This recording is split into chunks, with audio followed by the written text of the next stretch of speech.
Hello everybody, welcome back as we continue our Moza wheel testing. We're doing some iRacing. Woke up at 4 in the morning today, made a video, and we're back in the sim rig. It's time.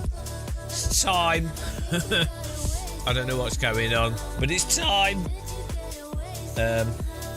Yeah, we're going to do some... we've got F3 lined up here to start with. Hopefully we get one more car registered so we can actually have a race. And then probably do some Nordschleife. Nordschleife. Why did I just open that and close it? I'm an idiot. Just close virtual desktop streamer. Who's going to be here in the morning? Is it the New Zealanders? Hello. Hello, New Zealand. Or is it the Aussies? I would wager money it'll be an Aussie first. Or even... would it be middays like early morning Australia? I don't know. We'll see. We'll see who's the first loser to join. Where are they from? I would wager Australia. Abdullah Salman, you're the first loser. The first loser. Loser. Gold key so far.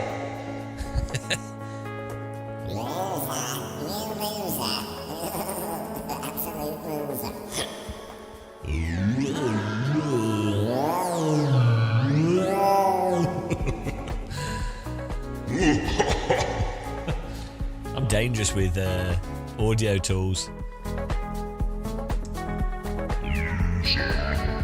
Would you like some Vogon poetry? How's it going? Got my tea. I've had some bread for breakfast. And a tomato. And an orange.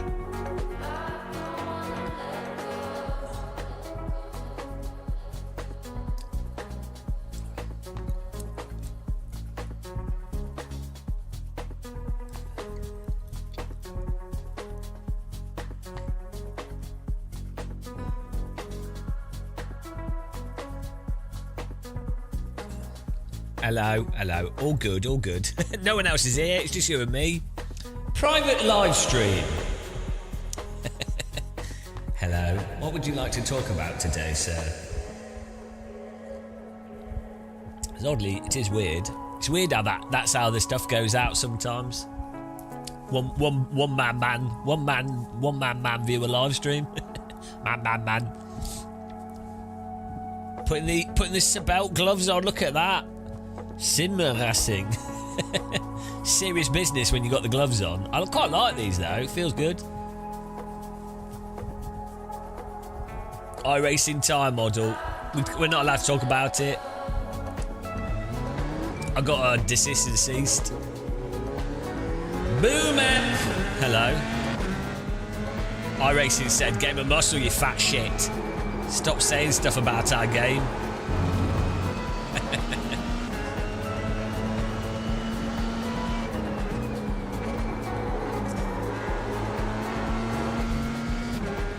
I was like, but I want to be critical.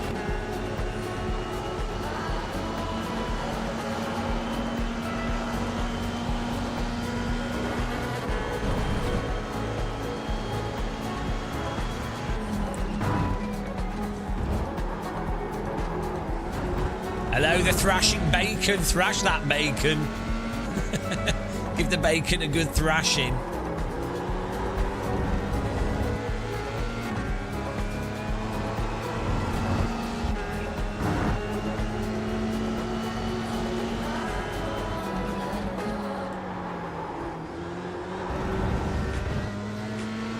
Show me your thrasher.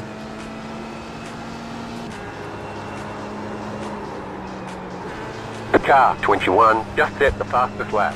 57.957. Need more techno.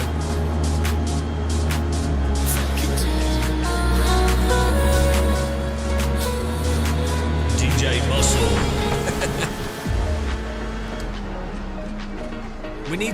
I need to get DJ decks on the sim rig so we can do sim racing DJing.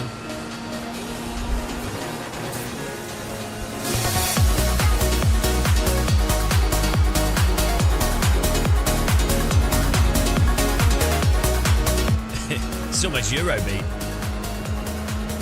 What are you doing, Boomep? Are you in the UK? Oh, my eyes folded over. Are you in the UK? What are you doing up at this time? Only losers are awake at this time. Some turntables are direct drive, the expensive ones.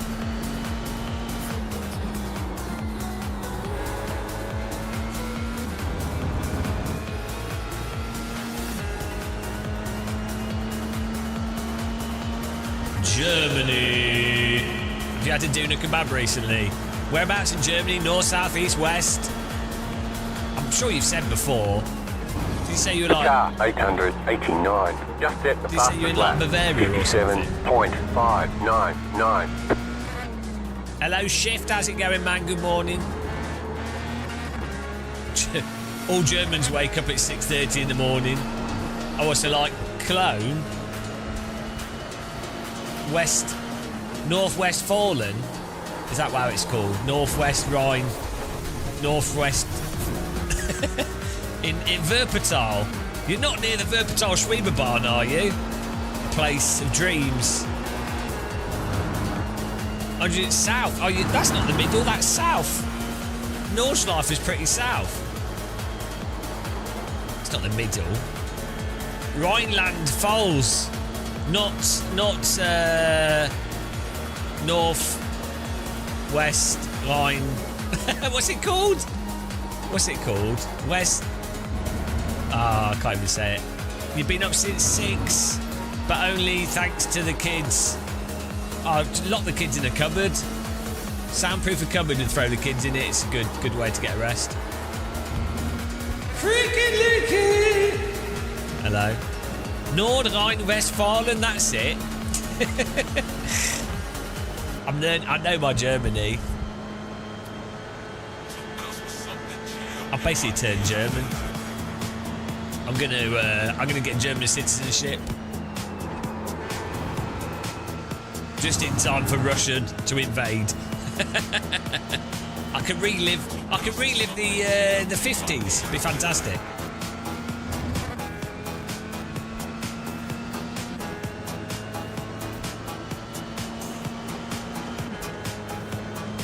There we go, we've got cars registered here, should be a race.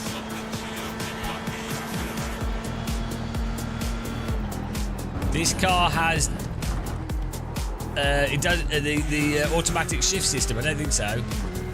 How do I know Wuppertal? Who doesn't know Wuppertal? Who doesn't know about the Wuppertal Schwieberbahn? I'm going to make a song about it.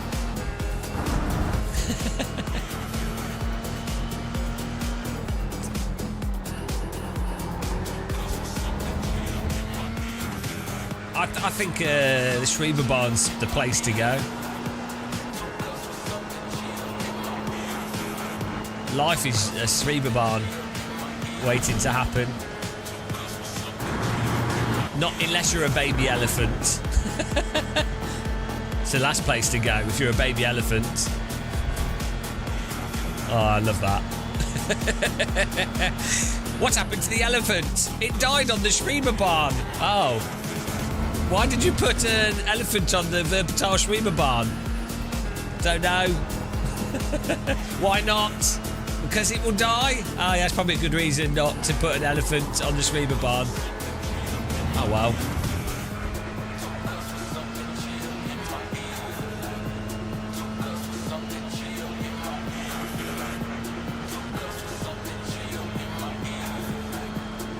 New fast flat for you.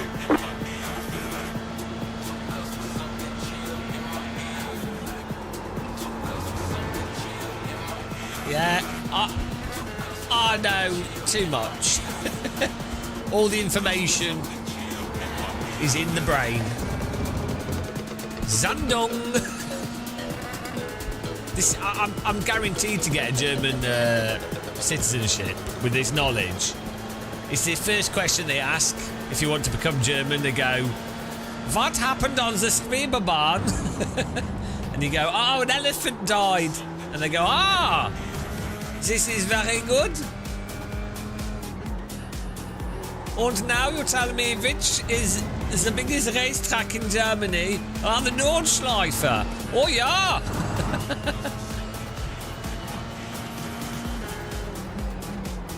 And what is the national dish of Germany? The Doner Kebab. Ah, ja, welcome in. Du bist German now, and we speak English for some reason. Ah, danke schön. Danke schön. It's beautiful. Oh, we're going. I'm going to drive into a wall. You ready? 250. Fastest way to stop a car. Beautiful.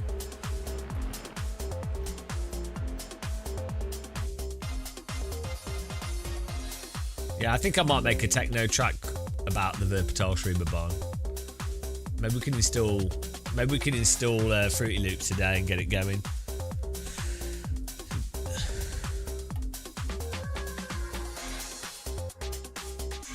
Did I even get... I think I got Fruity Loops on here. Let's see.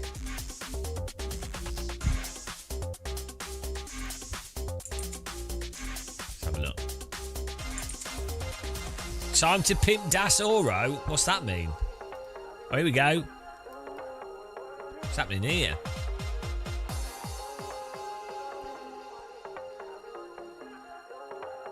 I don't want to... Right, let's see if this works.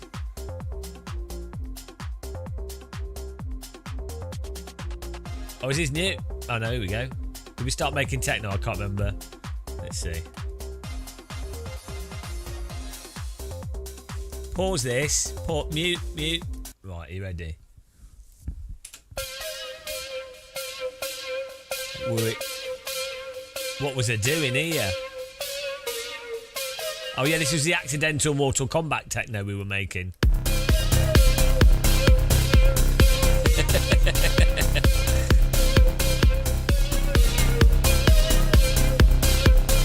It could be like, the Schwebebahn track could be this. Schwebebahn. 3, 2, 1, Oh, hello. go! I am cracking up. Thanks for that. Thank you for the AD 36.99, whatever that is, I don't know, but it's yellow, so I assume it's quite a lot. Thank you very much. Really appreciate that. Thank you. Schwebebahn. Schwebebahn. Wuppertal. Wuppertal.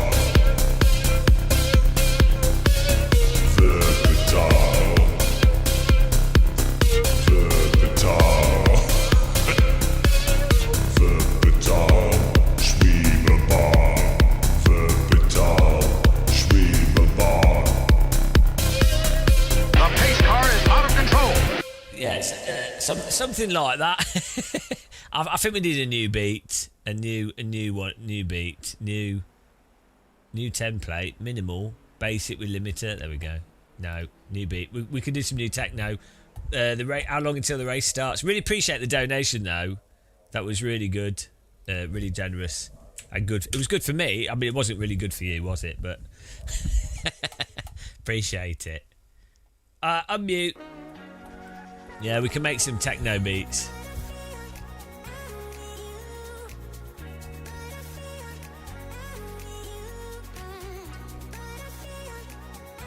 We've got 2 minutes. I know we have to quali straight away because of the way this track is.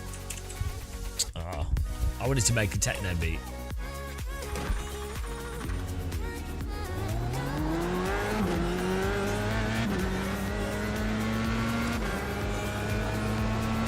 I just need to make more techno. This stream is like a Kinder egg. What children choke and die from eating it, from consuming it. Don't put it in your mouth. Every year, 400 children die from choking on Kinder eggs. Fortunately, it's only the stupid children. I'd like to apologise to anybody who lost their child to a Kinder egg choking. Death by Kinder egg.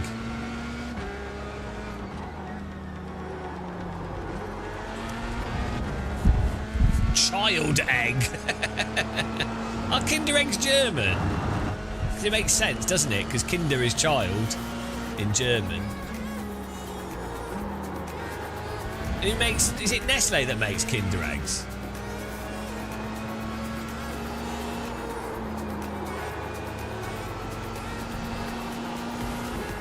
Nestle is a terrible company. Oh, it was £7.46 that you donated to us. Thank you very much. Probably like £10, but YouTube take the cut. Oh, Nutella. Oh, they're all right. I think.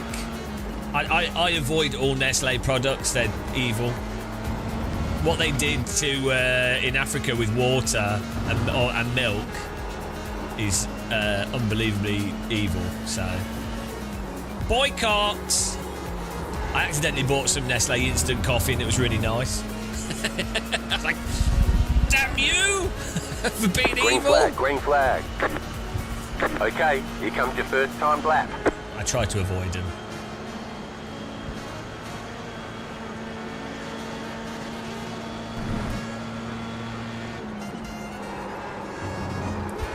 You've got to be careful with boycotts. Michael Jackson might turn up. That joke would have worked better whilst he was alive. So a little bit slow on the brain coming up with these beautiful bazingers.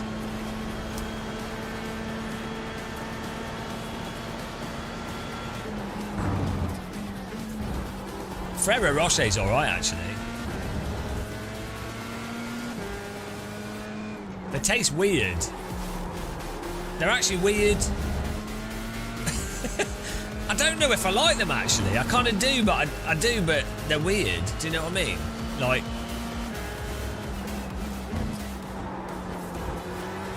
Does anybody actually like Ferrero Rocher? Or are they just confused? Is it just the packaging? It's a ball covered in silver. This seems like a good... This seems like a great thing to consume. Apparently they use them in embassies. I saw the advert and I trust all adverts.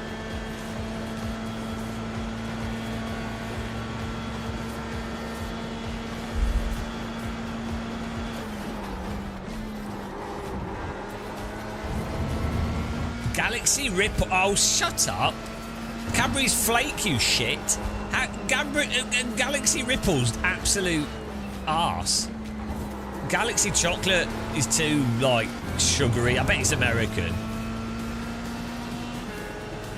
You can get One more lap. bloody Ferrero Rochers for cheap in discount shops. That's where you have to go. How can you like Galaxy Chocolate is shit? I'm sorry. You have poor taste in chocolate. Cadbury's Fruit and Nuts alright, but it got shit since Americans took over it. And then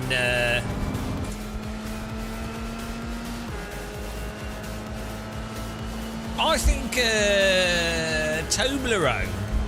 I like Toblerone, but I always want to eat too much of it whenever I get it.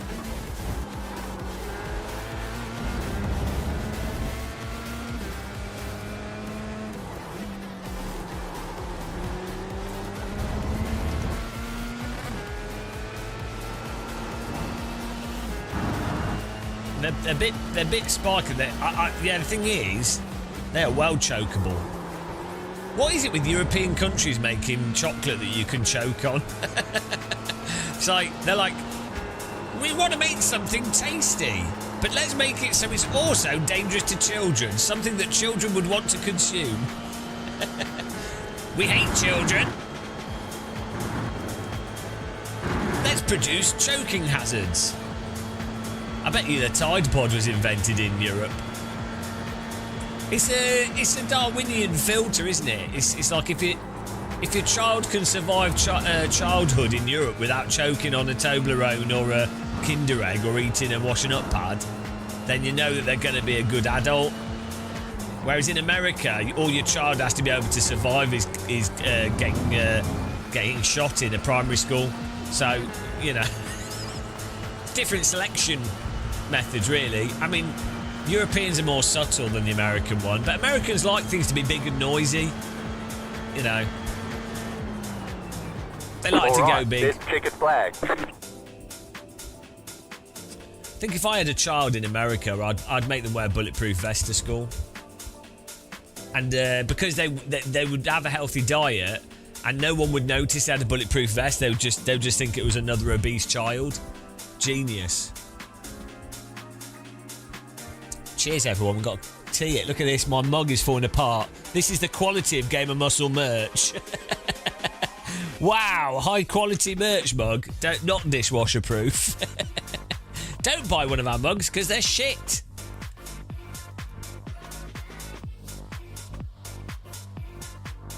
Chocolate hobnob. Hobnob sounds like a euphemism, doesn't it? All right, love. Would you like a hobnob? Oh, I'd love to hob your knob. Yeah, they are pretty good. I don't eat biscuits anymore though. For the last like 3 or 4 months, I don't. Unless I'm visiting my sister, I don't buy anything unhealthy. My life's terrible. Feel sympathy for me, guys. It's sad. I'm a sad, pathetic man. Sad, biscuitless Brit. What's the point? Why am I alive? Honestly, all I eat is vegetables. Don't even eat cow. It's the worst. Don't mind it, actually. I eat nice bread, eat nice soup. Well, why do you have the munchies? Could it be from consuming carbonised weeds? We're not allowed that in the UK. It's illegal. We're not as forwards as the Germans. Germans are known for being so progressive. What is wrong with the UK, honestly? So dumb. Oh, bugger me. We had a full tank of fuel here. Oh well. We'll roll with it. Oh shit, the bed. Okay. Take the fuel out. We put too much weight in. Okay. We'll just go with this.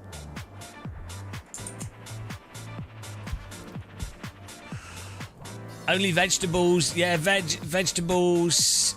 I do buy nice bread. I buy like Greek bread, flatbreads. And the estimated strength of field is 2,130. Yeah, Greek flatbreads. Jordan Clean. Hancock. The DNF today would hurt our points a lot. Yeah, but I get nuts. I've got nuts. Actually, it's a good point. I could do with a handful of nuts this morning. Fruit, veg, it's all good. And lots of tea.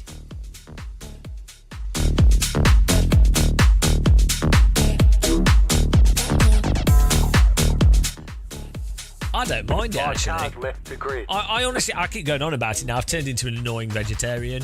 I don't eat meat. But I was genuinely surprised that I don't have any meat cravings at all. I have doona kebab cravings, but that's doona kebab. It's not even the meat. I just like the fresh vegetables and stuff in it, and the chicken mix.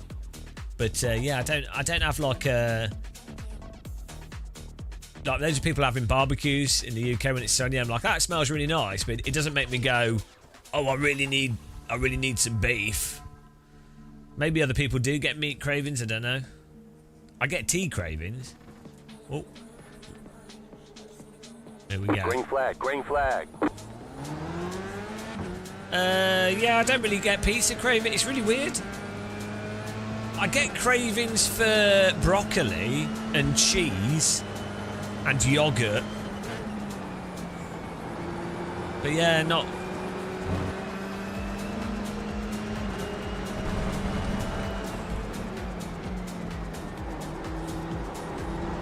Car on your left. Yeah, don't really get Still cravings there, for hold your meat. line. Clear on the left. I do have halloumi, yeah. I buy halloumi fries. I just like how broccoli tastes. Right side. Still there, hold your line. Stay on the left. Clear.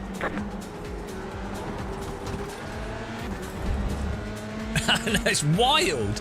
I cook it in my air fryer though, so it tastes really nice. You need to put some cook it in an air fryer, so it's a mixture of, so it's not just soggy and horrible. And put some I put like a little bit of cheese on it or some salt on it and some pepper, and then it's really nice. It doesn't make me go to the toilet. Dates do, and coffee does. But yeah, broccoli doesn't encourage bowel movements for me. It's good fibre, so it should help bowel movements be faster. But now broccoli does have it has a taste of broccoli. I like that flavour. I've always liked it. Broccoli is supposed to be really good. Yeah, fibre doesn't necessarily make you go to the toilet quicker when you eat it, but it will. If you eat more fibre, it should make your bowels move quicker. Generally, not everyone though. There you go. We're back onto bowel movement talk. That's the main thing of this channel these days. It's testicles and bowel movements.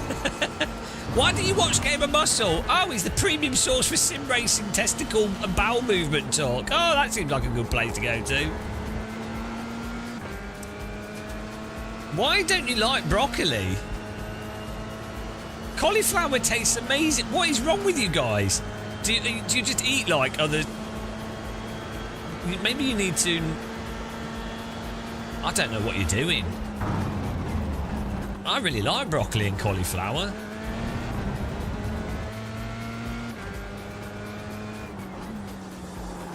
If you eat healthy, you don't have to strain on the toilet. You can do a pit stop in it's like a Formula 1 pit stop. It's amazing. So it's genuinely incredible. Don't even have to sit on the toilet, you just stand on the other side of the room. Fires across the room, done. Perfect. They're not well, there's something wrong with your taste buds if that's tasteless. I mean, maybe I'm like hypersensitive or something, because to me porridge tastes amazing. I could eat porridge every day. A lot of people are like, oh, porridge is bland, but yeah, I eat stuff like that. It tastes great to me. Porridge, nuts, blueberries, meadow shit.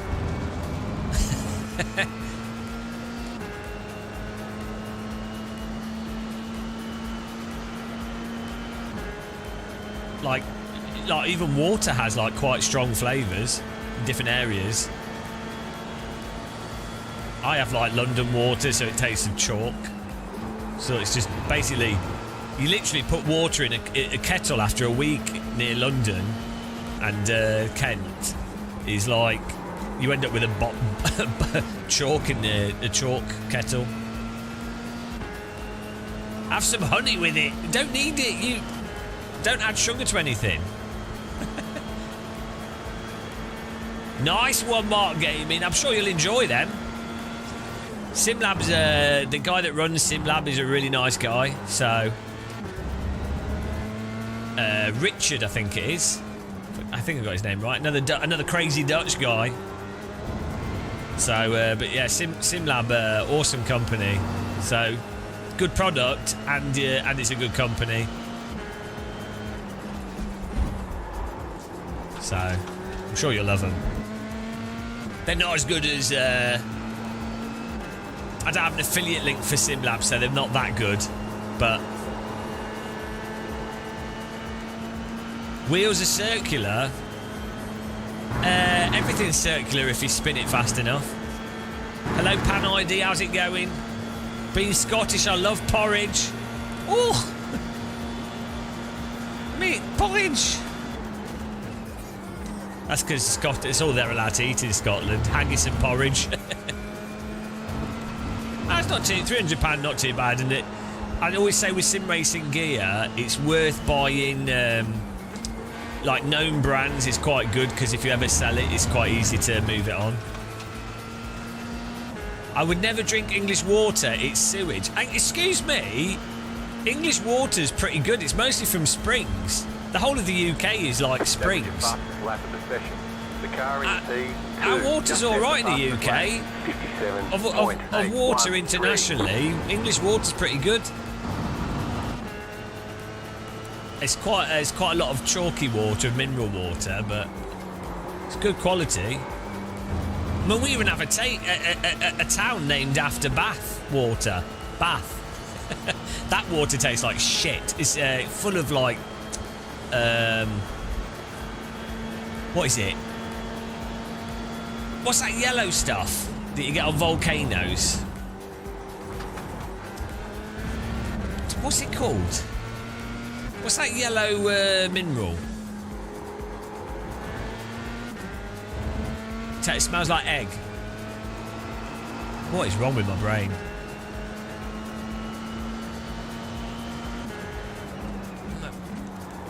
Magma's molten rocks, sulfur.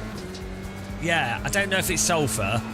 Maybe it is sulfur. Maybe that's what I'm thinking of. But it's full of like a good lot of minerals. It tastes terrible. In Scotland, not in England. Shut up. See, typical Scottish person hating on the English because they're just jealous. They're jealous that the English can go outside without dying of hypothermia. Just pure jealousy.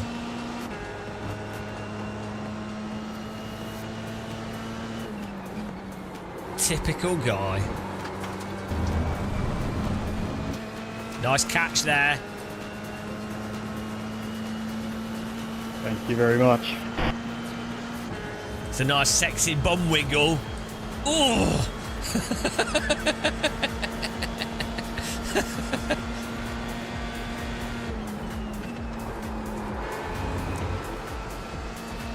My car's fully aroused now. I can see the aerial sticking up.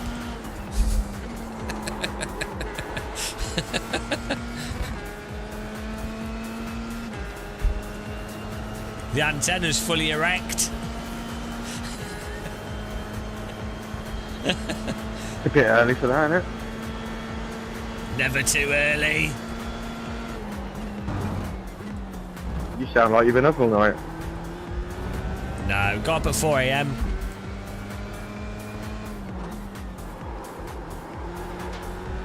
Hang on, you're a Brit. What are you doing up at this time? Playing iRacing? Get a life, mate. I love it when people crack into me. That's what I get up for in the morning.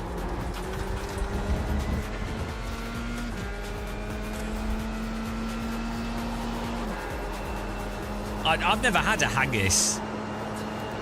I could do with trying it. I hate Scottish people. They're all like happy and friendly. Bloody awful. They're all like nice. What on earth? Oh no! Oh yes, work it, work it.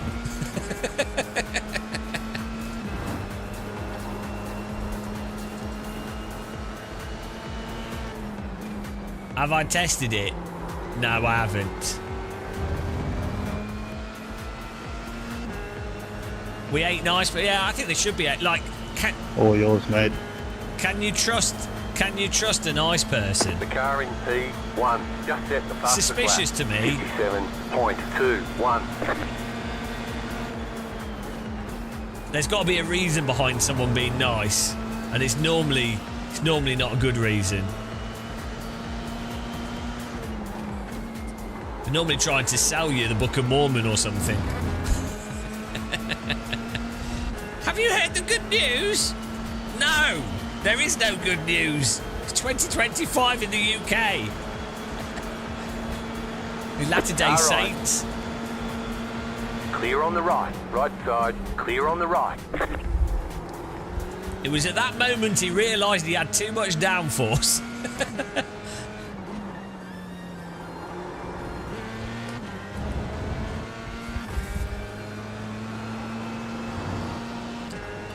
Yeah, I figured. You weren't catching me on the straight. Too much downforce, or I've eaten too many biscuits, I'm not sure.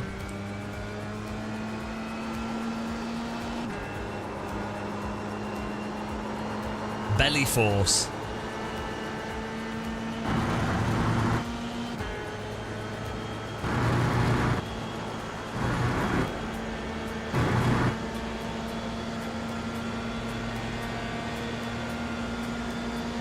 You're not game of muscle, are you? No, I hate that guy. He's full of himself. Ah, you sound like him. Just wondering. Oh, no. Imagine sounding like that guy.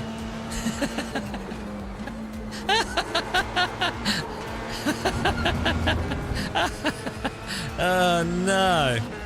So stupid. The leader just did a 57.247. I've been to Glasgow a few times, actually, and everyone was really nice. There was a fight outside the train station, but Limmy's from Glasgow as well.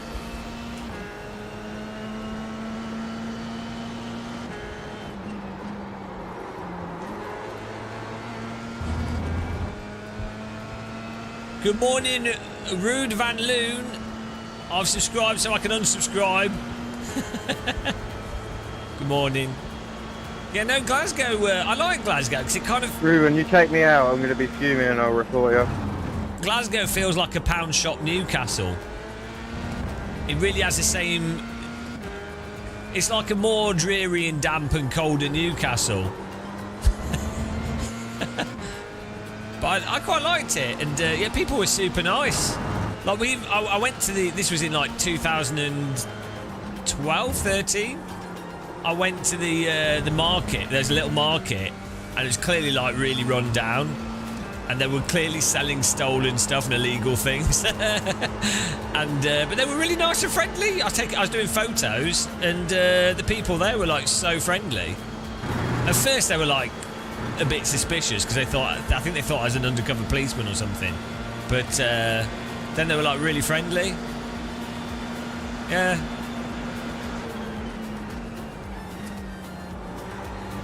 I don't know why. My experience of places and people, like, maybe it's because I'm generally quite friendly, so I think people just reflect back to you how you are. But I've always found people to be super, super friendly wherever I go. Apart from Nottingham, I've been. Someone's pulled a knife out. But this is when I was a teenager. Someone pulled a knife out at me and demanded money from me when I was a teenager. I had no money, so I don't know what they were planning. And someone stalked me around the whole city centre to the point where I had to hide in a shop. So Nottingham, not so much, but yeah, I lived in Middlesbrough as well, and like sure, I know someone that got stabbed, and there was people stealing stuff all the time, but I was all right. People were really nice generally. I lived near Newcastle for a while. People were super nice there. Like even to be fair, in Middlesbrough, I did have to cycle. We were cycling through an estate, and a bunch of people chased us to try and steal our bikes off us. But I mean, that just made us cycle faster. It's just good exercise, really. It was just fun. It was like being chased by lions. Ruben, I knew you were going to do that to somebody. I called it earlier. Just seen you just smack that guy off. Streets of This is Ruben. less than optimal. Just no need for it. You've got all that track. No need to squeeze someone, is there? The Ligier. No, I find it funny. Ligier. You spent 10 minutes in Guildford. Well, there's your mistake. I'm gonna spend like more than 5 minutes in Guildford. What's the worst place in the UK aside from Birmingham? The worst. Most people think Middlesbrough is, to be honest, but I never minded it, and I was there for a long time.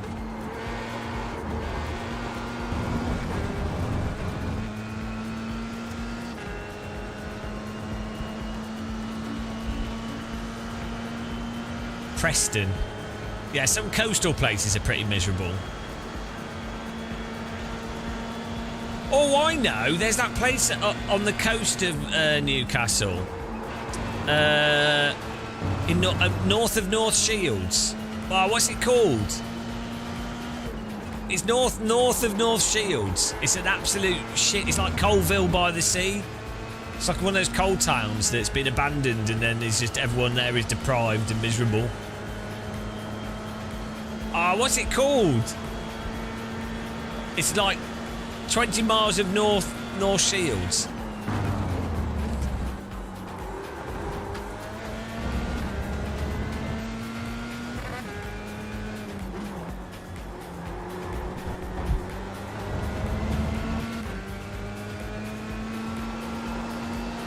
No, that's like 400 miles of North Shields.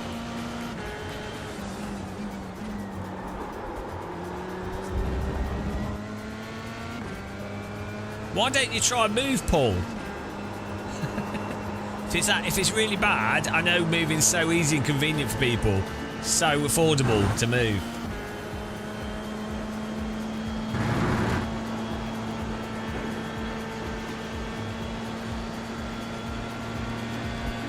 Everyone can just move when they want to. That's how it works.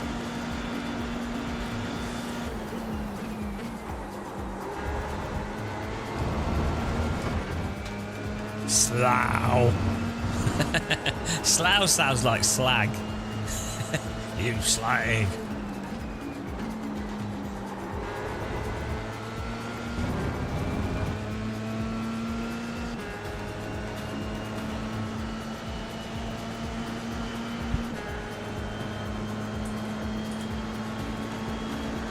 Just set your fastest lap of the session. Too settled and you have pets. Time to unsettle. I know the feeling though. Like even if you're in a place that's not the best, if you know the ins and outs, you can deal with it easier.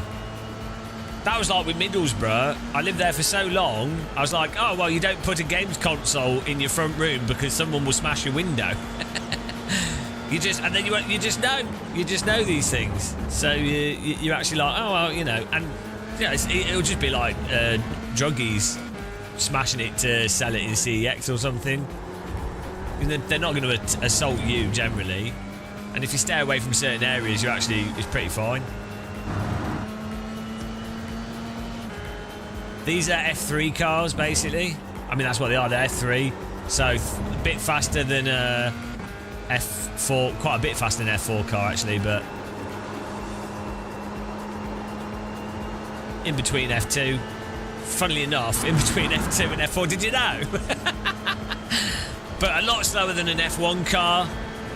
It's funny that. It's almost like the number is in order of speed. I mean, you might not work that out for yourself. Motorsport's quite complicated and technical like that. That's why people come to this channel, because I help explain things to people that they can't work out for themselves. You know, they're like, oh, Game of Muscle, please explain stuff to us. But to be fair, you could get confused with F3 and GT3. They've both got a 3 in them, but one has an F and one has a G. The F stands for fantastic, and the G stands for God, please kill me, this car's terrible. Flat for you, left side. Stay on the right, here on the left. This is unfair. There's no point. I can't even get past you because my car's too weak. Too much bloody drag.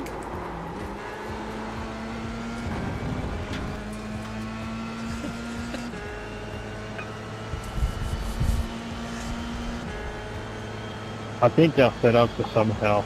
identical.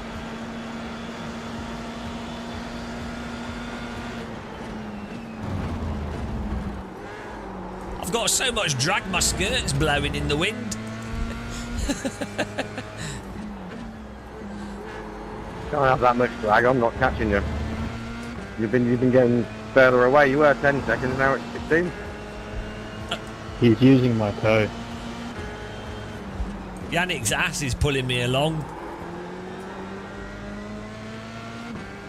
Hello, VR Hot Laps. They cost the same? No. My car's quite loose through there. Oh, you mean in the game? I mean, how much is an F3 car in real life? Like 120 to 180,000 pounds. F4 cars 40 to 80,000. Oh no, like 40 to 100,000. And then F2 is like 200, 300,000 or something stupid.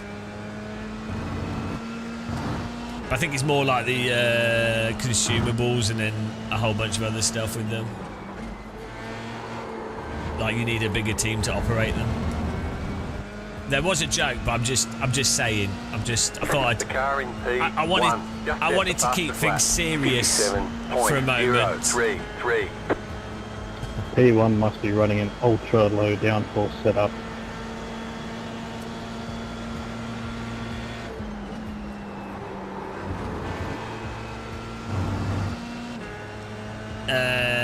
Yeah. You used to be able to do GB4 a lot cheaper, but they increased the pricing of everything and made it stupid. Because you know, you wouldn't want Paul's being able to do motorsport, would you? As I always say, watch Alberto Nesca has done some F4 racing, and he covers it really well on his channel. He's done the Italian F4 series, and it's a good example of how ridiculous it is. Like a set of tyres is like £1,000, like for £200-300 per tyre. Ridiculous.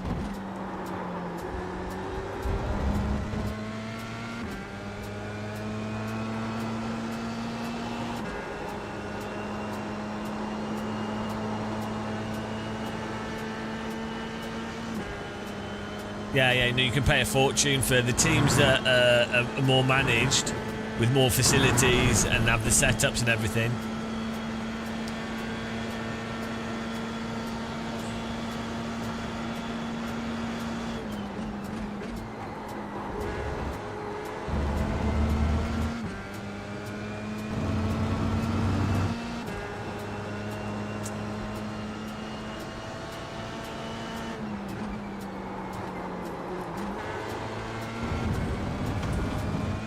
The leader just did a 57.15. We need a setup for this car. That means one more lap to go. We're going to go to the Nürburgring race straight away after this.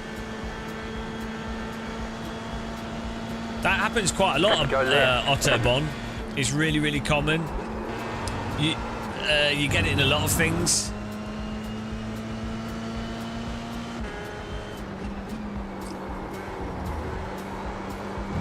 It's just people that are born into that kind of wealth just take it for granted. They're just like, oh well, you know. It's like, oh well, it's expensive. Like they know it's expensive, and they know other people can't do it. But from their perspective, it's just normal. In the same way that, let's say you're born in the UK as like sort of middle class or something, you sort of take clean water and a whole bunch of stuff for granted. You know, so. And in other countries, they don't have even that. So, it's just like that, really.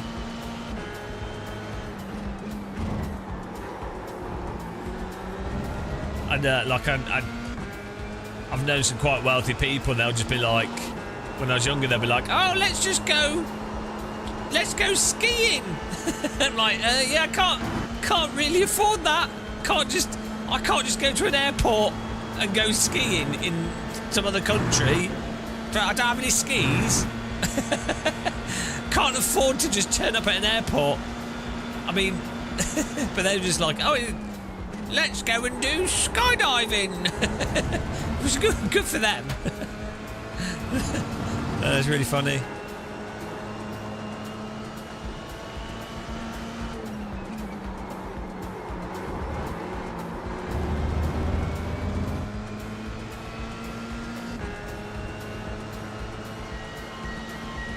Wow. Not a bad drive. You got a toy car on the right. Car stopped on the right. Strong and stable. There's the flag. It's over. It's over. Good job. Very good job. I don't think it was. I think the setup was shit, and that's why we got that result when we could have won. I blame the team for that. We're gonna do sports car. Ringmeister. Autobahn usually seems like a divide between upper middle class and strut upper class.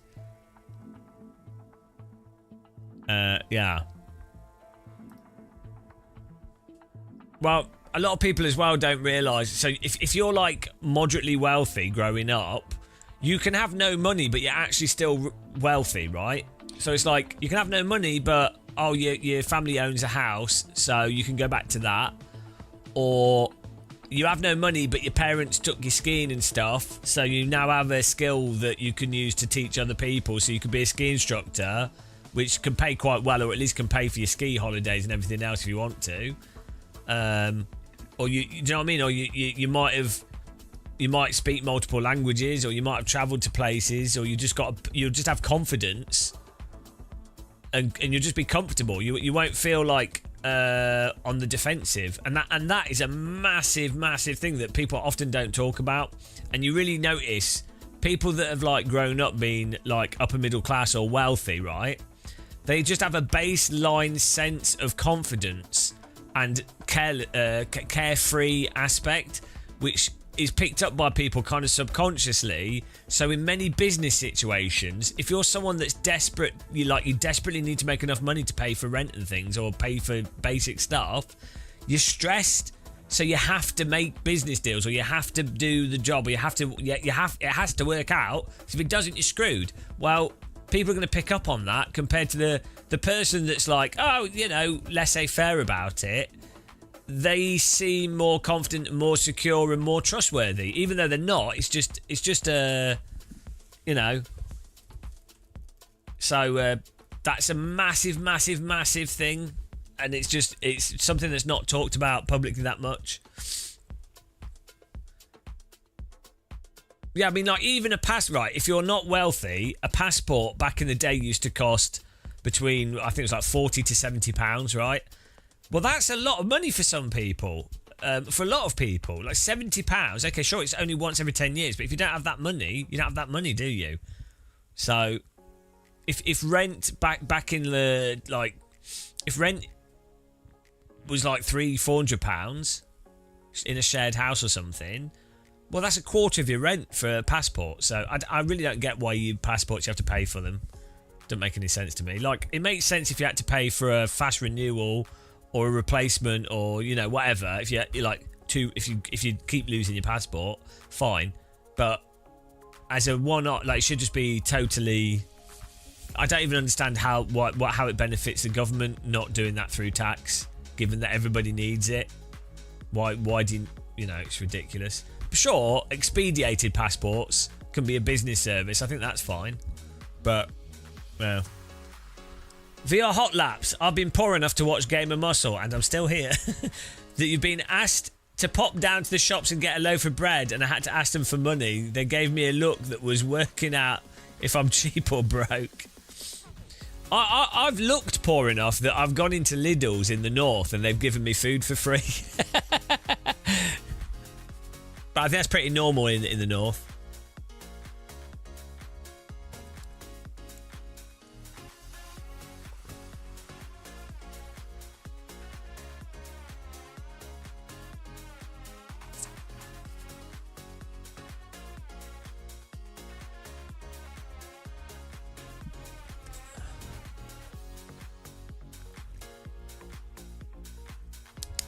Well, so stuff like F4, like go-karting, the prices range massively depending on how you're doing it. So if you've got engineering skills yourself and you're willing to do everything yourself and you're buying whatever the cheapest second-hand F4 car and you do it all as cheap as possible, it's going to be a hell of a lot cheaper. You're probably not going to have a competitive car, but it's going to be a hell of a lot cheaper than if you go to like a mid-tier service providing team that still isn't competitive, and then if you go to an actual top tier team or a car provider that has enough tyres for you to do the qualifying practice sessions and for you to even do additional practice sessions and for them to have facilities at the track and for them to already know all the great setups, because it's just like sim racing. If you've got the setups, it gives you like a few tenths advantage. It's ridiculous, which is huge, much bigger in real motorsport than sim racing in many ways. They know all the BS, they know all the stuff. Then that's where it comes in.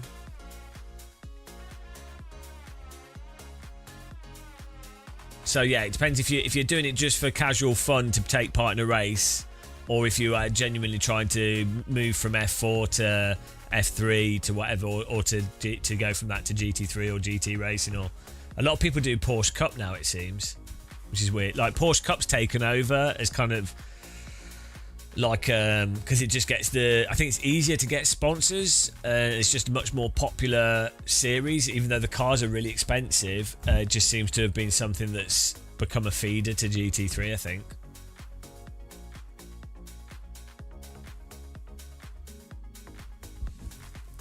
From what I've seen, I could be wrong though. This stuff changes all the time.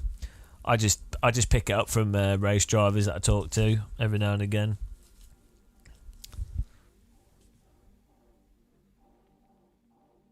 Yeah, the Porsche Cup thing's so weird because they're really expensive cars and they're not that good as race cars. The racing is a convoy. Even in real life, it's a convoy. They're quite limited. Like, I think they'd be amazing to. Don't get me wrong. I think they'd be amazing to drive, but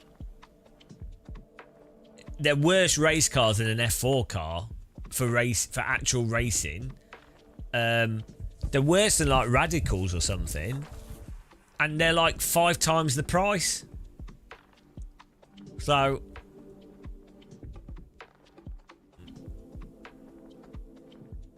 But it's just business.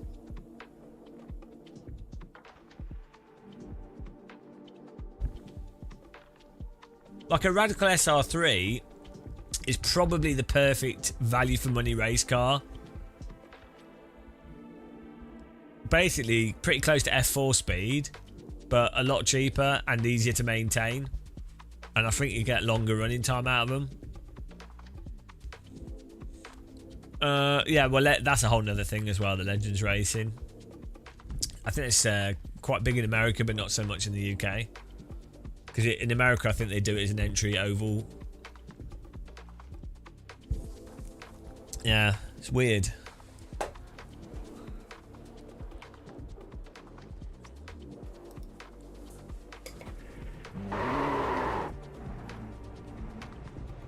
No, a Radical. Well, it depends which Radical. So there's a bunch of different ones, but a Radical SR3 is speed-wise relatively close to like an F4 car. It's slower, but you kind of you're getting into that kind of slow Formula car, but like faster than a Formula Ford, I think. That kind of stuff. You're getting sort of entry prototype, basically.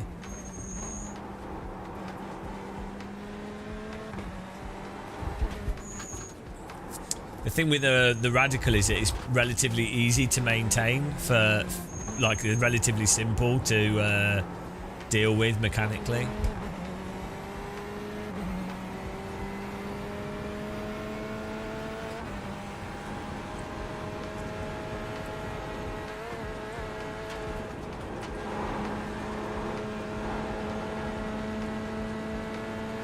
A courier's life in chat. Did you make it back in the end? Before it got dark. Guys, check out A Courier's Life. He's a legendary bike rider. He's got more fitness. He's so fit his heart rate only goes up by 2 BPM when he eats a burger. You could, he's precisely 10 times fitter than me. You need 10 gamer muscles to get as many watts out of my legs.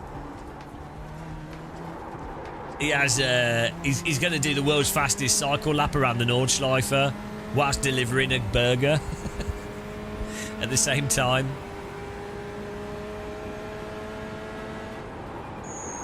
Oh, maybe A Courier's Life. Maybe you could do that Nordschleife race, the bicycle race around the Nordschleife. That'd be awesome. You could do it, and I could commentate. You could live stream it, and then I could commentate it.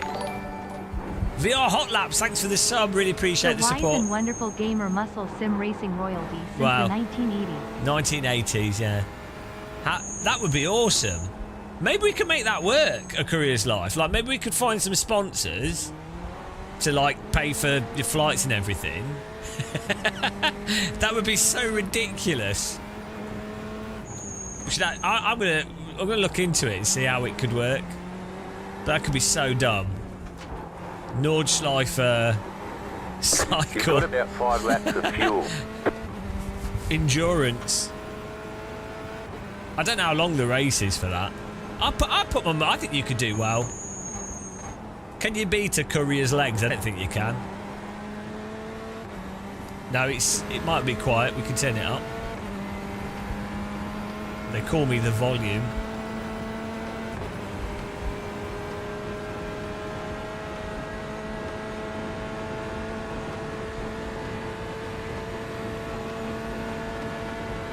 I like how this car sounds like a Hoover.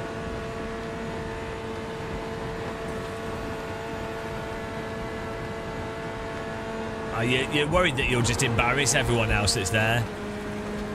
Throwing pizzas at them. This part of the track would be brutal on a bike. Like it's uphill for like 4 miles, 5 miles, and it's quite steep.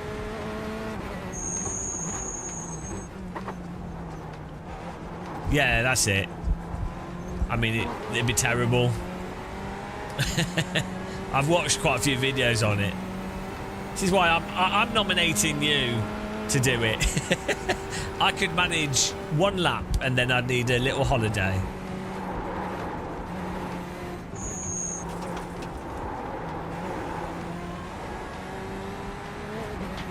It's a good, yeah, I feel like I'm doing my house cleaning whilst I drive. This is good. I like it.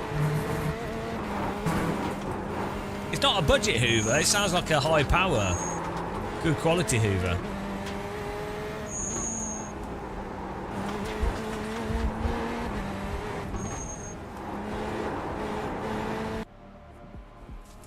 Pro.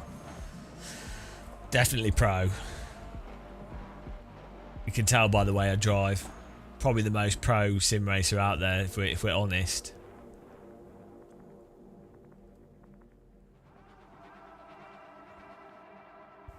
I'm ready.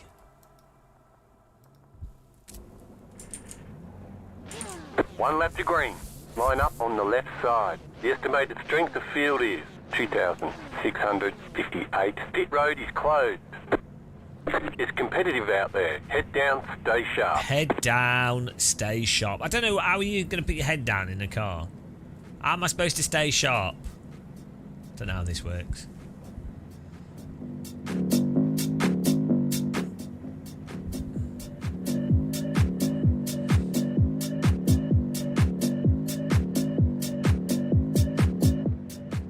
I don't know how well our Hausenfeld wheel video's going.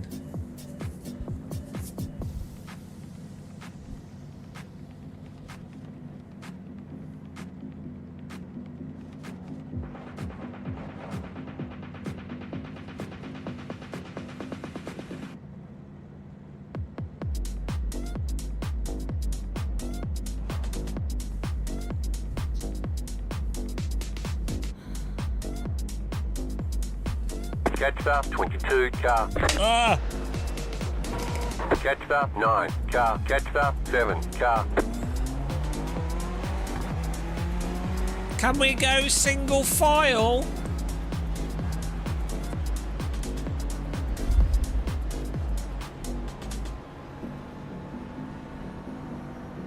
You can't stay sharp.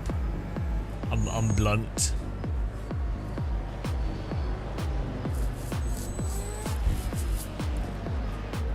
Right. Here we go.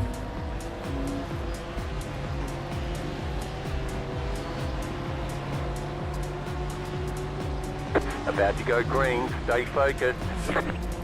Here we go, guys.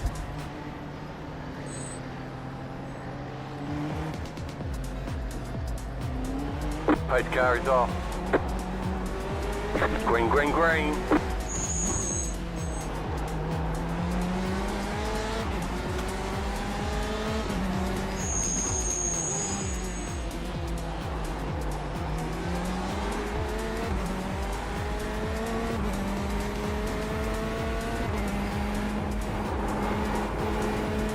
Mr. Cold Tires here.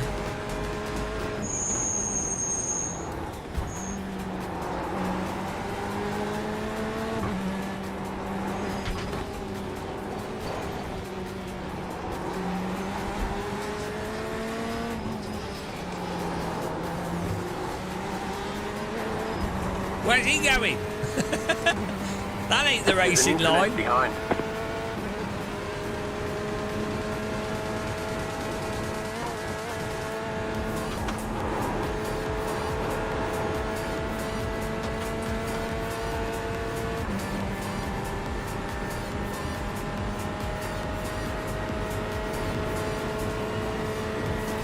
Suboptimal.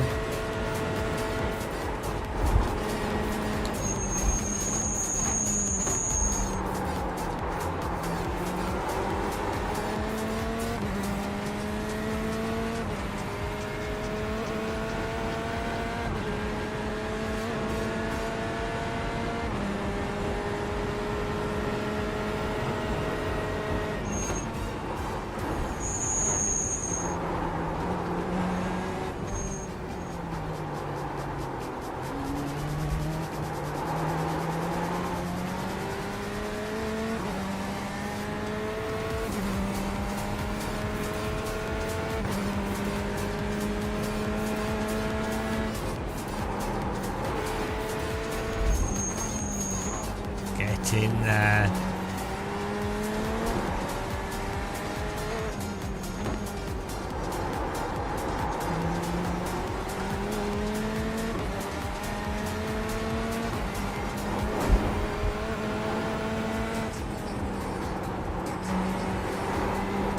Miss, miss, miss.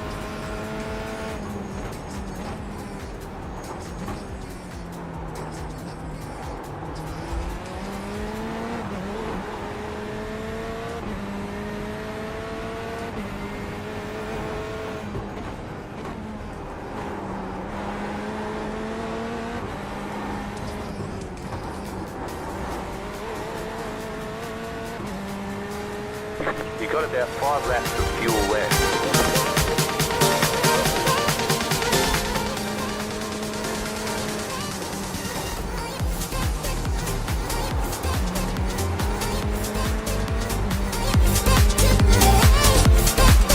I think all cars should come with a hi-fi system in them.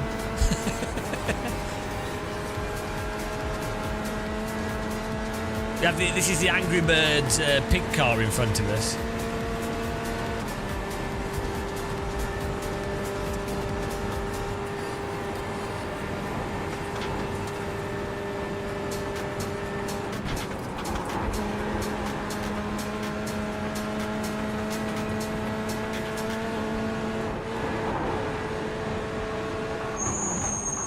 He seems to brake a bit early for corners.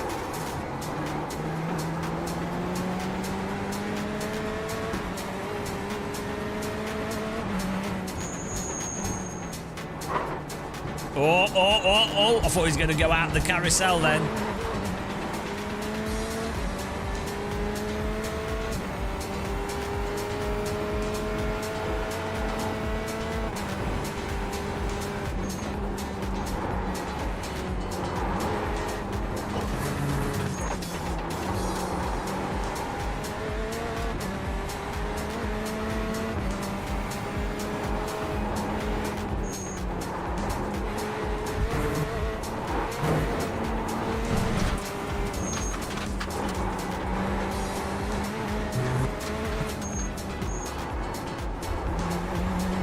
Come on, Mr. Angry Bird Pig. We need to stay with these guys so we can get the Dottingerho draft. We need more Nordschleifers. It's such a great track. Such a good flow to it. Maybe we can bump draft him down the Dottingerho to push him to the neck to the cars in front.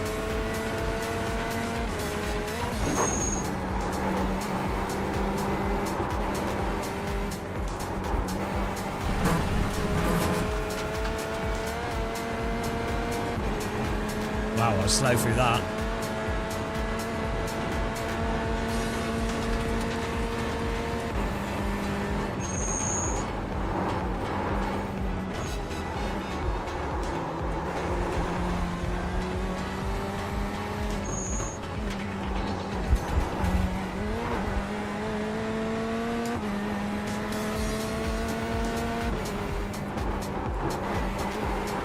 Oh dear.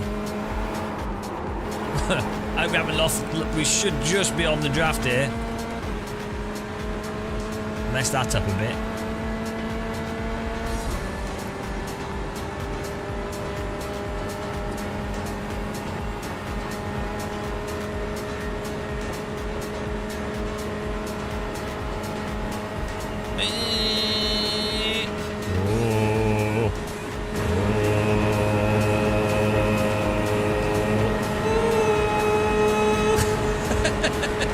Harmonise with the Hoover.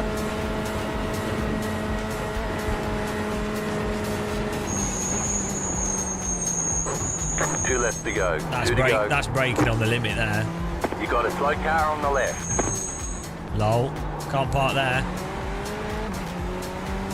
You're in the top 10. Alfred Corona. I think he caught Corona.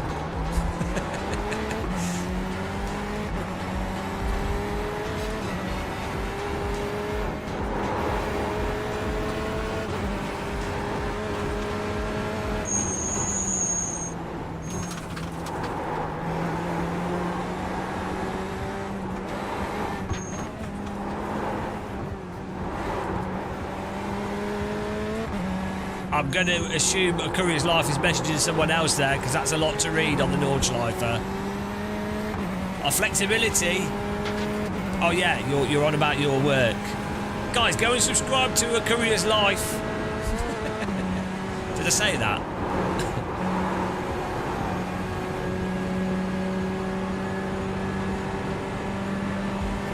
You'll be the last Hungarian doing the job. The last Hungarian sounds like a Hollywood film.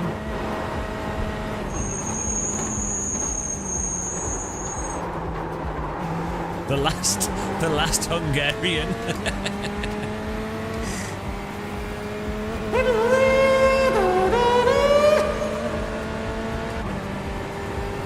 Oh dear, it's not a good place to try and overtake.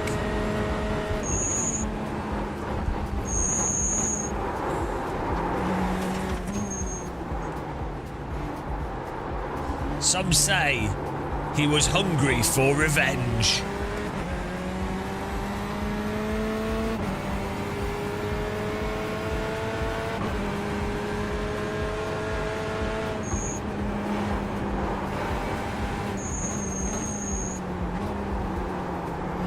If you had an OnlyFans as a Hungarian, you could call it Hungarian.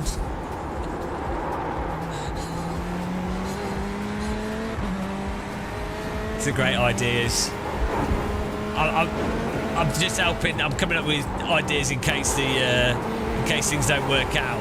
I'm just throwing them out there. Great ideas.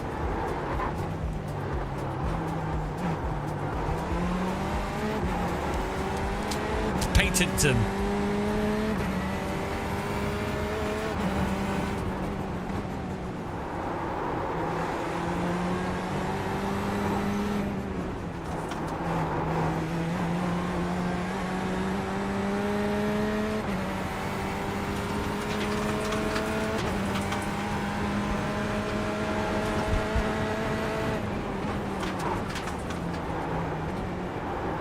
Here comes the uphill draft charge, guys. Get ready.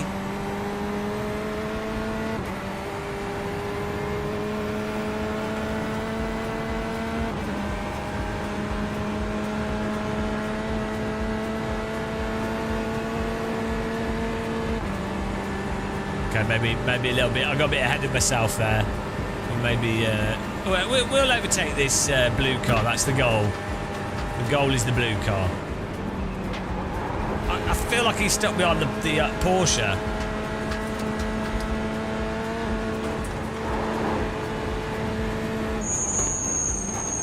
Oh, those brakes sound perfect.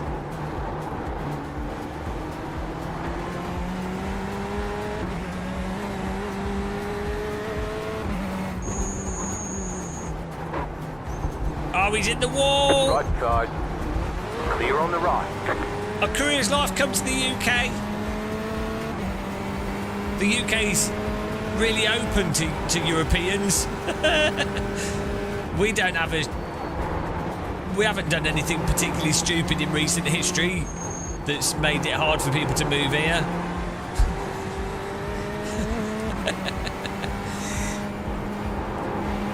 What a great place to be.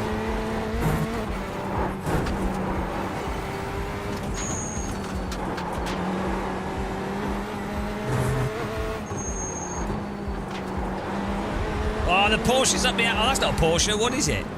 He's up my ass. Calm down, Joshua, Ashley. Right in my bottom.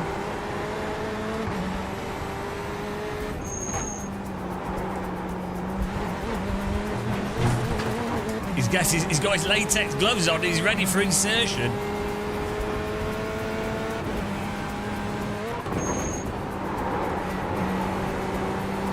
That's a lot of bonnet to insert. That's the BMW. I thought it was big.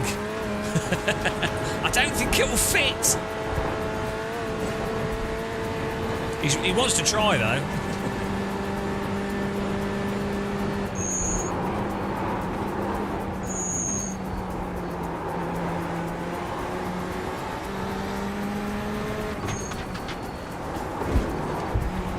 I'm playing iRacing. I think he's playing World of Tanks.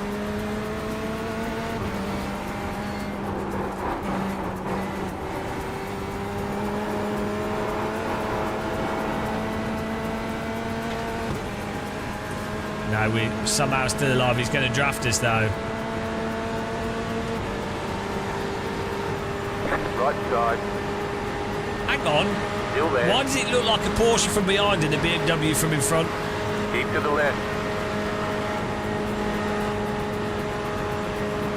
Still there. Hold your line.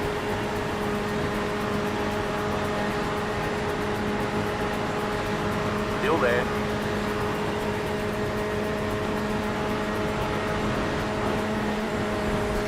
Clear. Last lap. Roll. Bit of side by side tickle there. It's all good. Can't hustle the muscle.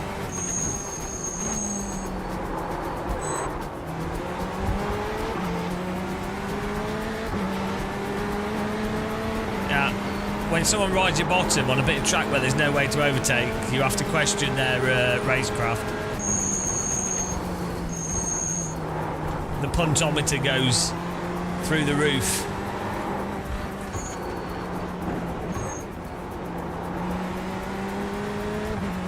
This wheel's been great, yeah. It's more of a square than a wheel though, isn't it?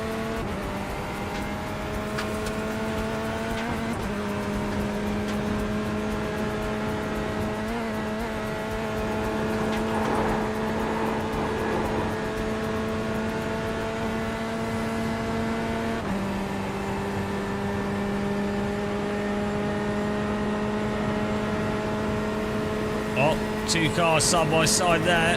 It's not risky.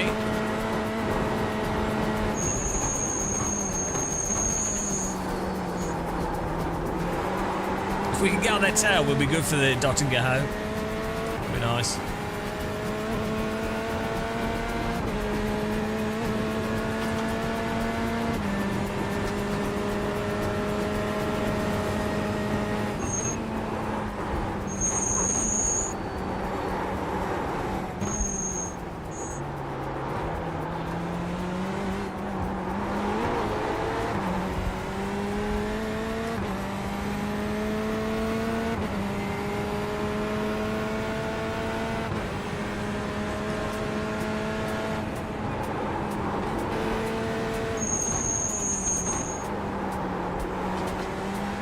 You got a There slow it car is. on the left. Go right. Bin bagged. I thought some shenanigans was going to happen there. Miss, miss, miss. Beautiful combo of corners.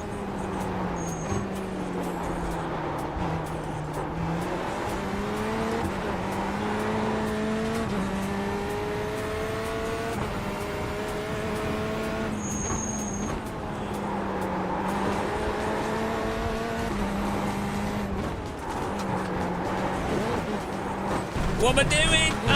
Can't be on copying me. Psych! Skillfully made him drive off the road there intentionally to build up a gap. Genius. Genius. What a move. That's top level high skill racecraft there. Might have looked like I just drove into the wall by accident, but it's mind games, guys. Yeah, 5 head. I would say that's almost a 6 head move. You've got about 2 laps of fuel left.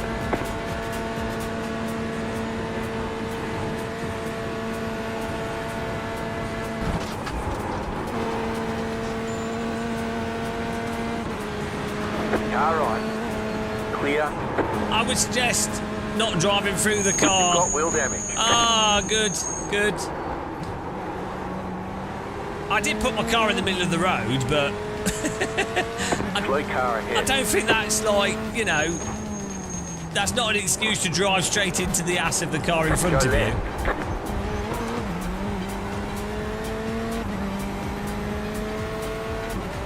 Some people don't believe their car has a brake pedal.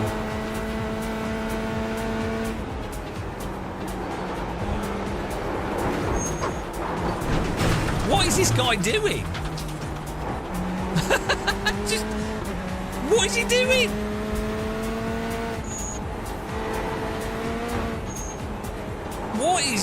What is this? It's so constant in iRacing.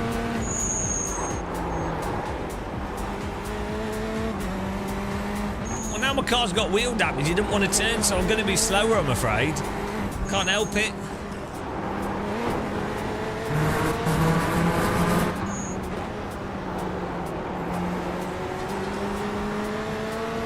Oh, with the old flashy lights business, fine. Yeah, I'm sorry, but you broke my car. Car on your left. Clear. Slow down. You got a penalty for cutting the corner.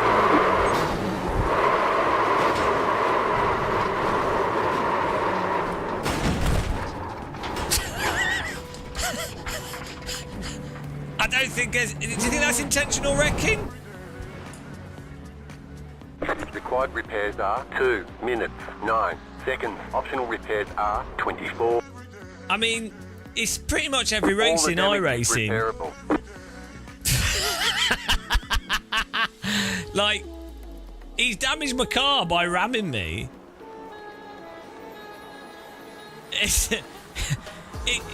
I've got a slow down going over the hill, but my car's so wrecked that I can't, you know, I'm having to slow down a lot because my car's wrecked. Yeah, so he's just kept driving into us. I mean, what? He's literally pushing us along.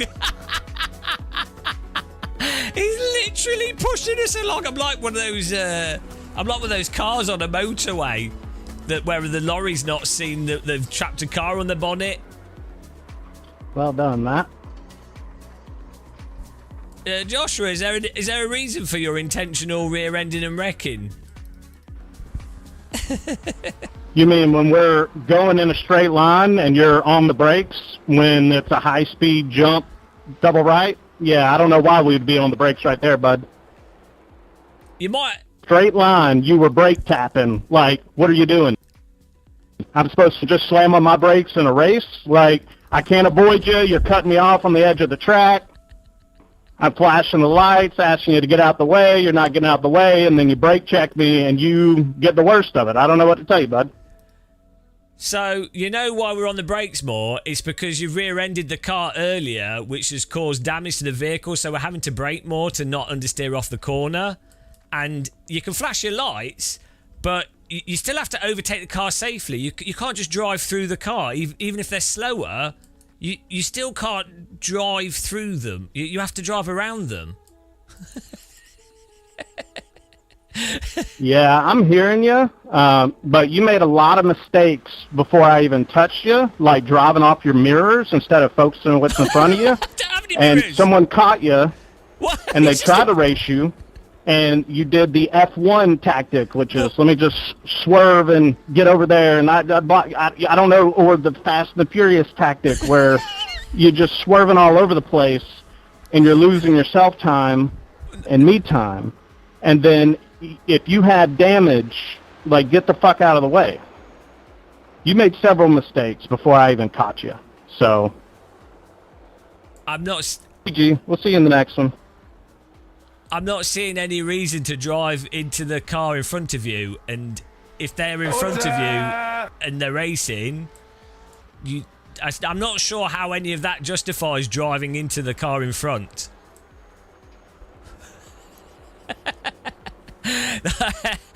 Right, so that guy's crashed. Where was the original? We were catching with the car in front. All right, there's the checkered flag. Yeah, qualify better. I don't know. Okay, we'll get him next time. I don't see how that's a justification still for driving into a car in front of you. I'm not. He's made a mistake here. Also, you drove off the road. We came off a corner, went a bit off the road, and you followed me off the road yourself. So he's having to go at my mistakes. It's like, well, I don't see him doing anything immaculate. I'm not like. Right, so here we come off this corner. He's just throttled into us there. Like, okay, fine. Let's say that's egregious from me because I'm over on the left. But it's not that bad coming off that corner, moving left here to be on the left-hand side for the right. He has plenty of time. But, you know, I could go, oh, that's just an accident from him. That's fine. But that has then damaged my car, which is... I wasn't too bitter about him driving into us there because I am slow to move over.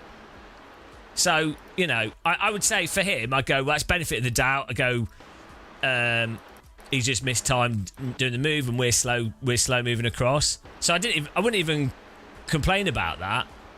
Yeah, as I say, I'm not even bothered about him driving into us there because you could put blame on me. So that's fine, but that's then damaged our car, right? Which that's what's made us slower because we've now got damage, the wheel damage. And now he's just driving into us repeatedly. He drove into us there. That's just him full out driving into us on this corner. Yeah, sure, we're slow, but that's because we've got damage. It doesn't mean you throttle straight into the back of the car in front of you. Does it? Like, why are you even trying to overtake here? Like, okay, let's say this car is on the left or on the right or not slow. What's the point of throttling into them? There's no benefit. You're probably going to take yourself out. Even if this car's totally wrong, you're probably going to take yourself out here. Yeah, also, we're not close enough for him to catch the next car, for him to get the next position anyway, so it's not like it's final lap. We're not holding it up any for the race. So why keep ramming us there? It's fine. Just not sure what the point is. Right. He's obviously got speed, so what you have to do is you wait, you line it up. We're slow there, fine.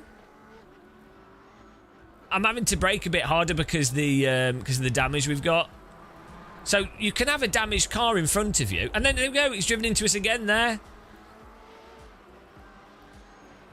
and that you can see my car's understeering, and then it's again. I did tap my brake there, to be fair to him, but still, like, my car's knackered. But then here, why he's obviously frustrated because he's driven into us there, and then he's kept driving into us, and then he's on the throttle here. I did dab the brake because my car's knackered from him keep driving into our rear. The rear wheels are knackered. My car's absolutely knackered at that point. Still drivable, but yeah, the car's understeering chronically. But it's just the whole thing was from him driving into us originally anyway, so that's the thing. It's just weird. It's like, why bother? You don't even need to. Oh dear. Yeah, the car's made out of Legos. Well, that was good fun racing. Well, even if you perceive it as a brake check, you still doesn't mean that you ram the car in front of you, right? There's no, you know. I don't think iRacing would do anything. They'll go, wow, you've got to be careful. You know, iRacing only do anything if it's like flat out constant ramming. I think he still finished the race, so. But it's funny. It's funny on the radio as well, with him afterwards being like completely nothing from it. He's the car behind driving into us, right? Nothing from him going, oh yeah, no, your braking caught me out, and that's why I hit you. Yeah, it's not a brake check if you're not doing it to actually brake check the car behind you. If you're on the brakes to stabilise your car because the rear's damaged and you're just driving the line normally, it's not a brake check. A brake check would be intentionally braking to get the car to drive behind to drive into you. So that wasn't a brake check. We're just a slower vehicle. So there's nothing erratic about what we were doing. You could also see on the previous 5 corners that I'm having to brake harder. So because the car's understeering, so it's not like it was a surprise. But yeah, no, like, so the thing is, I would be fully willing for him to say, if on the microphone, you'd expect them to go, your braking caught me out. You know, I didn't mean to drive into you, but your braking caught me out. And I'd be like, oh, fair enough. Do you know what I mean? You'd be like, oh, fair enough.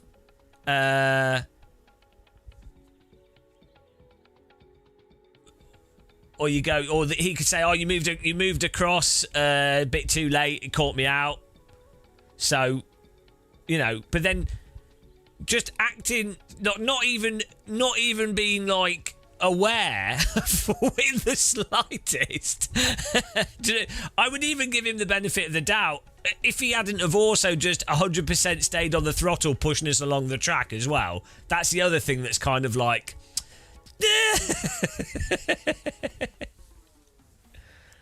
Sam, not really when the car in front is has already gone slower off the corners because you've driven into them 4 times. If you're following behind a car in front that's not got like a smashed up rear because you've driven into them, 100% you'd be like, oh, I'm not expecting them to dab the brake there. But if you know, if you've already driven into them 4 times, you'd be like, well, hang on, probably quite likely this is going to happen, you know. Yeah, also flashing. I was flashing my lights and you didn't let me past. Oh, is that what headlight flashing is about? Also, he'd driven off the track behind us and we'd overtaken him. It's like, you know, I don't. Also, it's just more fun to race, isn't it? I think than just wrecking people. He could have even driven into us in a way that didn't wreck us as well if he wanted to. Oh, he's driving GT 3.1. Yeah, it's just strange. I don't see how it's particularly fun. I don't really mind, but it's just weird. hadn't he already crashed as well, which is why we overtook him? I only drove into us down the straight as well. Have I qualified for the race? Apparently not. Not good enough. Ah, good old iRacers. Alright, we might do another one. I think we were alright for iRating until that happened. Well, not iRating, safety rating. Let's have a look here. Oh no, minus 13. Yeah, maybe we'll do the next one. But yeah, I don't. Again, like, how many races have we had where if you do anything outside of raw hot lapping, it breaks the brain of a lot of iRacers.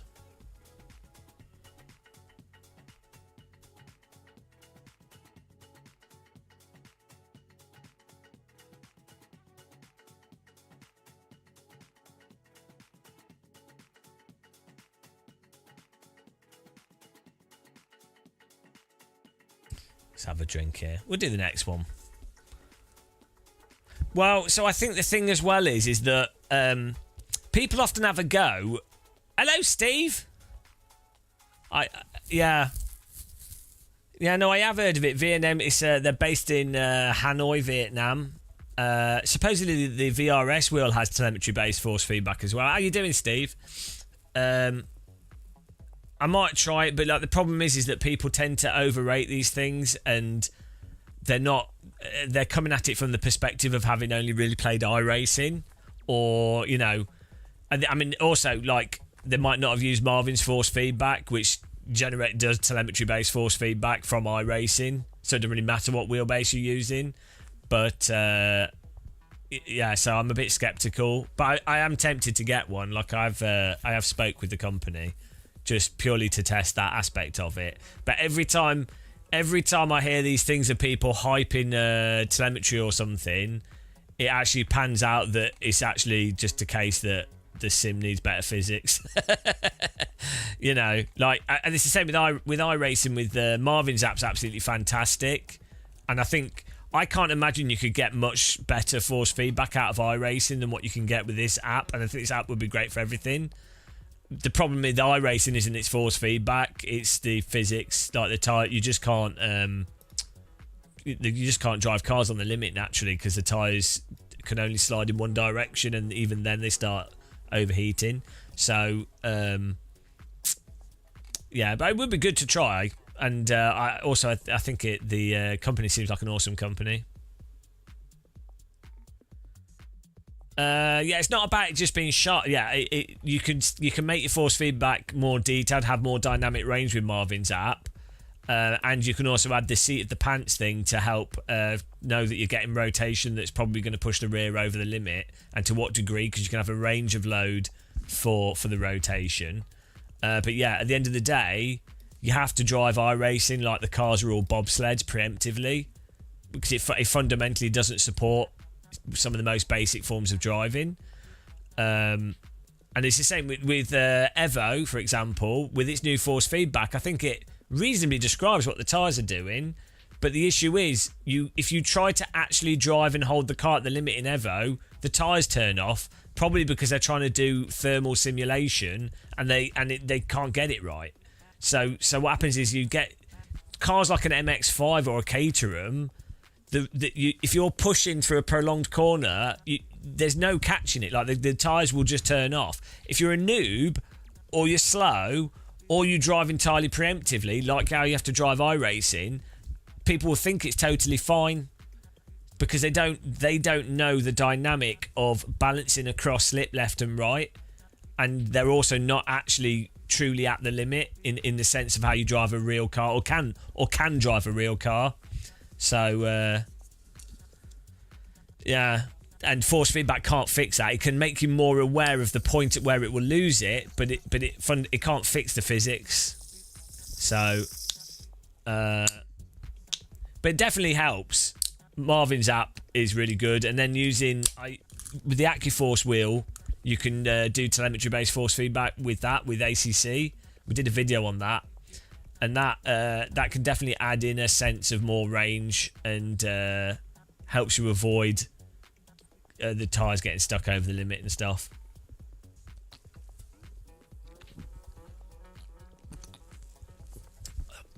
Autobahn, I'm not quite sure what the cause of this sort of binary tyre fail thing is.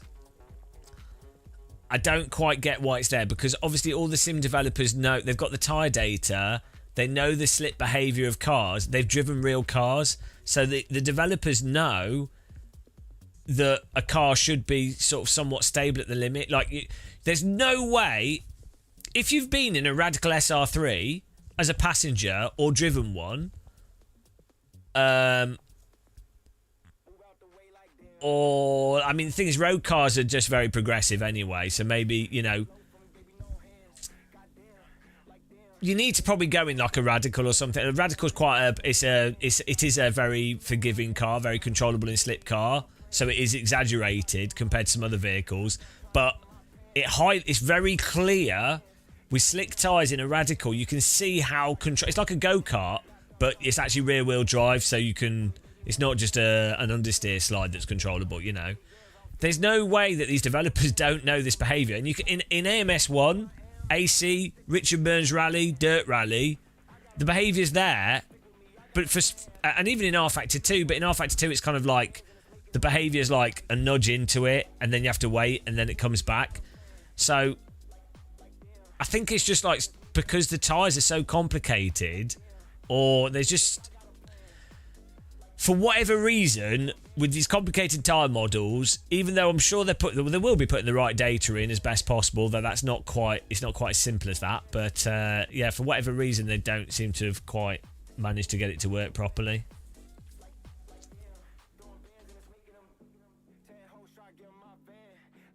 It was like this in the 90s. Yeah, part of it is the design of stuff. Part of it is that if you have controllable slip, it can be like if you have two controllable slip, it can end up being like AMS2 where you just drive using the, you know, it becomes super cheesy. So the difficulty is getting the balance right so that the driving from the throttle, the brake and the steering wheel are all kind of a bit balanced. But AMS1 and AC are pretty good, I think, generally speaking. Like, it lines up to anything I've ever done in real life, and all the real drivers I know are like, yeah, AC, it's got problems, but the general handling at the limit is pretty close.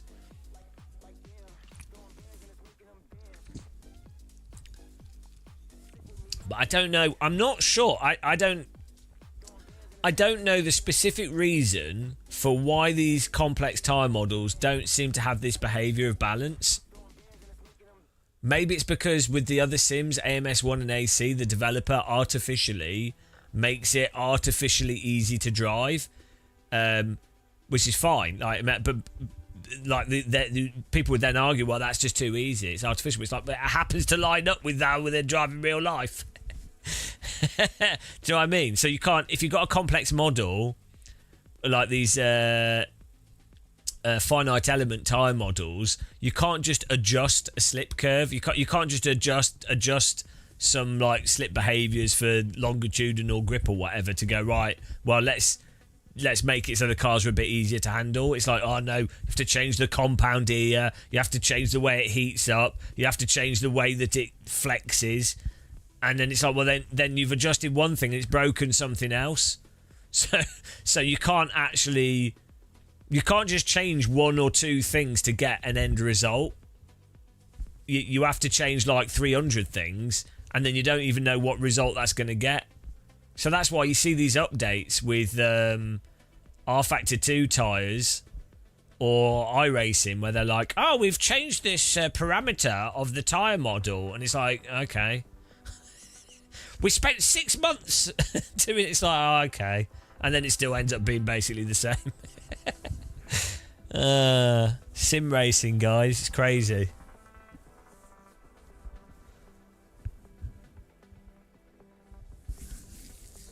I mean, you could also see, actually, interesting in LMU, the effect of changing the central point of the car. I think it was like where the mid like weight loading of the vehicle is, and if it's more in the middle, then the car's more snappy oversteery. If it's more to the back, then the car's generally more understeery. And then you have to use, if the car's generally more understeery, you have to use more trail braking to rotate the car and less steering input. So there's all these like subtle things separate to the tyre model. There's all these like car parameter things that massively affect the overall end result as well.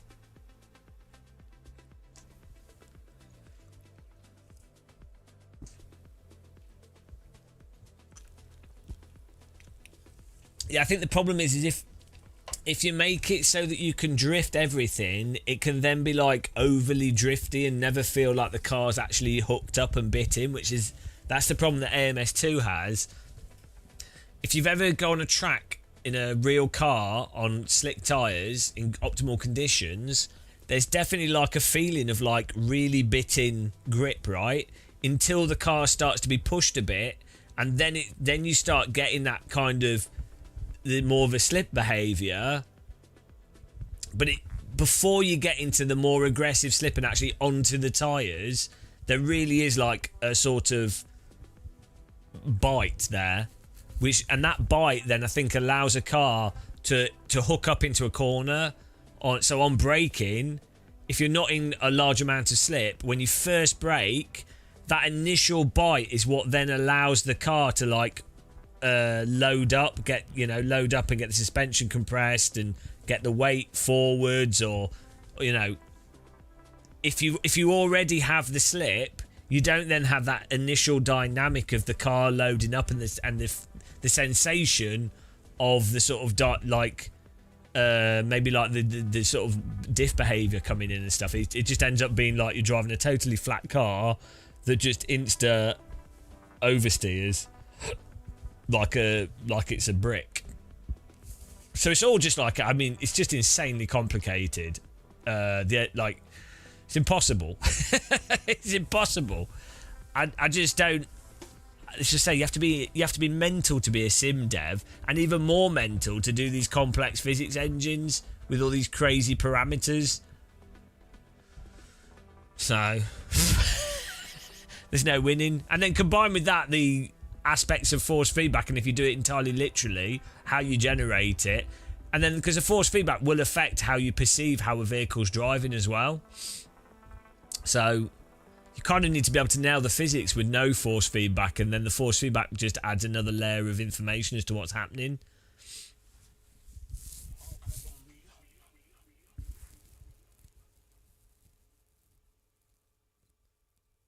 Yeah, different tyres. Different tyres obviously have very different behaviours, but sims are not at a level. So this was, I think it was Dave Perel did a video where he's like, sim racers don't talk about the different tyres with the different sim might be using different tyres, and it's kind of beside the point because the sims are not at a level where the tyres really the different driving sims have fundamental physics flaws before you start talking about the different tyre behaviours. Sure, there'll be different tyre behaviours in the different simulators, but fundamentally, even different tyres in real life, cars set up correctly in perfect conditions with a neutral setup will have a fundamental balanced behaviour to them. Unless you're talking, there's certain cars that don't, but you know what I mean. So it's unfortunately, Dave put out that video, and it's a good point to make. But now you get loads of sim racers going, the reason this sim's like this is because it's got different tyres. So it's like, it's not really the case. It's like the cold tyre thing that we talk about all the time as well.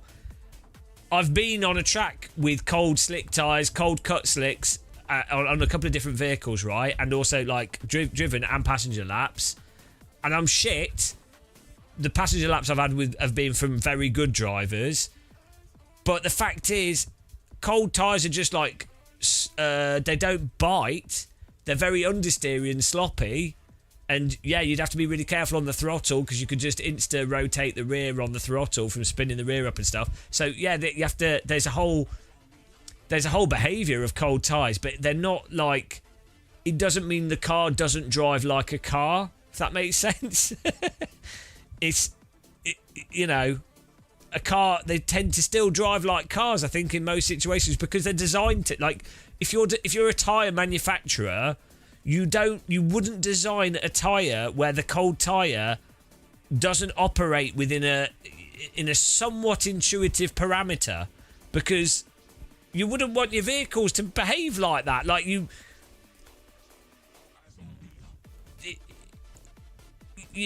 not going to design something that's very likely to be incredibly dangerous. Like if you can, I mean, it does happen, but you know what I mean.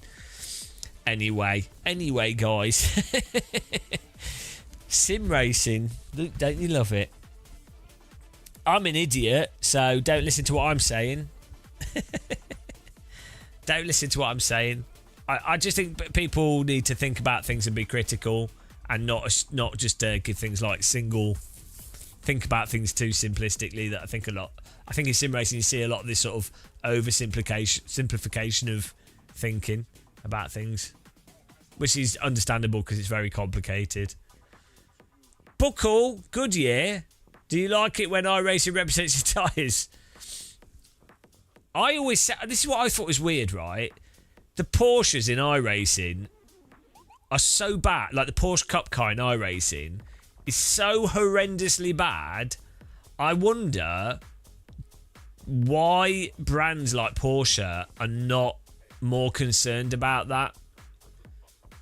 Like if a video game represents your vehicle absolutely incorrectly but is claiming that it's correct, is not claiming it's an arcade game, you would think that would tarnish the brand of the car. But then again, I think the car companies are quite far behind where sim racing is. So the car companies basically see all racing sims for the most part as effectively like a Mario Kart.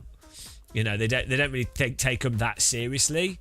It's progressed a bit. Like car companies are like, oh look, race drivers use them a lot, and there is a visibility from them. But car companies are kind of like 10, 15, 20 years behind conceptually of where sim racing is, because you have people working in car companies that are in their like 20s and 30s that understand sim racing, the value of it, the visibility that it does, and the introduction to the brand that simulators have. So you have lots of younger people in car companies that 100% get this, really do get it, and they really try and get other people in the company to understand stuff. But then you have executives that are like 50, 60 years old that in their mind they're still in the they're seeing sims how sims were in the 90s. So, you know, it's a weird one. The car industry is really far behind often with these things, like 10, 15 year lag.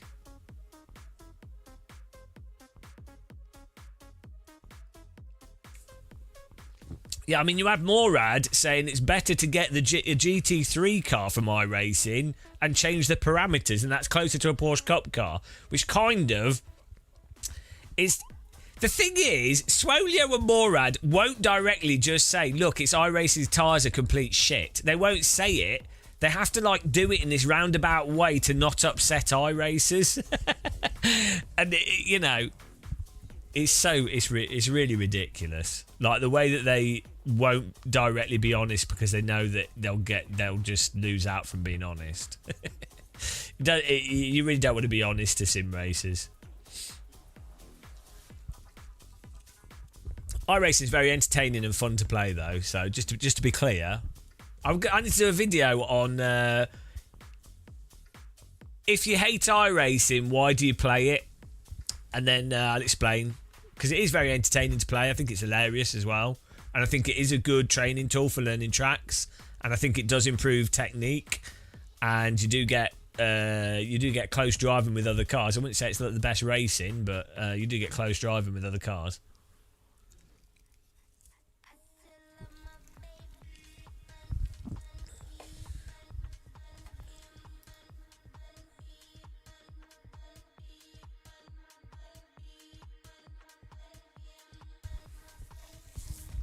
Let's go.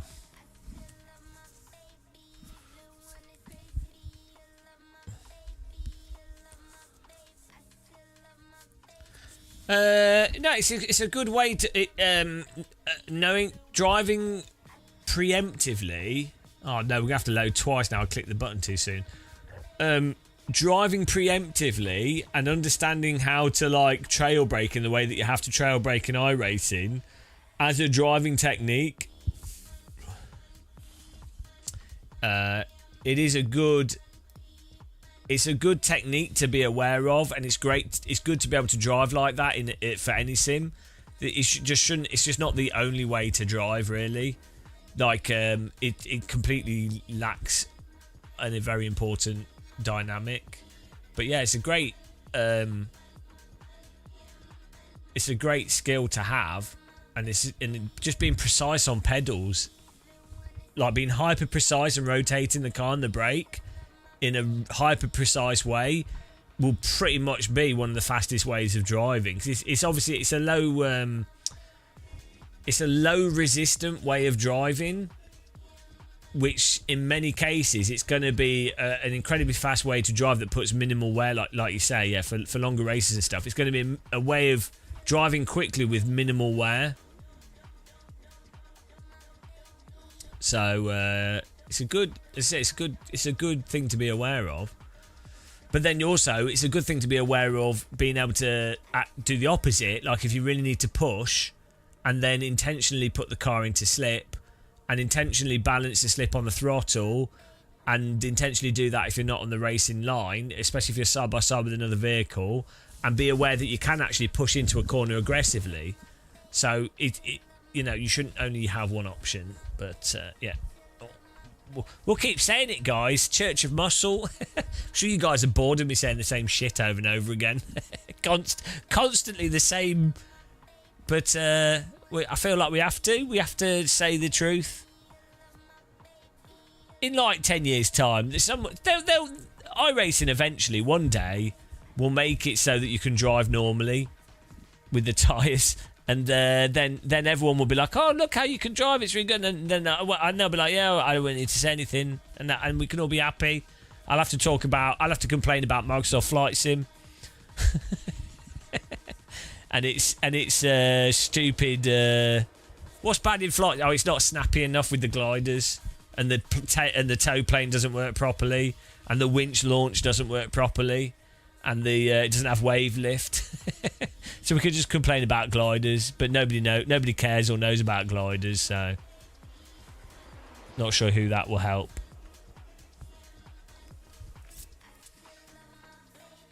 Do you think we'll finish this one or we'll get punted again?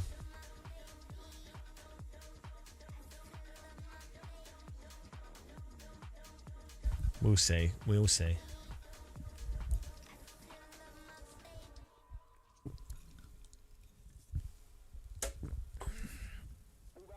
Your money is on punted. We'll do a poll. Start a prediction. To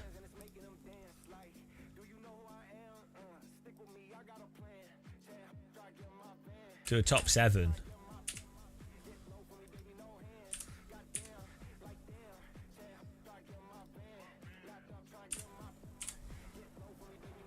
There you go. Saturday morning goose about.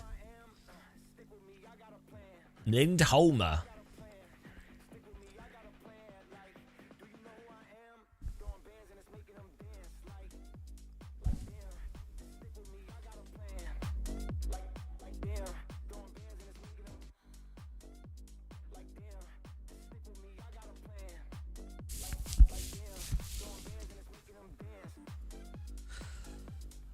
Oh, Georgia Cote's in here. Joshua Ashley. Was that the guy that murdered us? I've already forgotten about it. Joshua Ashley. He's back to kill me again. We have to beat Joshua Ashley, the murderer. I think he probably might drive into us again. take all my bits.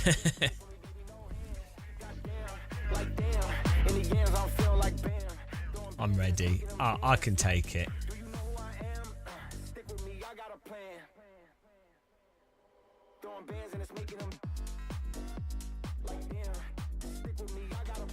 Beautiful. I might move the wheel down actually. On this, do we move the wheel down?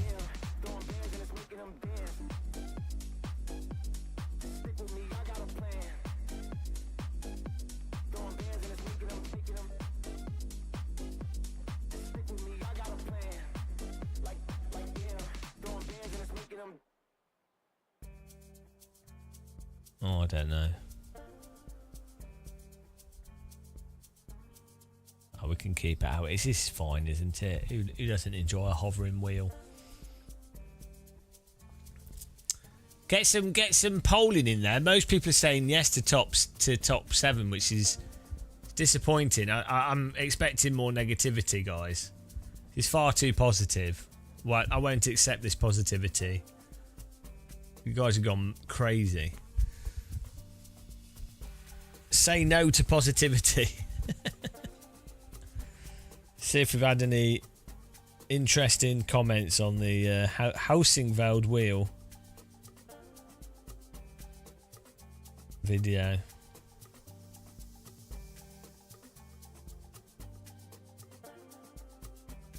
It looks kind of weird, but I like it. I like that they're experimenting, but I think you can experiment without looking like the 80s.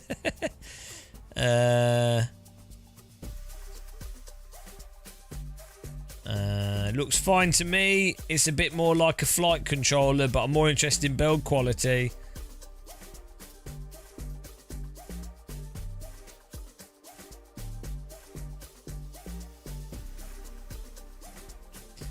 The wheel and seat are two physical items that closely match a real race car, so it's not surprising that people pay silly amounts for them. I seriously doubt it'll get much traction. For me, it looks too much like an oversized game controller. Which it is. Yeah, but all steering wheels are game controllers. I know what he's trying to say, but they're all game controllers. 1 lap to green. Line up on the right side. The estimated strength of field is 2,559. Closed. Pit road is closed.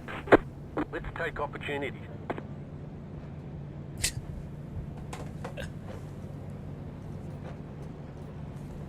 The thing is, a real car steering... I mean, like, if people are going to complain about the visual design of the Housingveld wheel, which is fine, like everyone likes different things, right?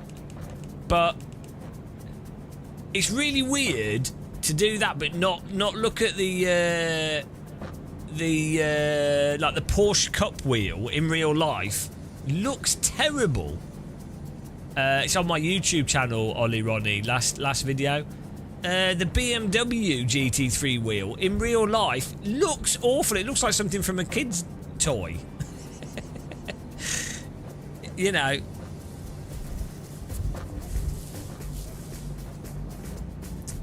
I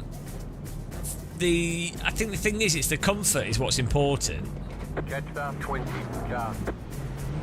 Catch start 10 car. I mean, Catch start 6 car. in my mind, nothing looks better than. Catch start 14 car. Nothing looks better than like a simple 1980, like a Momo, bog standard Momo wheel.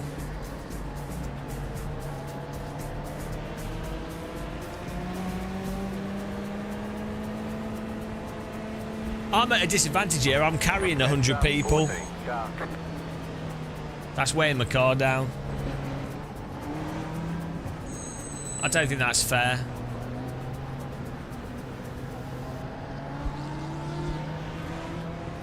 Yeah, you guys are going to have to get out. You're weighing this down, I'm afraid. Luck? I don't need luck. Power and skill. Skill and luck. That was really funny, that guy that got really upset by that.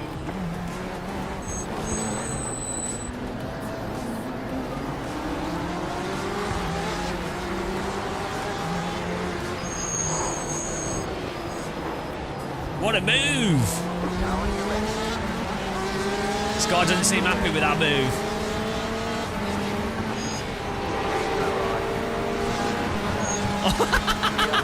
Good battle, good battle. Slow, slow.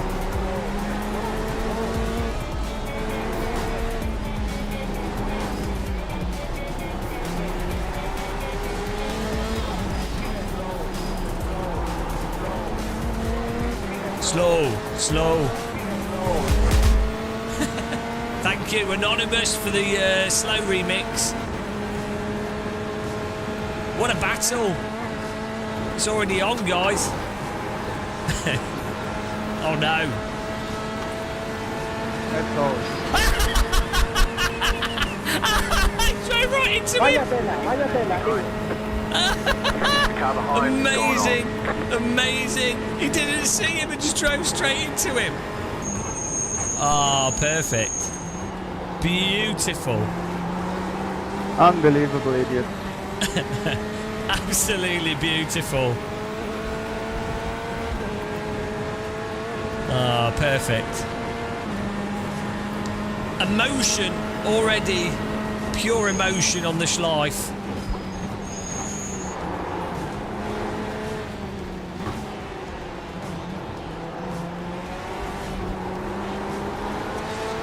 Schleif attack.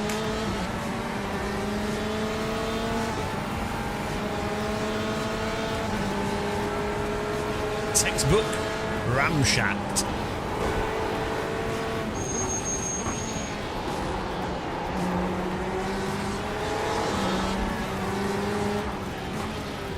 Trying to give this Porsche a heart attack.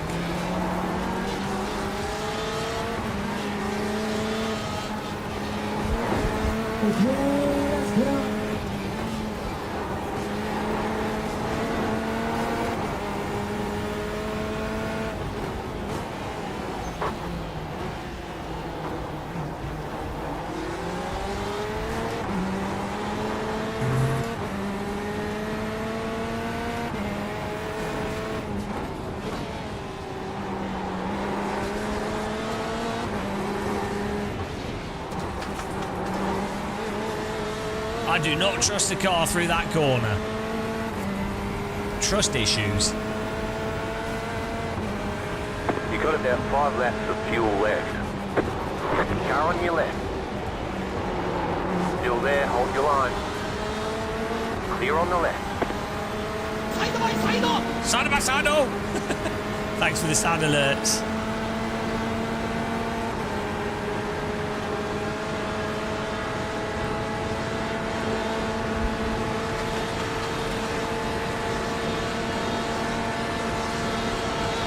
Right side. Still there. Still there. Clear. Oh! I'm sorry. I tried to leave room. I think we did. I think he had to back out of that. I think we were well alongside. I think we were pretty alongside and we did the best we could. We'll have to have a replay of that.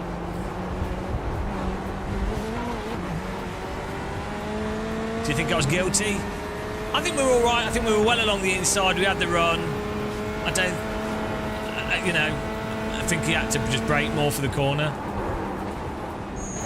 Oh dear, failure. Car right. How do you drive Clear. into me there? I moved right over.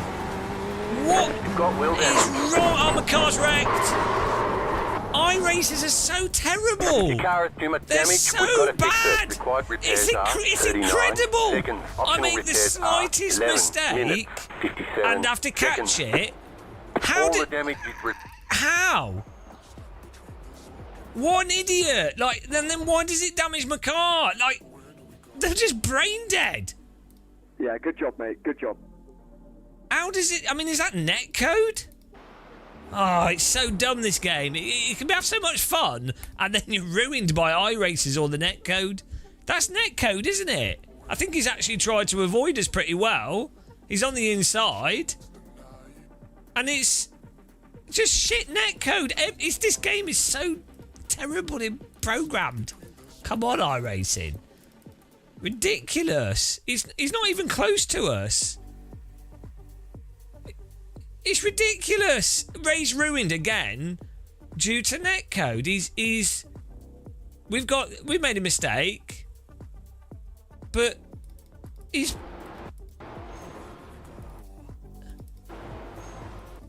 And that's it. You're completely wrecked because the game's prediction is totally off.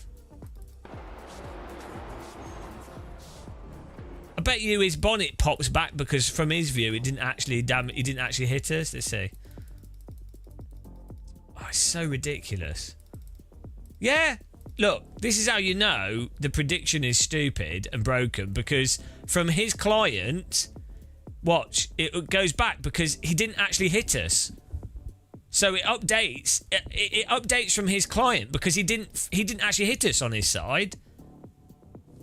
The game is so broken in its netcode, and it ruins so many races and causes so many crashes. And they do nothing. They need to reduce the damage. It's such a stupidly designed video game. If you have that much desync, you can't have the damage. It's updated so he got no damage, so he didn't hit us from his perspective, and yet that's my race entirely over. And why is iRacing? Why doesn't everybody call this out on iRacing as much as I do? Come on. Come on, influencers. iRacing needs to be shamed for this terrible game design.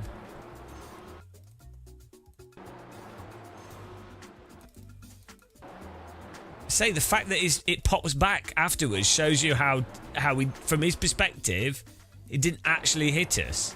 So it's all like the client-based desync and what have you. Which if you have that, you need to reduce the amount of contact that one car gives to another car, and you need to reduce the damage that you get from car contacts. It's that simple. It's fundamentally massively unrealistic, and it causes so many crashes. But they've managed to hoodwink players that don't notice or know or pay attention, so that the players think, "Oh, I did not hit her. I did not."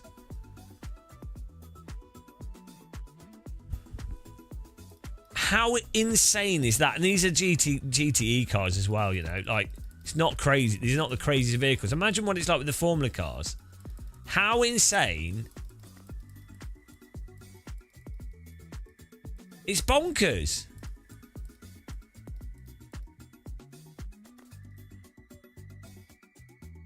A lot of them, yeah. The fact that someone can punt you, entirely wreck your race, and game over you with it doing nothing to their car because they didn't actually hit you, suggests that maybe there's a little bit of a design issue with how you do car contacts and damage.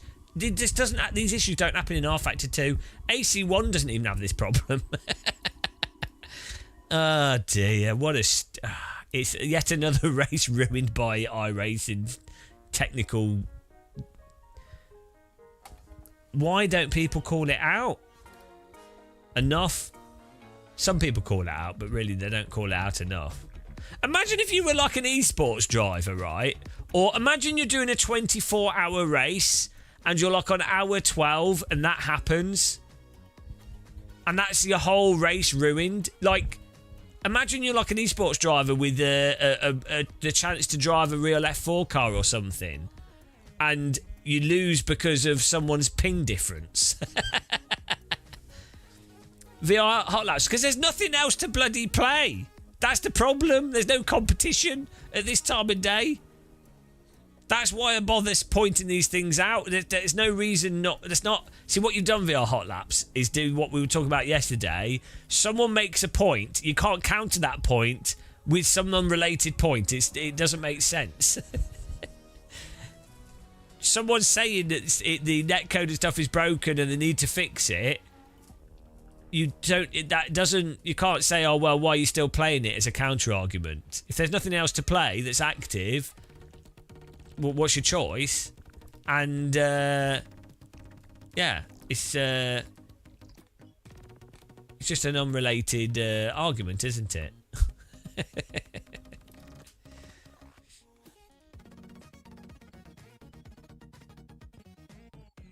So, I just, it's ridiculous though. Let's be an FPS streamer.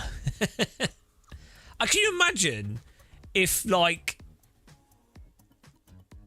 the equivalent of, like, the netcode issues that iRacing has, if you had that in, like, Counter-Strike, like, Counter-Strike does have issues with netcode at times.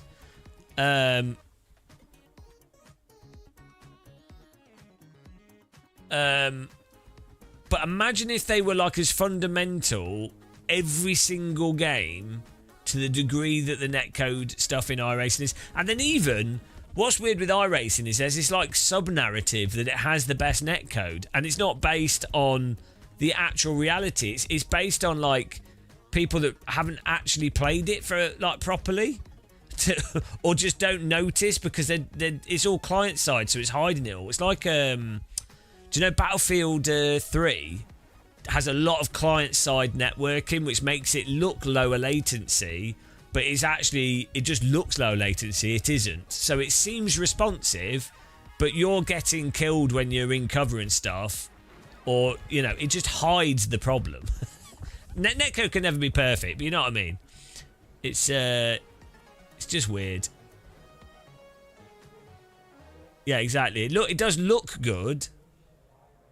And it does do a good job of smoothing, but then that netcode is not bad. I don't think it's a bad approach, but you have to, if you're going to have high smoothing, you're going to get high amounts of desync, and so as a result, you then have to reduce things like car contacts and damage. There's no way around it because on a tight corner, you're going to get problems. It's just how it is.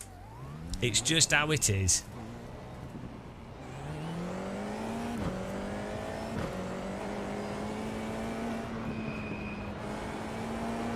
Then you get the defence brigade will go, you know, it's the person's got a high ping. It's like, well, yeah, they have, but that's people playing it, so that's what happens. Oh, dear, guys. Sim racing. I need a sandwich. Let's have some F4 Brands Hatch fog racing. That's where it's at.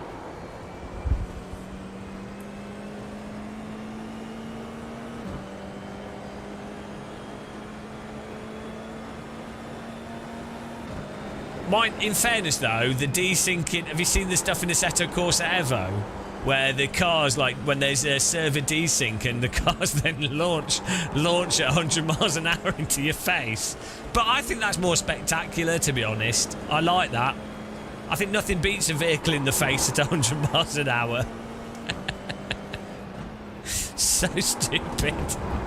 The Jimmy Broadbent has a hilarious clip where he's just driving along. I think he's in a Caterham, and the car just levitates and then zooms into his face. It looks so stupid. It's so stupid. It's actually good. It was worth it just for that. I do like getting bugs like that. There's some really funny FIFA stuff that's hilarious. It's like physics based. Really good.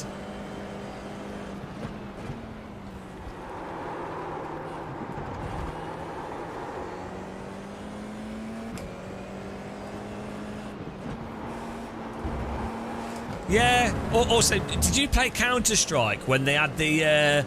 there was a ragdoll bug where every now and again when you killed someone, they just launched in the air. And it was amazing. Like, it was just hilarious. It would just fire them 5-10 meters in the air or against the wall. So good.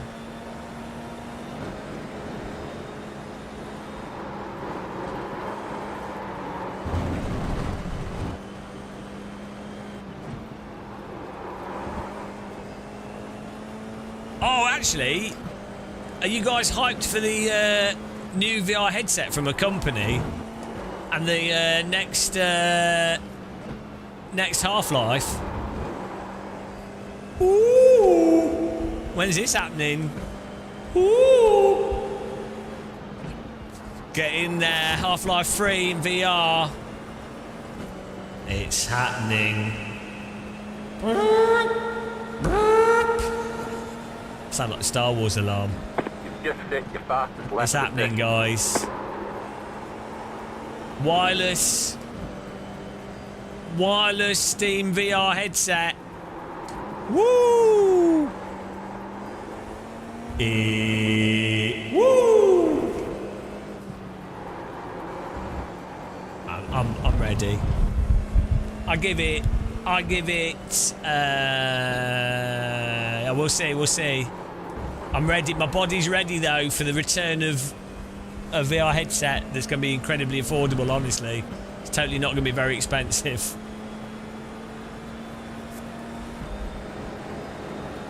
Half-Life Alyx Episode 2.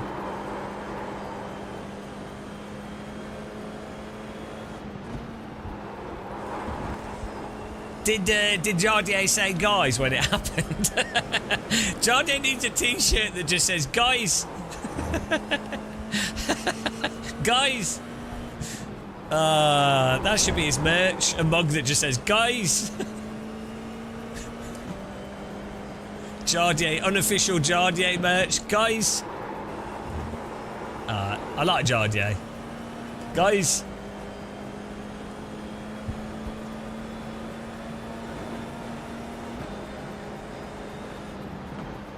Woo!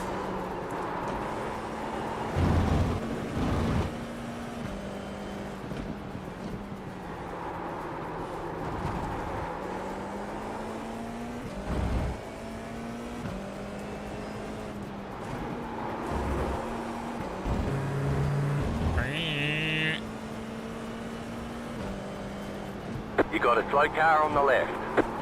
Oh yeah, we need to do the poll. We died in the last one. Someone made some good channel points. Not me.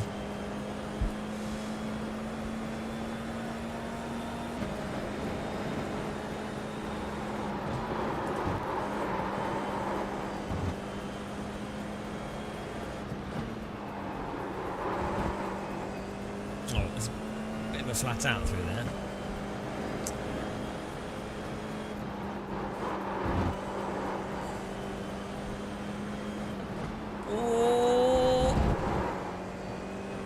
Brands Hatch, the best track in the world, pretty much. I mean, it's a close call between Brands Hatch and Alton Park, I think. They're fighting for attention.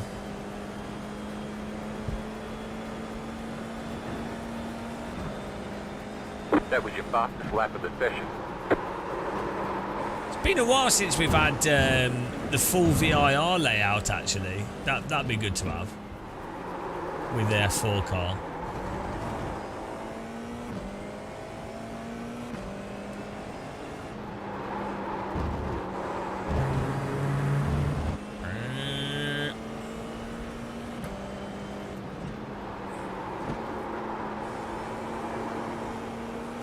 Get in there.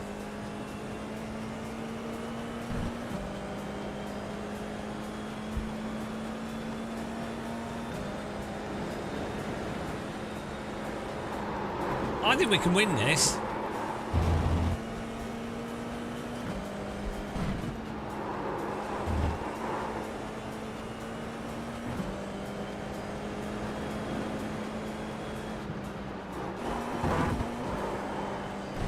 I was at week 10.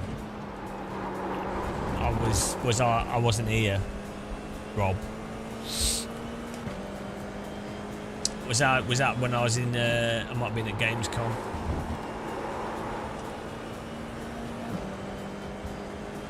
The com of the games. I missed so much stuff at Gamescom. Hello, Pubsy, we're good, thanks. Hope you're doing well. Fastest lap for you. Yeah, I missed the Corsair booth somehow because they're in a different room to all the other hardware stuff. And then I missed the Hell Let Loose developers. I missed the flight sim stuff. I've just missed so much. Gamescom is so big It's ridiculous. And I was there for like 2 full days.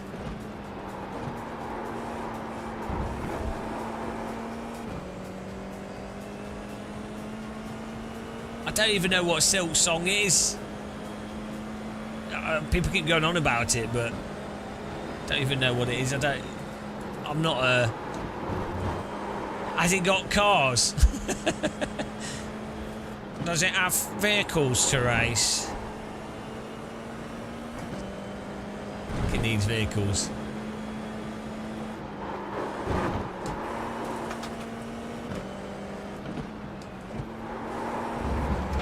On what stage? Oh, what, on the farm sim stage? With Champion Joe doing commentary. Yeah, it was pretty funny.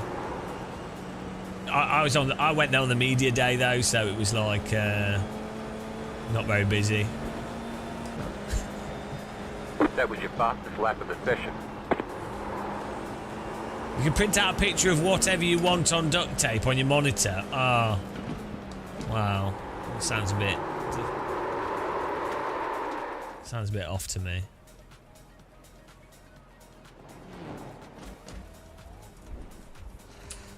Let me give you your points for the last race. Here we go. Choose prediction outcome. No. 8 and fail. We go for a new prediction on this one. Top 5. Hang on. When does this race start? Do we just sign up to something that's not going to start for like a week? Oh, it starts at 10:45. Okay.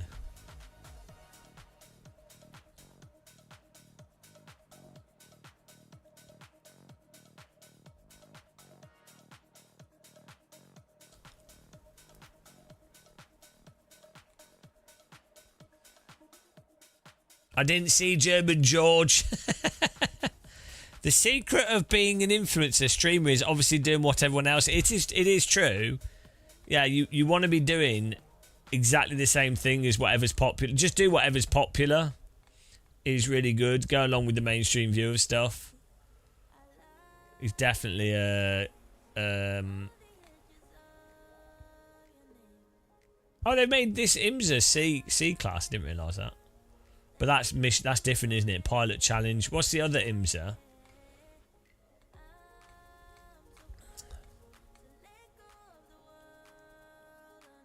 There's the Falcon Sports Car Challenge at 12:30. Is this LMP2? Oh no, that's a Liger. LMP3's rubbish. It's like a bad LMP2 car.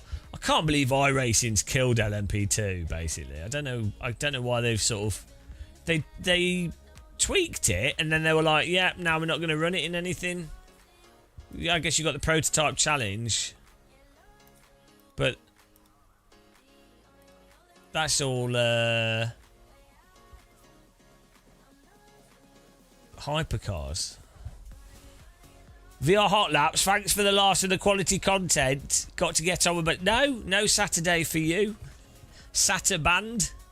Oh, here we go. IMSA. It's Class A.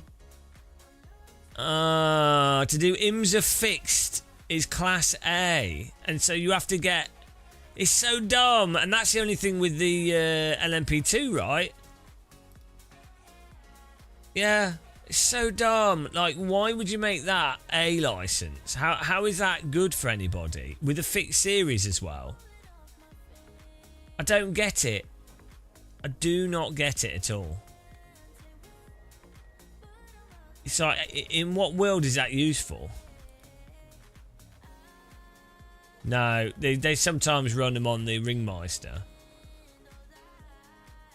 So we bought the LMP2 car, right? And now there's no way for us to drive it because they moved it from one license to another license. And it used to be quite an active car. And now the LMP3 cars basically replace the LMP2, but the LMP3 is a worse car to drive. Like it's just a shit car, right?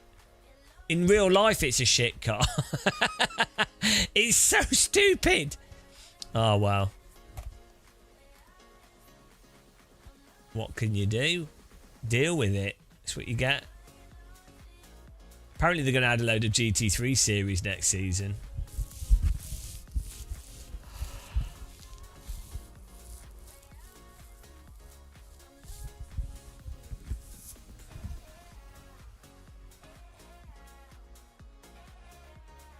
Any new comments on the video here? Instead of grinding trees. Here we go. I prefer, this is about the Hausenfeld wheel. I prefer it over Ace Attack. I never liked either of my thumbs. I'm here for the free tea. Game Gear.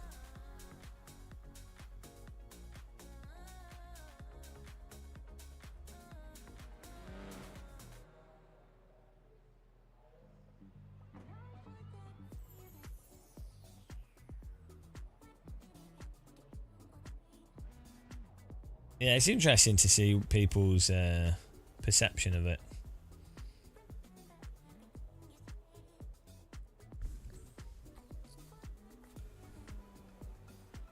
Put the crap version ahead of the thing you actually want.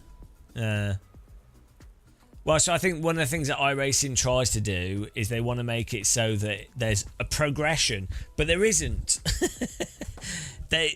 It's like they want to do the thing of going, oh, you know, you can go from the low formula and work your way forwards. And it's like, well, it doesn't really work like that, does it? Because if the competition is, if there's more people online in the initial stuff and the stuff that's included in the subscription, then that's more competition. So at higher I ratings, it's then harder to actually beat people. And those cars are often harder to drive in a sim than the faster cars. They're harder to drive in real life because they're faster, there's more G-forces, it's more physical, and you have less time to practice. Whereas in real life, the lower G-forces and more practice time makes the other cars easier. But it's like just you can't ignore the reality of the sim. Well, I guess sim devs seem to do that. But we have driven it. It's not too bad. Is it on Road America? Yeah, it's just a punt fest.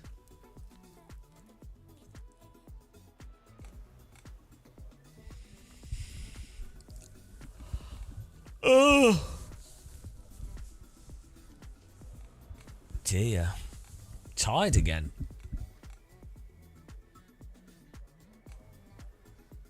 Six hours of Indianapolis Motor Speedway. What's this? Indy 6 hours. When does this take place? In 2 hours?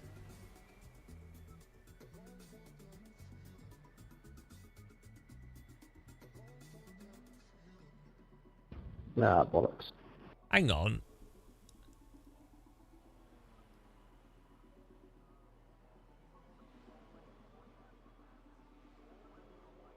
It's not using any of the oval, really.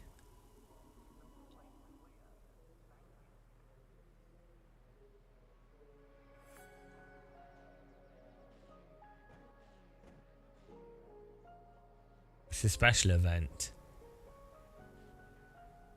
Can you take 6 hours of Indy?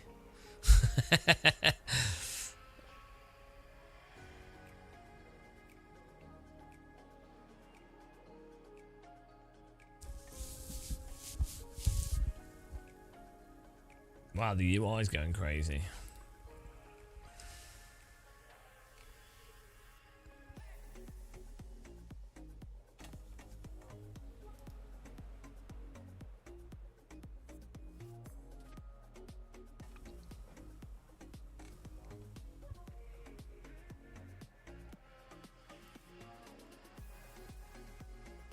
Is there anything... Nothing in iRacing uses GTE cars anymore either. And they're better than the GT3 cars, I think.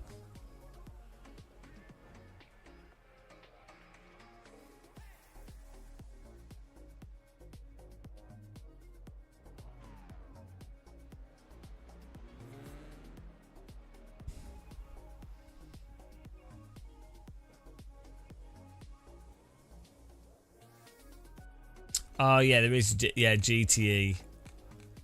It's this one.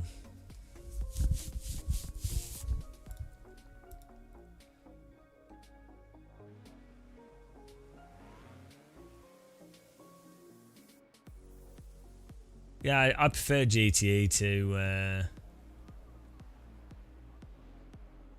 GT3. They're much more fun cars. The lower downforce as well, it's faster. Let's see.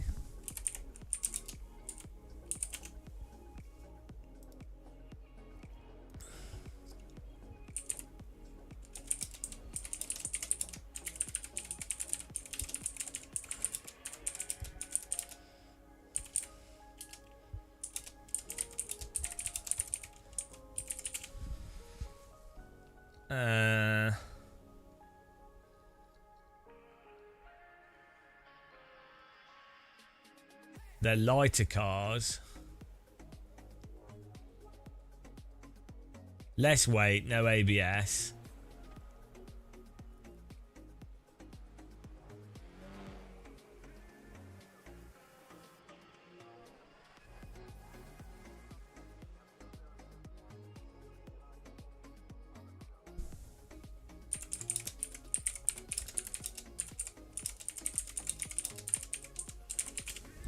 It's a price difference. GTE new car, $800,000 to $1 million. GT3 $350,000 to $500,000. Wow. Yeah, see, I'm not a peasant. That's why I prefer GTE. Shift. I just started in iRacing, got my wheel and everything, loving it. Farming safety rating. Oh well, you know, you need to get into the state of despair. Yeah, maybe Porsche. I don't know. I'm not really a fan of GT4 cars.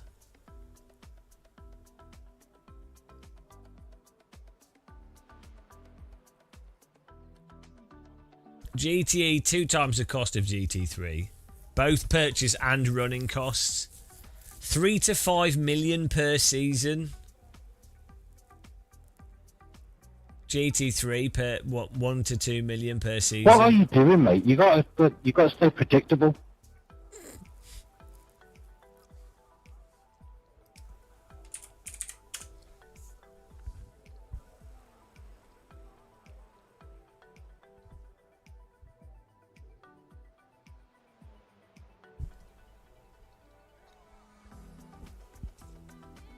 Yeah, I mean, imagine spending £4 million to do GTE.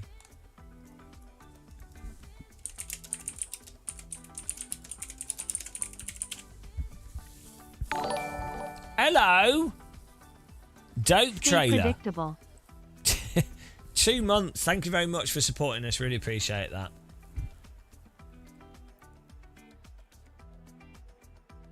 Here we go. Factory teams, Ferrari, Porsche, Aston Martin, Corvette run GTE programs as marketing and R&D investments, not profit centres. Costs are absorbed into the brand's racing budget. Success in Le Mans and WEC helps sell road cars. Do you think it does? Like, I guess maybe it does. Like the brands, people are like, oh, it's a Porsche or a Ferrari. Private teams, rare in GTE because of the extreme costs. Even when they exist, they rely on manufacturer support.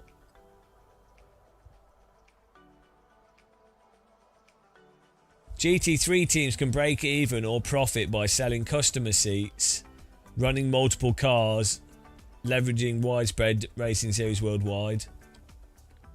That's why GT3's exploded whilst GTE's been phased out.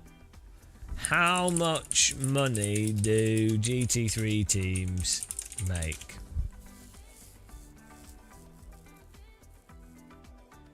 Wealthy amateur gentleman drivers pay $200 to $500 per season to share a car, with 2 to 3 drivers paying. A team can cover most running costs.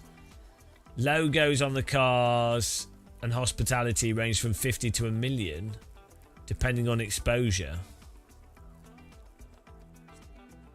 Manufacturer support.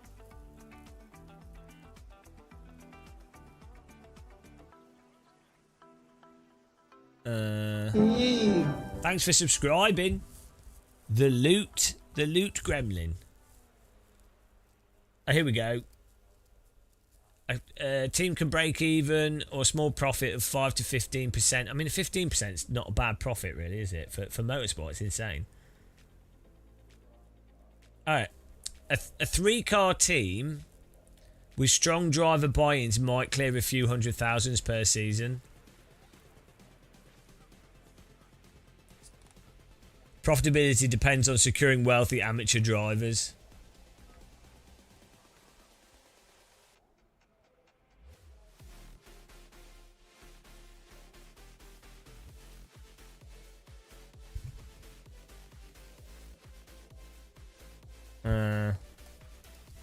Which motorsport is most profitable? It has to be the GT3s.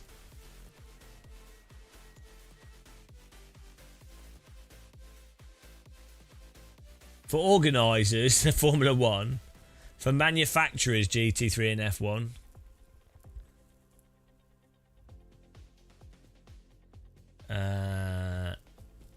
GTE, F1 and WEC are not profitable on the team level.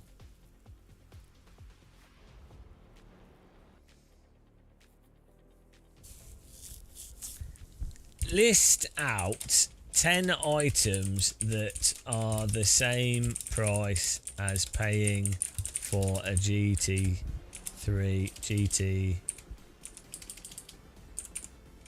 drive. Hello, guys. What could someone buy instead of doing GT3? Right, you could buy one brand new Lamborghini, a Porsche 911 Turbo S, a house or a condominium, 2 to 3 rental properties in small markets, a small private plane, a 50 to 60 foot luxury yacht is 500,000. A rare Rolex. A full Macintosh high-end home audio setup, 200,000.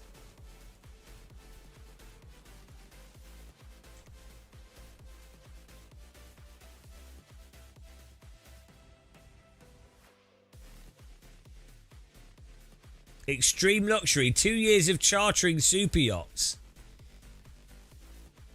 A Bugatti Chiron engine rebuild service, 500,000. Bargain! Bargain. I always wanted one of those.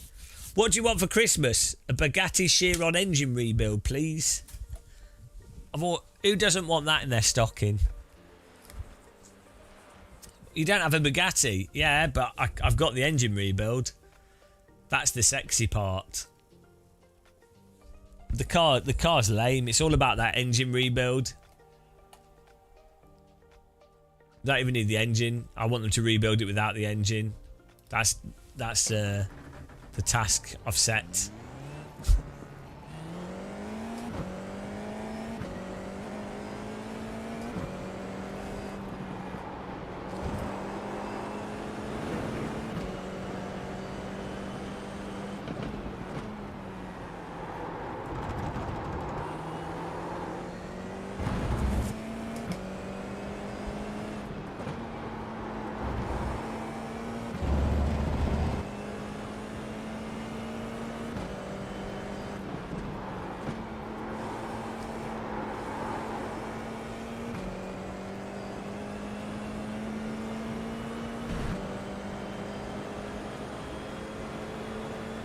No, I wouldn't. No. What am I going to do with it? No.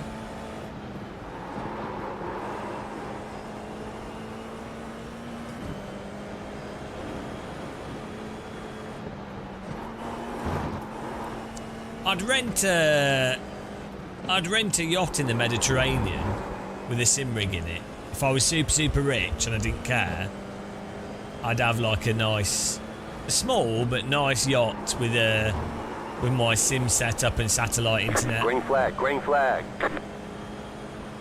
Okay, here comes your first time lap.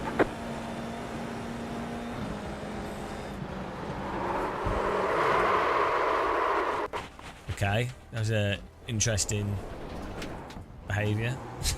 I think I turned as just in time with the bump in the track there. Just warming the tyres up for our actual hot lap. That was, you know.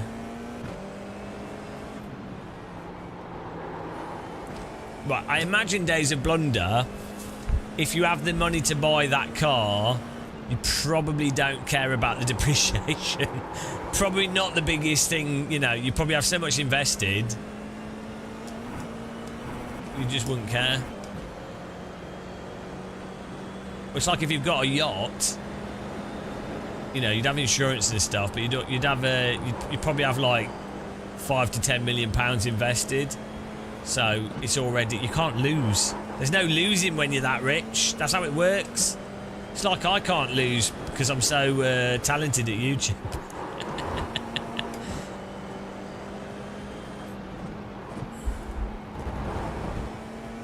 It's probably broken most of the time. That's the problem with these like sports cars and supercars. Apparently Porsche's not too bad, but a lot of them are they just break constantly. So it's like, well, One more lap. it's great having these crazy cars, but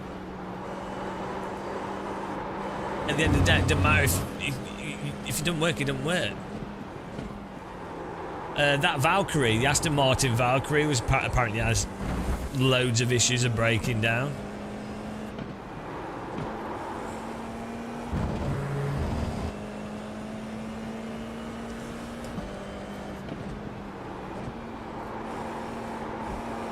It's like they're like McDonald's ice cream machines. Maybe maybe they're made by the same company.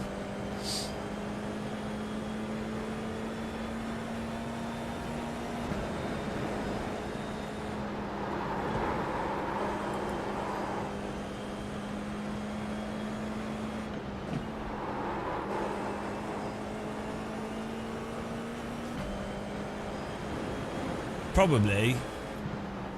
It's just luxury goods, isn't it? It's probably most of it's to do with like tax avoidance.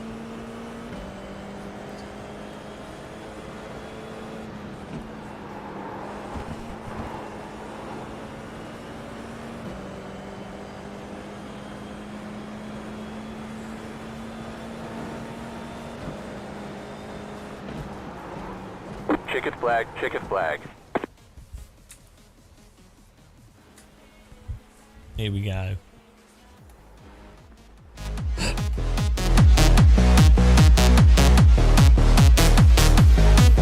We need to make a techno beat still. Keep forgetting about this.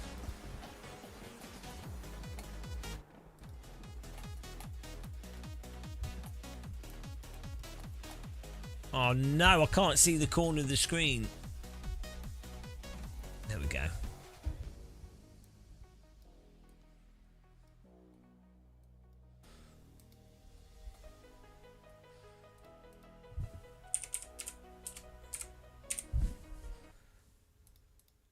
Good luck and fun, boys. Good luck and fun.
is how you warm up.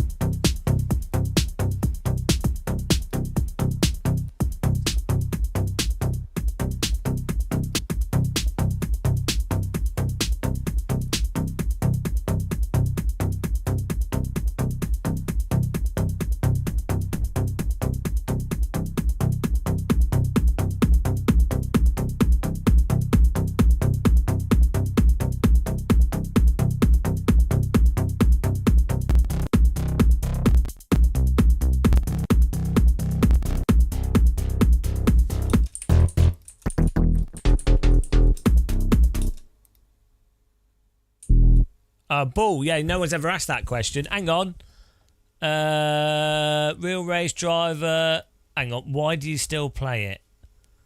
Hang on. I'll do a video on this.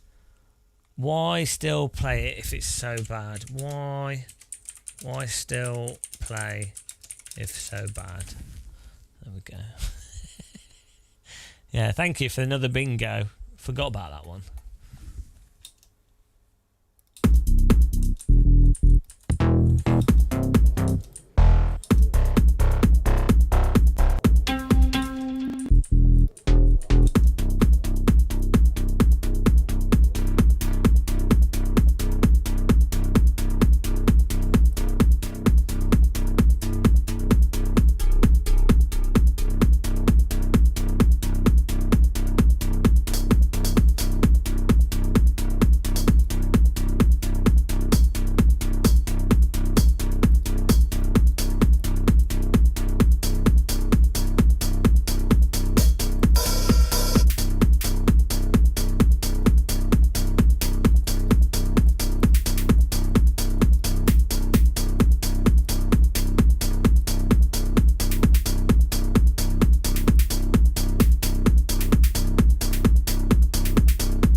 We go racing.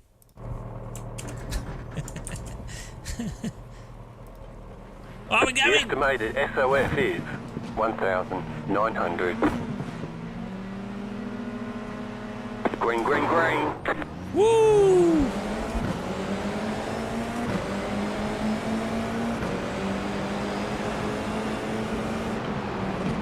Right side. Clear. Left side. A bit early braking there, Clear. mate.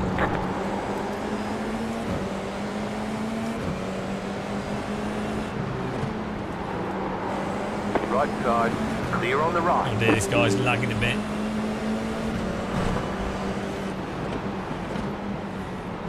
Oh dear.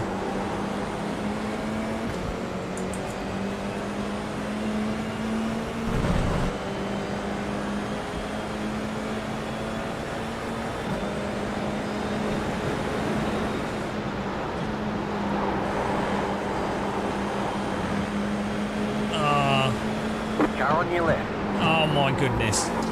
Still there, hold your line. Clear on the left. Bloody hell. Spectacular ping there. Go right. Nice clean driving. That went well. Did a good evasion. The pace car is out of Thanks for control. following.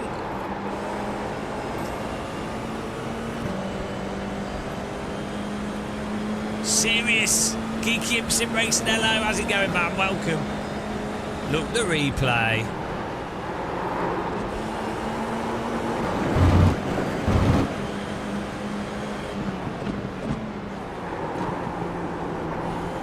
Where's he going? Right side. Still there, hold your line. Left side. Sorry, didn't mean to run you out that Keep wide to the there. right. Clear on the left. Got stuck in understeer.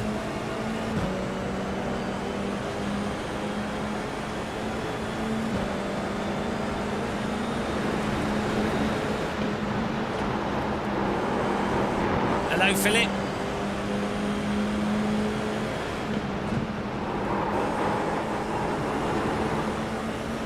Car on your left. Still there. Still there, hold your line. Still there, hold your line. Clear.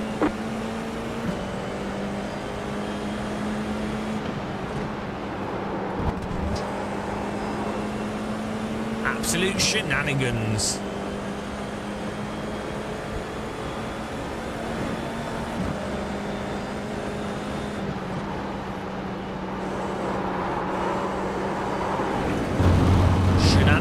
Shenanigarama. Shenanigeddon.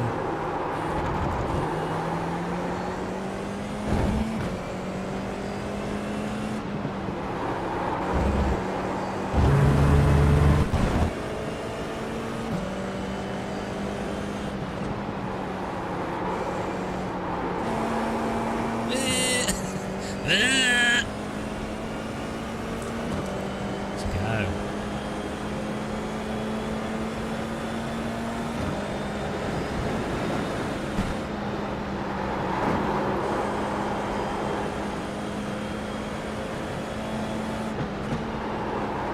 What's time attack?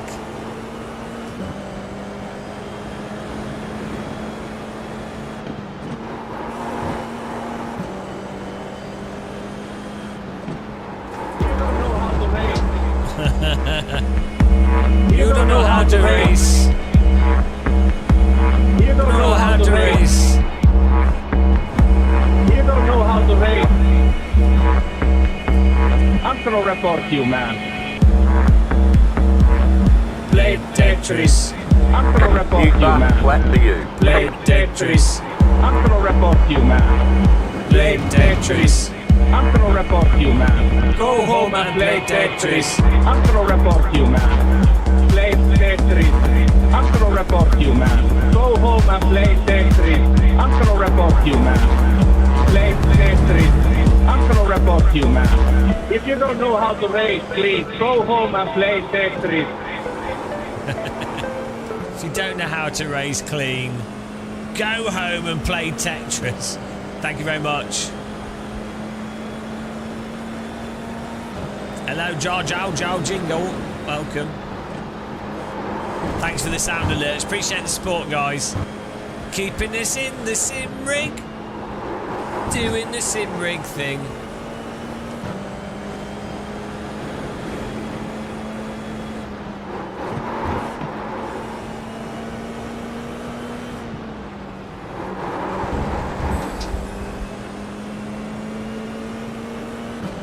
We all need to go home and play Tetris.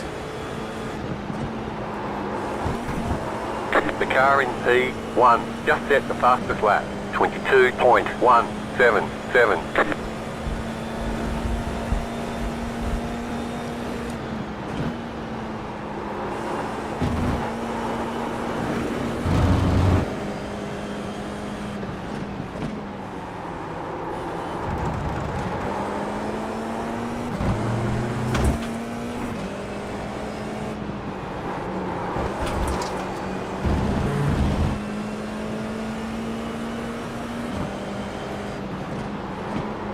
Woo, I'm on your bottom. Vincent Merch and no merch.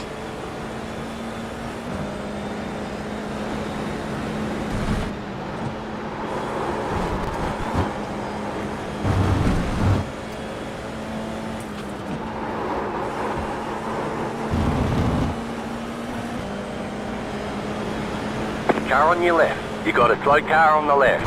Clear, car stop on the left. Go right. Car doing donuts on the left. Mute moves. Beautiful moves.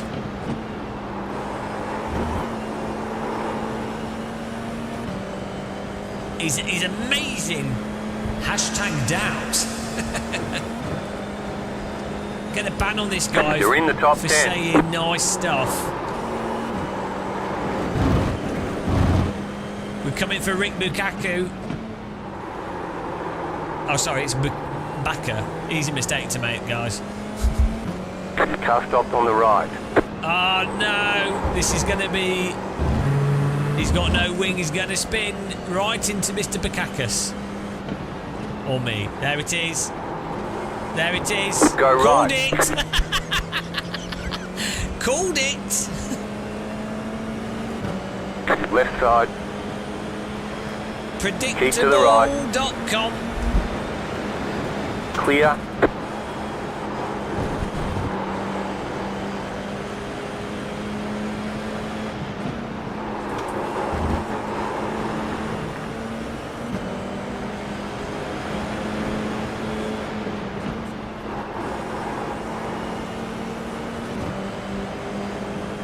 Car right.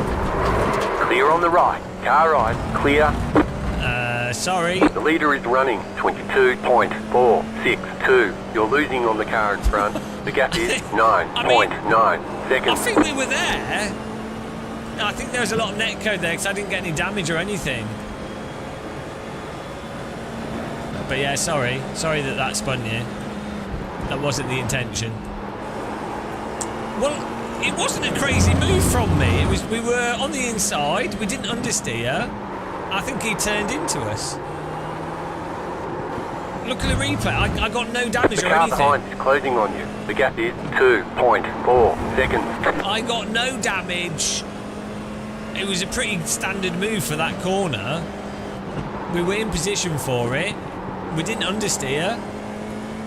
That's my defect. We'll have a look at the replay. Genuinely, if I'd have ploughed him, I think we would have got damage. I think it was probably netcode. Definitely netcode. Netcode gives and netcode takes. Put it in your face and deal with it. It's the theme tune, the netcode theme tune. Written. Yeah, send it to Jimmy. He can review it in his. Can review it in his sim rig topless. Yeah, sorry. Look the replay! Look the replay, guys. We will look the replay.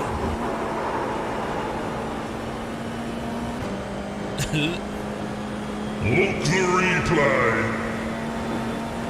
Time to play Tetris. No, it was a good move. I got no damage. Report For sure. Report for sure. This is why iRacing is the best. I'm sorry. I'd like to apologise for my criticisms about the netcode, the tyre model. The voice chat redeems all. Redemption achieved. It's also the most realistic.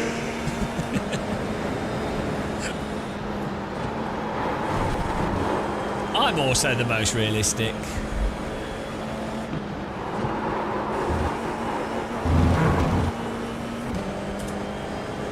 Three Minuten.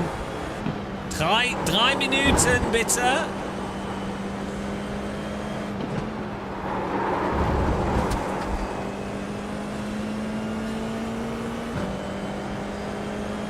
Exactly. I have become the code of the net, like Neo in the Matrix.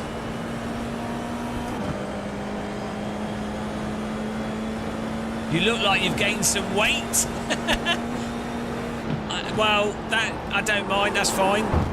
Probably because his shirt's it's a bit small. Yeah. If I want to, yeah. The advantage is when I change shirts, I'll look thin again. So this is to give the illusion that next time I put another shirt on, you'll be like, oh, wow, he's lost a lot of weight. I'll be like, aha, I played you with the shirts. Also, the weight is helping me drive the car faster. I'll get central ballast. It's an advanced technique. Again, lots of sim racers don't know about these techniques. If someone drives into me, I've got more mass. so that car crash is not mine. And it's also the most realistic shirt. Exactly, more downforce, more gravity.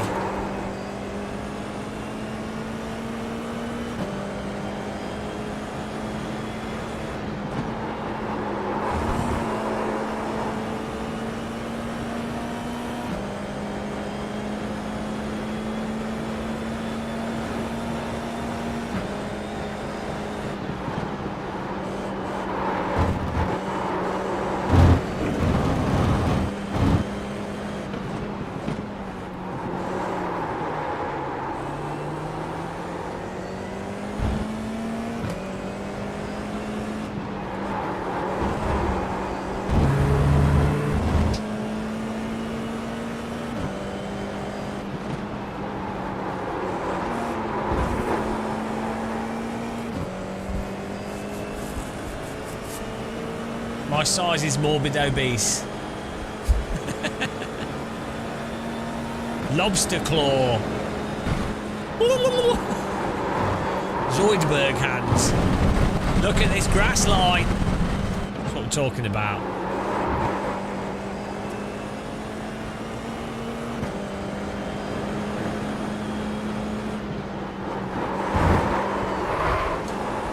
How does he do it? Why is there no one on the track near me? 12-second gap. Oh yeah, we had to avoid a car and I murdered someone. That's why anytime there's a car near me, we kill them. That explains why there's no cars near us, because we killed them all. But that doesn't matter. It's their fault. Their fault for being close to me. Don't go close to me and you'll be fine. Glorious 7th. We need the 7th graphics on the screen to celebrate the joy of 7th. Beautiful 7th. Take your clothes off.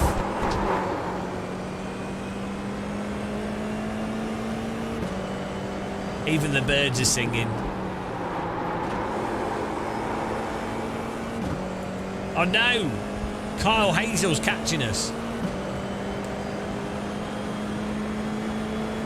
Better drive carefully here.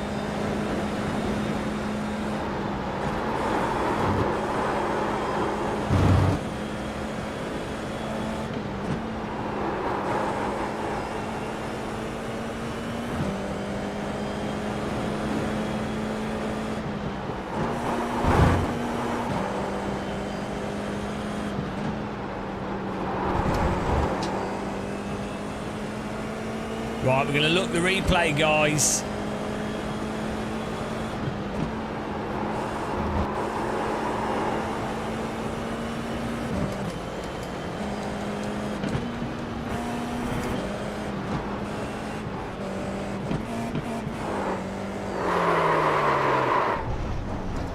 There's the flag. It's over.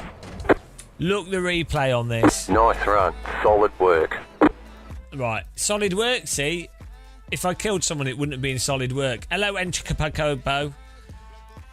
If I'd actually killed them, the guy would have said, terrible work, you're off to jail for manslaughter, but he didn't. So, look. We'll take a close-up look at this. And we'll see. We'll see it was a great move, and the other car turned into me. I apologise to him, even though it was clearly a great move. Here we go. Look, we're lined up. We're lined up. He's left the inside open. We're well in. Oh, and we pit manoeuvred him. Okay. To be fair, I mean, we had a wheel there. We did have a wheel. It's not the... bugger me. We've lost it. What a shame. The video evidence has been deleted. It's not that bad. Look. It's not that bad. It's obvious what we're doing. We're not understeering. Yeah, it's a pretty standard move. I mean, right. Okay, look. No, it's not that bad. No, because look at this.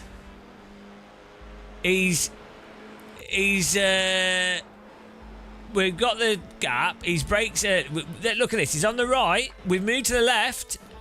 It's really obvious what we're doing. I think it's netcode. I think it's netcode. We're not understeering or anything. Okay, it is... Look, it is a little bit far back, but we have put a car there. And he is the one turning into us. And then I think it's netcode that causes his car to spin off. At the end of the day, it was a 0x. Look. He didn't have to turn in. Our car is there. At the corner. I don't think it's that bad. Like, at the corner, we're over halfway. Okay, before the corner... We have... our nose cone is halfway over his car. Right?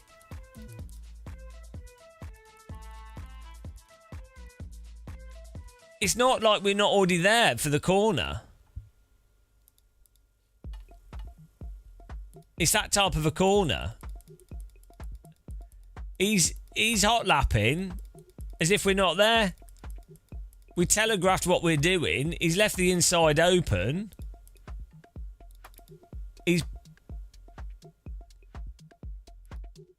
He's cut, like, where is my car meant to, like, we've entered into the corner before the turn-in point. There's overlap before the turn-in, right? We're not understeering. We are driving the apex. He's hot lapping as if there's no car next to him. There's nothing... It's not like a dive bomb. We're fully in control of our vehicle. He's turned over my wheels on that corner. That's why he went spinning off, and I didn't even get a contact from it at all. So if we weren't here, we'd already... It's very clear. Wow, look. It's before the turn-in, we're there. Okay, it's very close. But there is slight overlap before the turn-in. And it's really obvious that that's what we're doing. It's not a surprise if you're going into the corner there and the car behind is there. So, you know, I mean, obviously iRacing doesn't support this type of racing, so I blame iRacing. It was like it is an annoying move, but... Look, Verstappen would have done it, and I think if that's good enough, then... He should have just gone straight. He didn't need to go around the corner, did he? I tried my best to avoid him as well. Look how much I've turned in. I'm like cutting the lawn here, I'm trying to do my best whilst overtaking. Yeah, from his peer view, yeah, that's what's funny is from his view with the netcode, it probably just looks like I've just driven into him.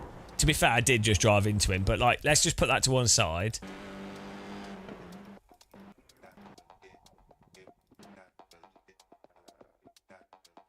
I am the victim. Exactly. I mean, after analysing the evidence, I think I should take legal action against him. It's funny that the sim punishes him and not me whatsoever for that. And also that it just causes him to spin around like crazy. Like, it's a bit silly. if you delete all the evidence, right, and close your eyes whilst looking at the deleted evidence, it looks quite favourable for my side of the argument. If you decide to interpret the facts the opposite to what they are, things are looking pretty good, I would say. Bloody iRacers. Yeah, I've done too much racing. Too much iRacing. To be fair, yeah, I did. It was obvious that it wasn't like a surprise. He had more warning that I was coming in than like a bloody Americans on the London Underground. You could hear them before they're even in the carriage. And that one of us. I think that was a good drive there. I really thought that was pretty good. I think I'm fitting into iRacing here. sure, our safety rate is dropping, but that's part of iRacing. Again, you know. So zoom out. If you zoom out and look 180 degrees, you will see it looks pretty good for us. That's the key. Oh boy, I'm well tired, guys. My head's falling asleep. The rest of my body's awake, but my brain's sleepy. Sleepy brain. We need some techno to wake us up. Mobility Resort Motegi. They race around in mobility scooters.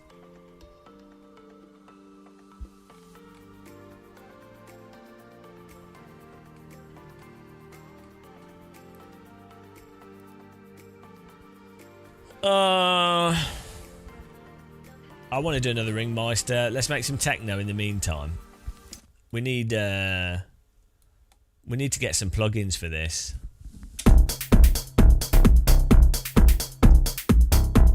We're going to make some good techno here.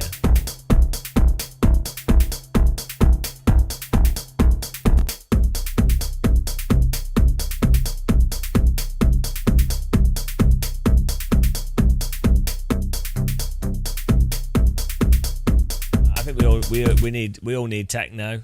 Life is just techno.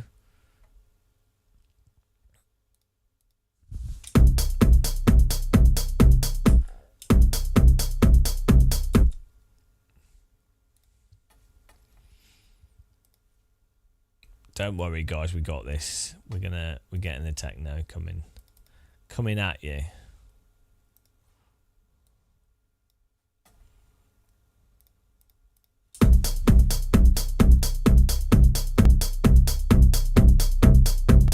Wrong way around.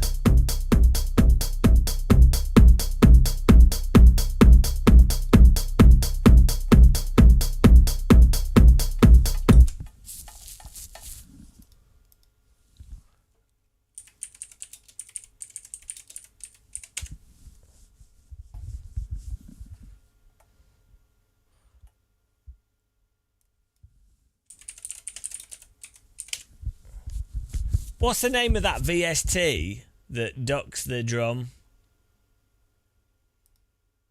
Oh, it is Kickstart.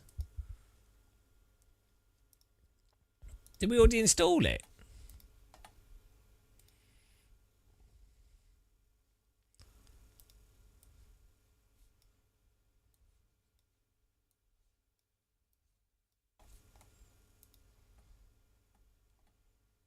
Oh, we already installed it.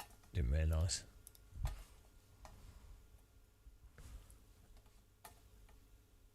Footy in an hour? Oh, you're such a loser with your football.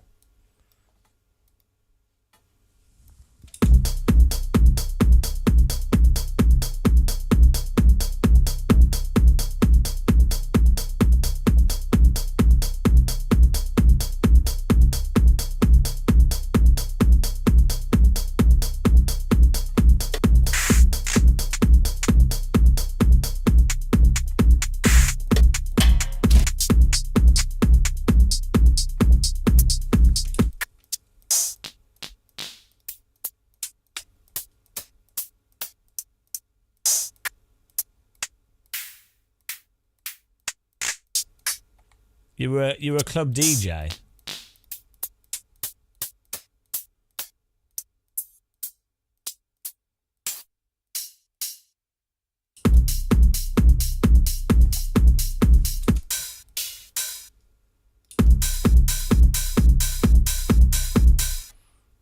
Let's fix the bass first.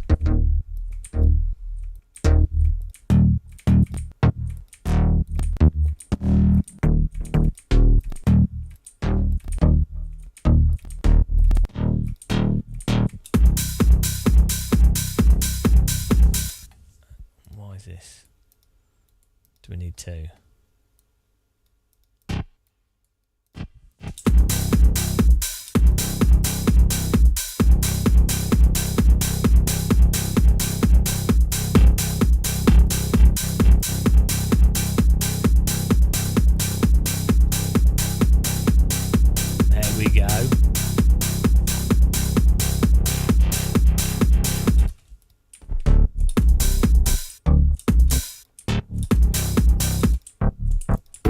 techno's coming together.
I don't like that hi-hat.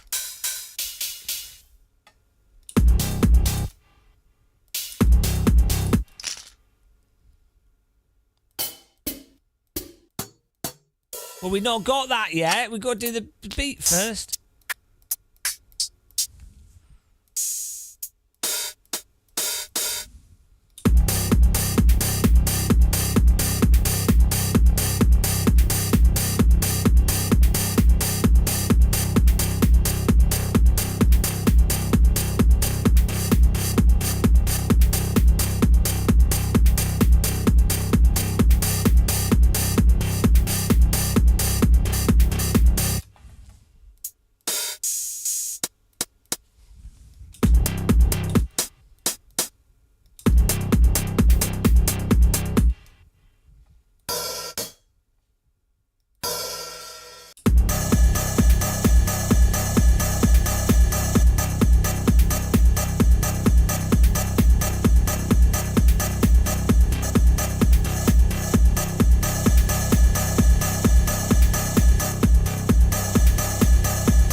Hello, Christopher Allwood. No, we're just making techno because why not? But we can't. I can't find a good hi-hat.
I'm not happy with these hi-hats. I don't know why we don't have any techno hi-hats. This is a disaster.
We can have a synthesizer now.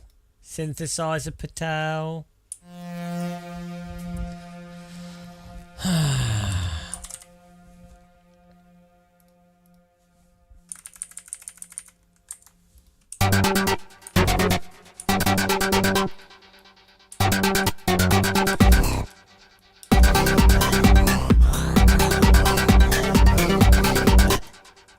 That's a bit loud, isn't it?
Something else.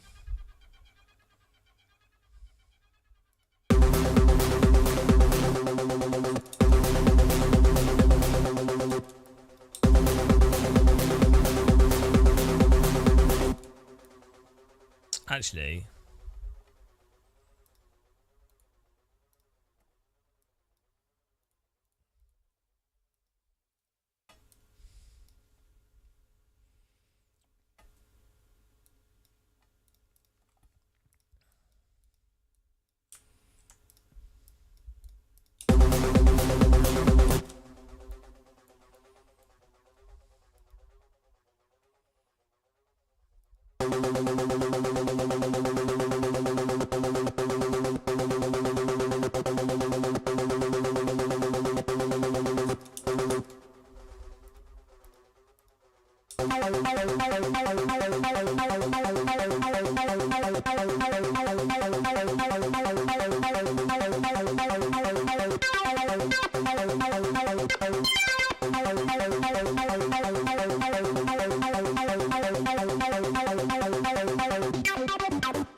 This is the problem with trying to randomise ideas. Get something eventually. I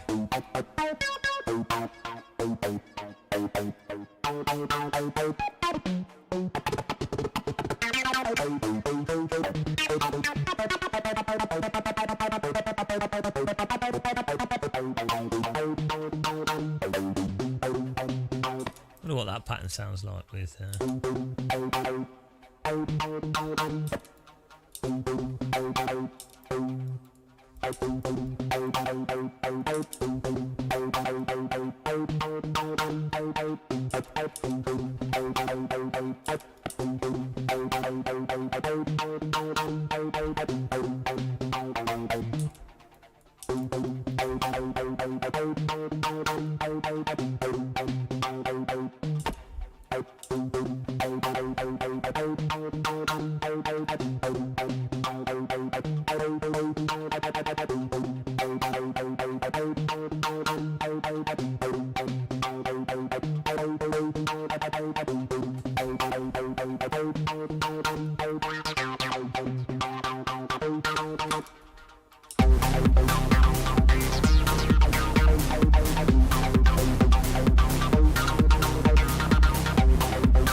We only have this one. You can't really adjust this one that much.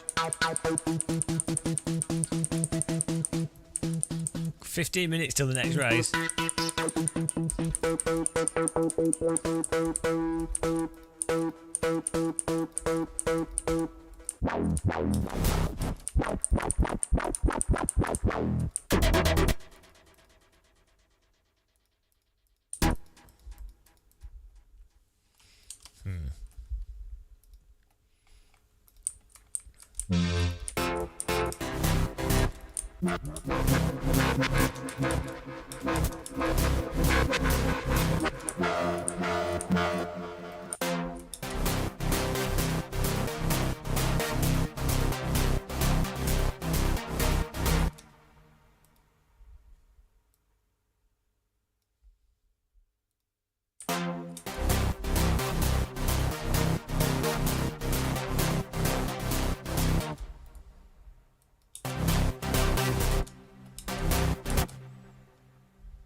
It's exciting viewing this. This is the fun of audio production. You just keep fiddling till something happens.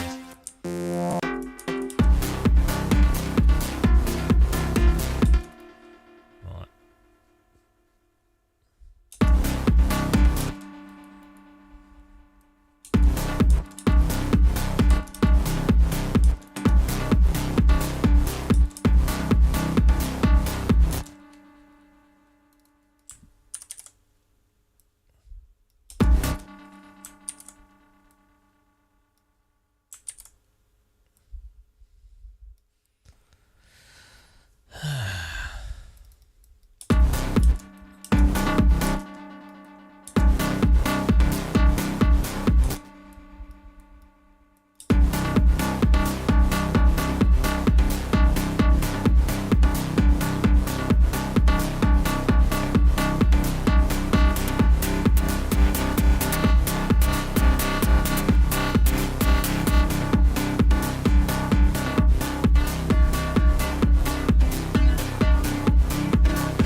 Base isn't sharp enough.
How long we got? 10 minutes?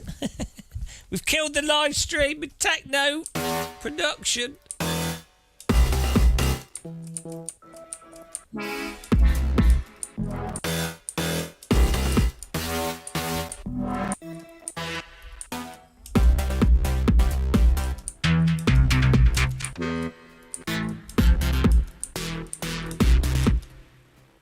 Right. This is a disaster.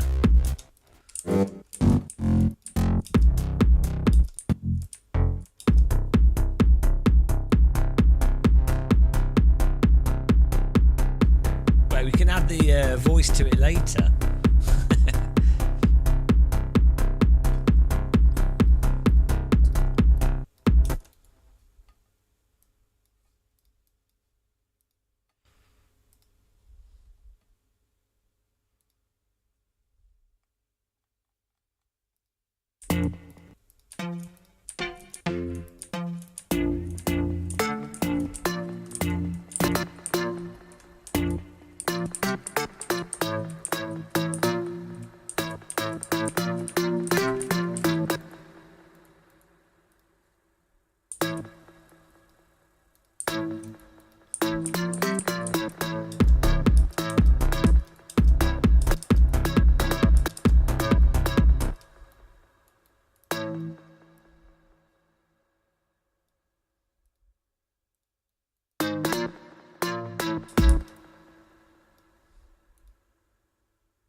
Wow, why would you use Cubase? Terrible, terrible Cubase. Oh, hang on, we need to sign up to the race here.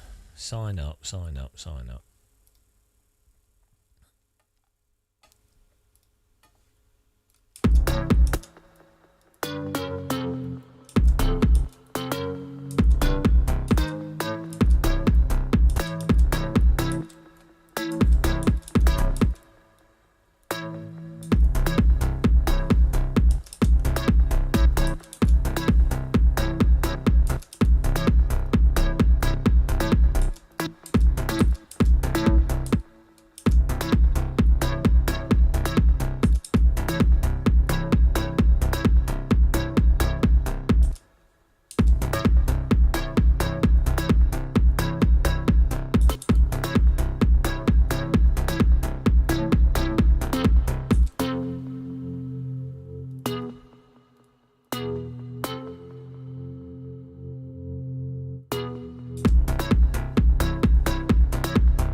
Very out of tune.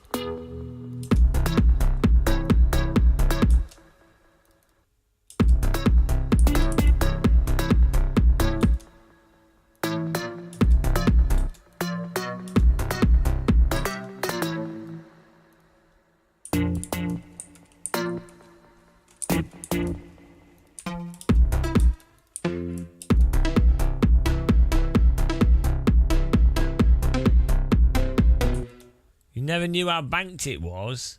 Yeah, it's quite a steep track.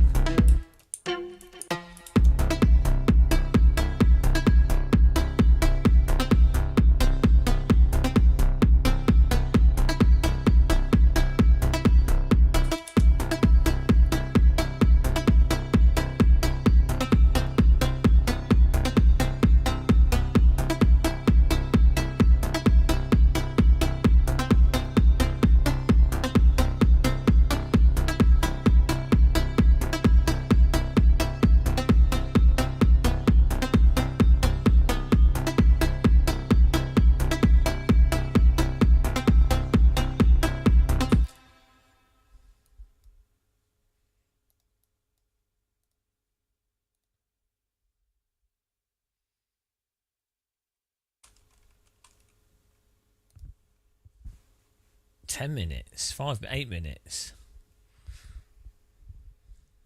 In fact, why is this not working? Oh.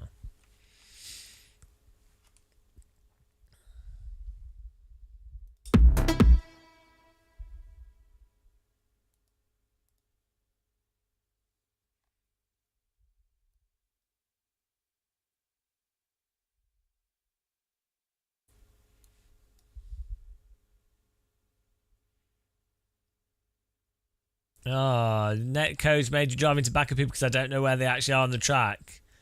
Maybe they've driven off for all I know. I think everyone should drive into each other. It's the most fun thing to do in sim racing.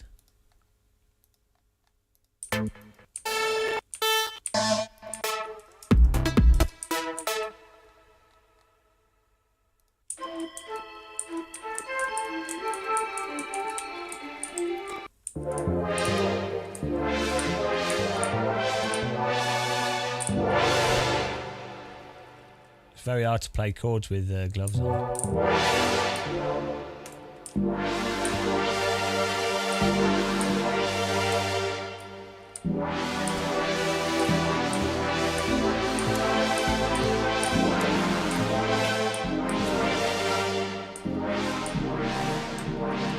That's very 90s.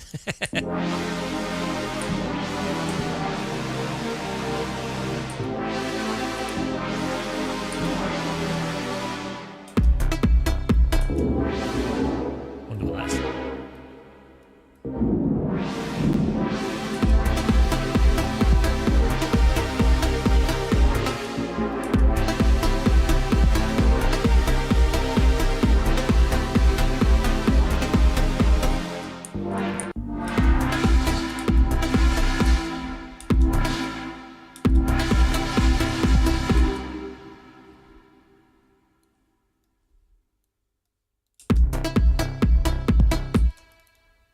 How does this get a kick on? There we go. See, it's Fruity Loops.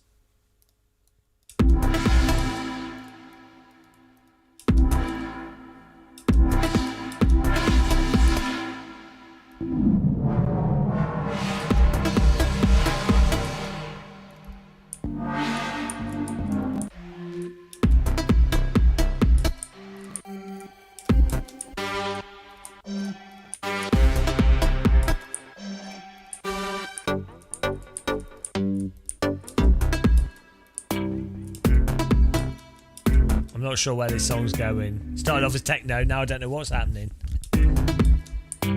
Hello, Samsoid. It's the wrong field of view, yeah.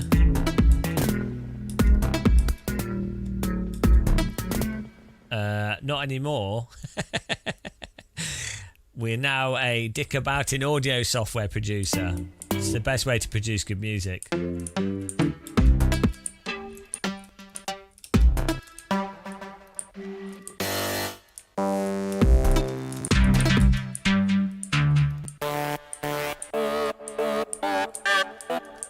We were making techno.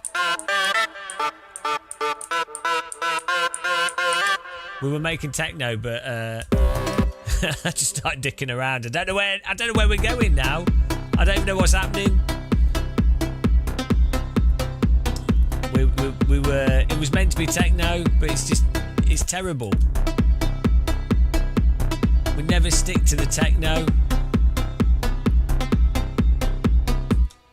It's not good enough.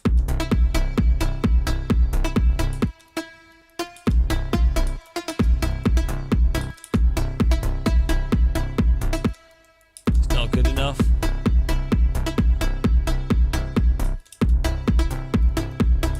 Back to the techno. We just go back to the techno. Where's our acid? We need the acid lead.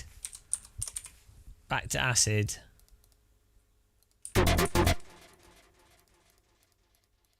Get distracted from the techno. Right. Get too complicated.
we're going racing.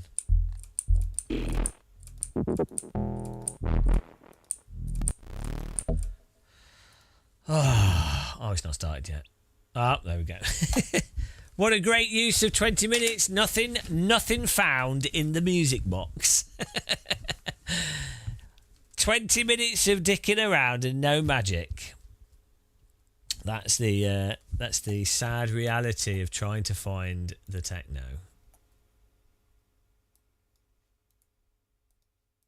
But we will prevail. Here we go.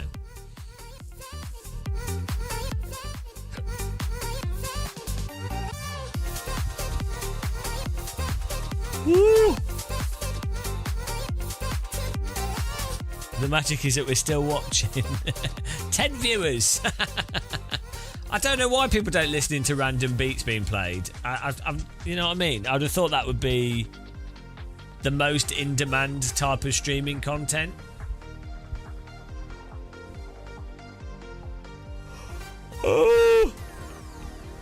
Oh dear, do you think we can finish one of these races without getting net coded or something happening that doesn't make any sense?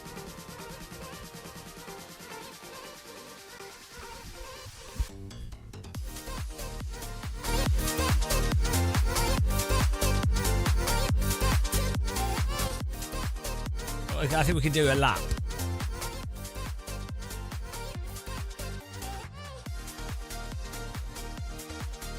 I think these cars kind of get stuck in understeer, which makes it very hard for people to avoid each other as well. It's just very difficult.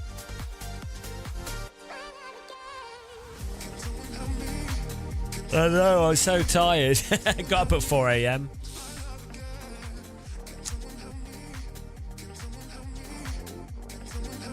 Life of early morning. The plan today has failed. I was planning to go to the gym in the morning, but disaster. Absolute disaster. Still, hopefully we get our sleep back to normal again, which is the main thing.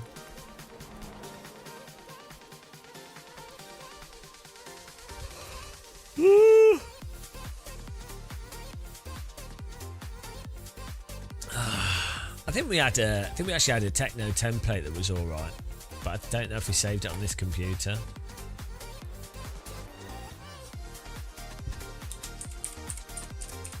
We call this techno no. Right, and then we got what was this?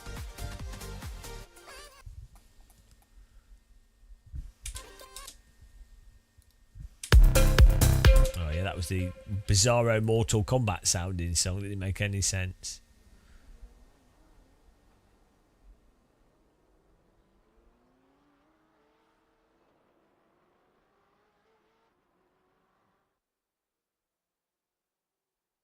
But really,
racing is the ultimate Mortal Kombat.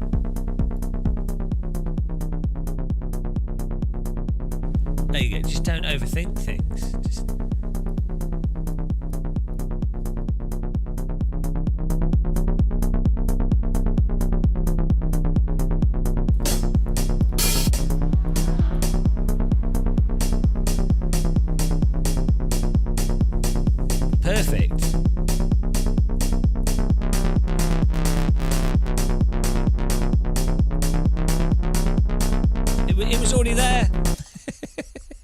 Just don't overthink things. It's that simple. How long have we got till the race starts here?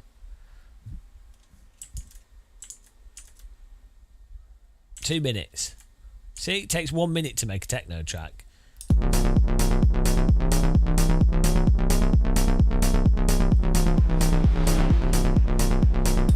We do need a better kick drum though.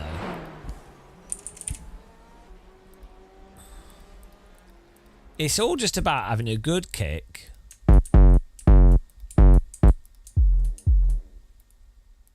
Whoops.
Going racing. We're back on for the techno, guys. Keep it simple. Keep it simple. Simple's good.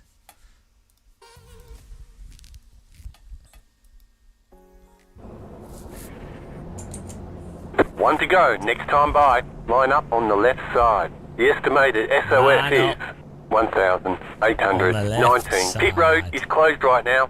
On the left side. Line up on the left side.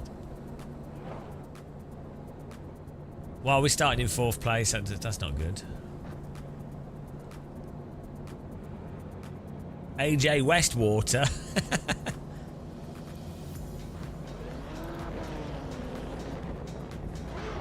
5 cars left to grid.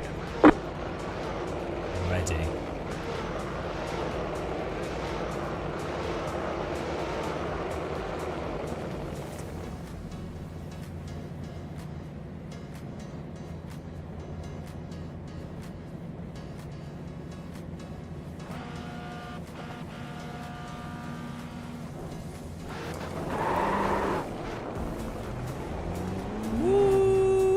Macabao. Macabao. That song. Why am I in 3rd place? Where's everyone gone? Is it Formula 1 on or something? Maybe we're in split 2, that'd be nice. Macabao.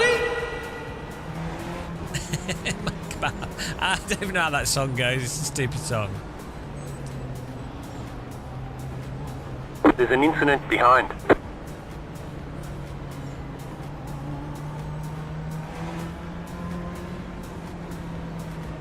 I've never made a drum and bass. That'd be fun to do. Number 6, please stay in lane.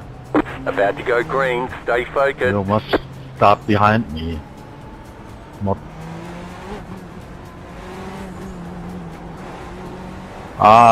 Ich kenne dich schon. Post car is off. Time to do your job. Green flag. Green flag. Incident. just give him a heart attack.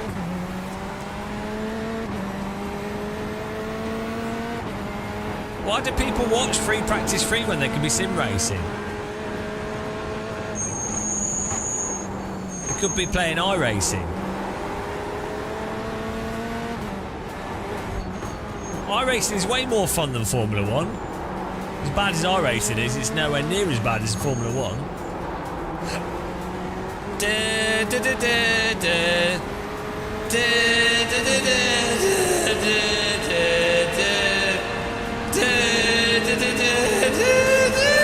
Car on your left. Clear on the left. Killed both of us people, Car on. man. Still there, hold your line. I Still there. don't like ACC, but I do like the normal. The normal. That is amazing. So it's Stay probably on the one of left. probably one of the, well, one of the or not the best simulation to practice. Clear. Like, even F1 or GT mods. It's really good. One of the best, if not the best. Max Stappen likes the breast. Max Stappen. That's his new name. I ain't making the corner. I'm gonna hit the car. They say you cut the course. You'll have to slow down and give up the time game. I say I cut the course. Joker lap complete. Giga rejoin. I managed to avoid the cars. That's the main thing. I thought it was a good move. We asserted dominance, and we didn't lose a position. Totally legal line through there. The line of legends.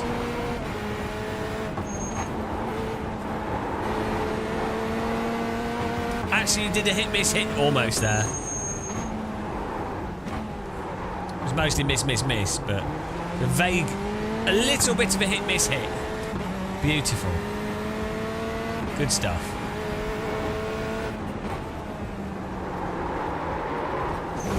Oh, the understeer's real. I'm struggling to drive this now. We were doing all right before. Could it be that we're really tired? No.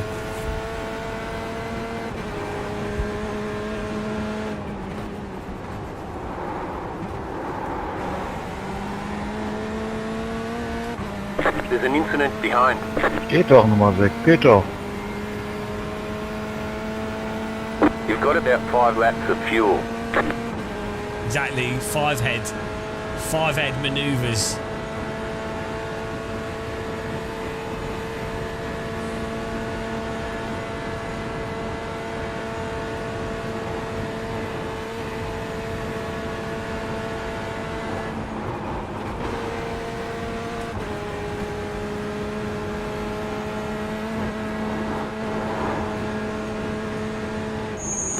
I like how all the try-hard sim racers disappear when Formula 1's on. Because they're all like, oh, Formula 1 is my life. I like watching predetermined races.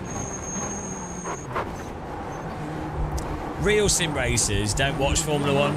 They're too busy sim racing. All the role players watch Formula 1. Real sim racers only watch Radical Racing and MotoGP.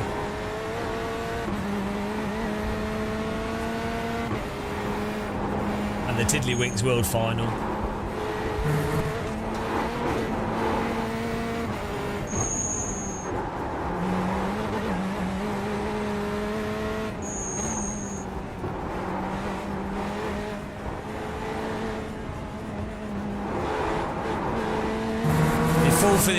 You fall for the trap of, oh, it's Formula 1. I remember that being really good in the 90s. And then you watch it and you're like, oh, God.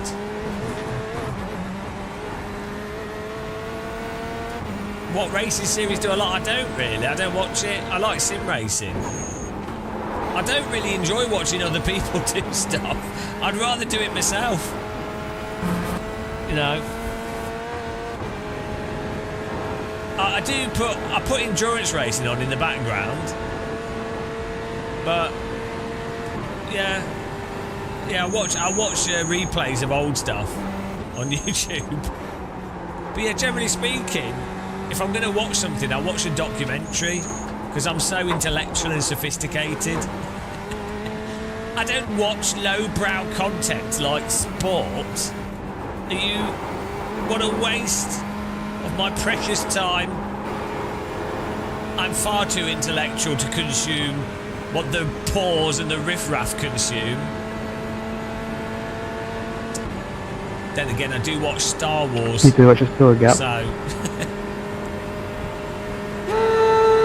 Mr. Fraser. Hang on, that's not Star Wars. How does Star Wars go? I've forgotten the theme tune to Star Wars. Or in my head, all I'm thinking of is Star Wars. It's a war with stars. That's Stargate. Star Wars. There are no... Well, I mean, I guess the Death Star... It should really be called Death Planet, shouldn't it? Let's go. It's not a star. Star Wars. There are no wars on the stars. It's Planet Wars. Really? It's not Star Wars, is it? It's a stupid name.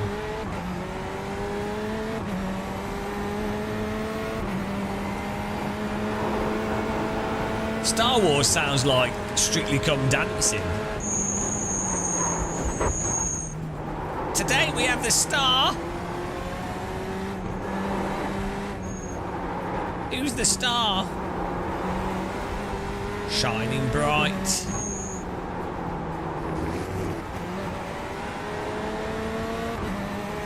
Should have called it Space Wars, exactly. Hang on, how does it go? I don't know how it goes. I've forgotten the Star Wars theme tune. It's been deleted.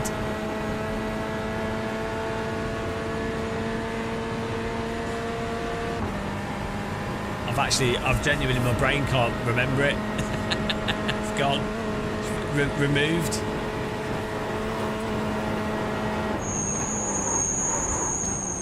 Bloody hell. A flopper through that. Yeah, da da da da da da da da da da. There we go. Da da da da da da da da da da. Da da da da da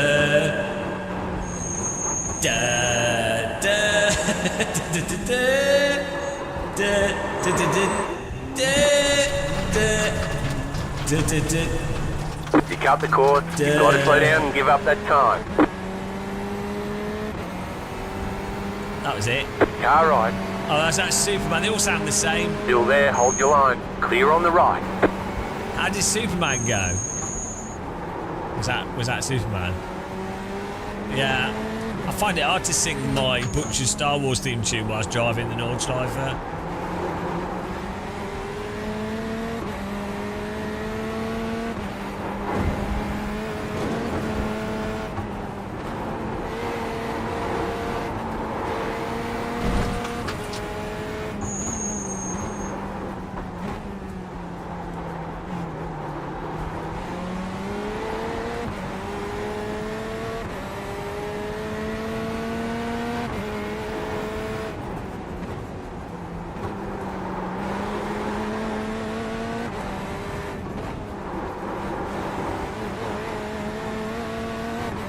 It's like the English and Spanish national anthem. Yeah, Superman is just the Star Wars theme tune, but with the notes slightly rearranged. But then again, you could say that's about all music. All music is another song, but with the notes slightly rearranged.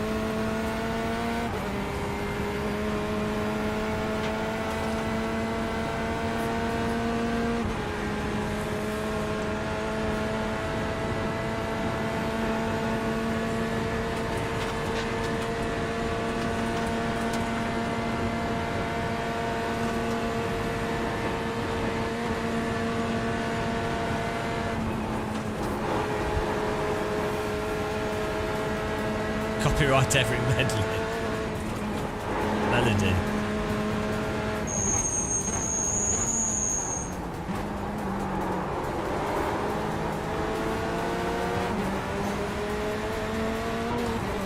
a Ferrari!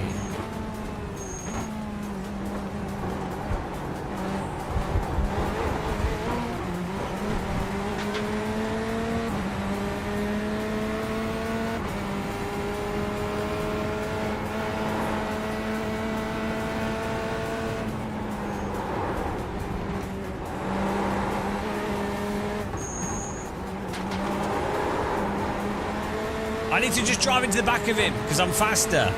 So I need to flash my lights and then drive into him and say, why didn't you pull over to let me past?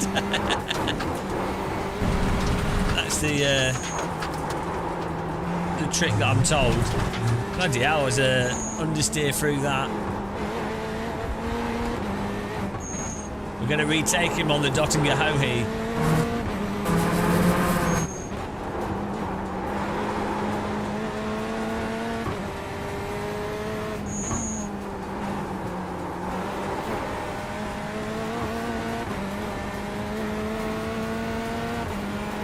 Get the netcode incident strats. That's where it's at. I'm hungry, guys. I need a doner kebab. I'm starving. Oh, I could have a bean burger. I'll put a bean burger on. That's a good idea. Probably I'd have 2 bean burgers. We'll have a break from our vegetable soup that we've been eating every day. Every day vegetable soup. It's actually been alright. It's quite nice. We'll treat ourselves to a bean burger. Here we go, you get ready. Do you think we can bump draft him? Would you like a bump draft, Sven?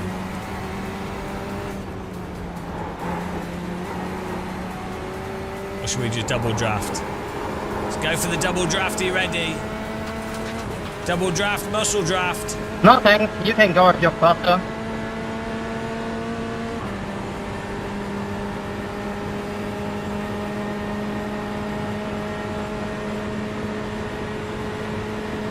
And I don't want to be part of sketchy content in your video.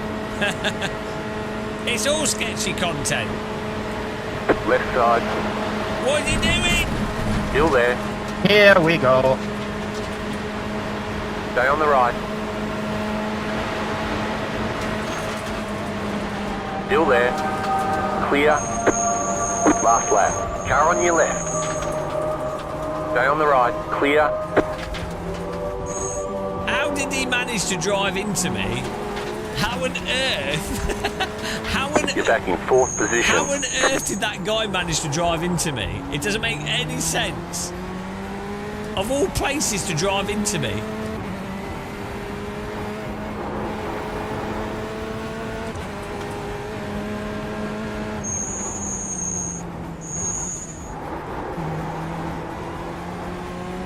We did. We netcoded him off though, which is good. But it paid off. I think I need a cut grass air freshener for racetracks and sim racing. Burnt rubber and cut grass, and you can wave them around.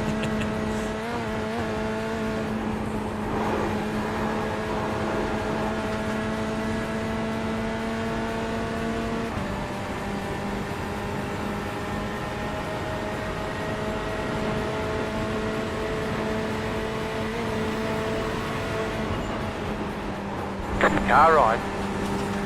Clear on the right. I think we scared him off the track. I wasn't going to drive into you.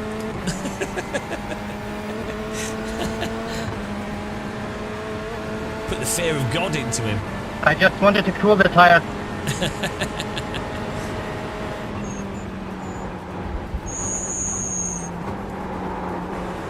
Oh no, we forgot to cut the track here.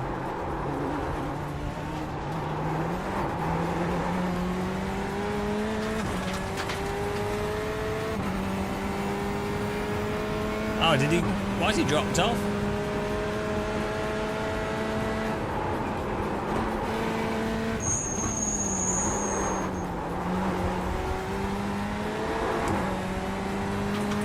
Oh no, do I get a prize?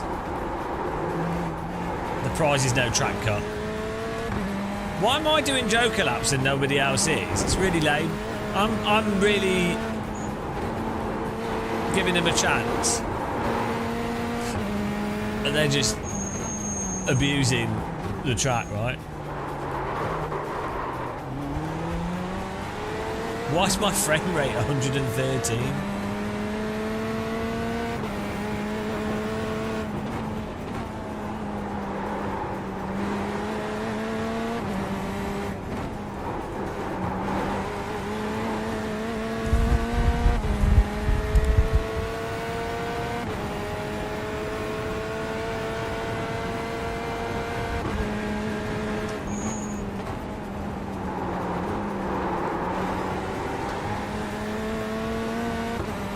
It's 4K, single screen, it's iRacing for you.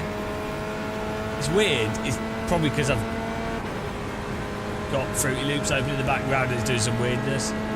It's just mental.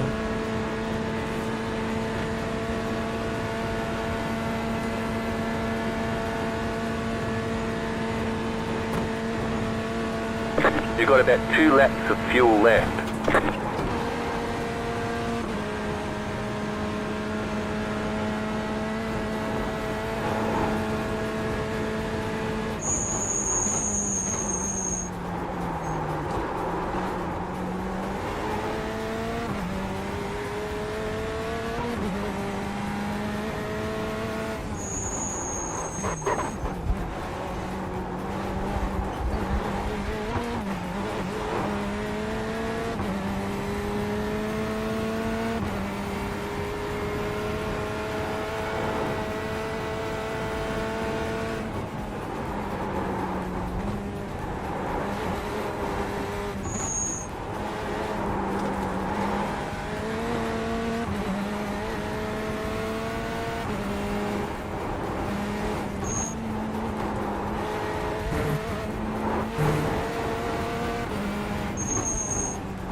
Can we close in on second place here?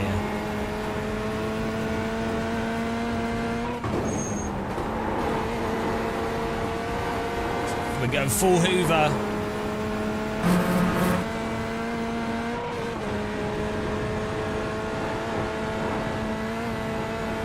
Maximum Hoover.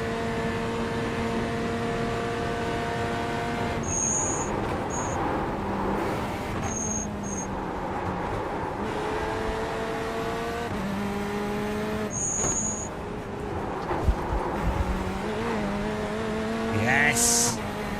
Should be in the draft perfectly. No! Pushing the track limits a bit there. It's close. Let's go! Might be a bit too far. This car, for some reason, doesn't have that much draft.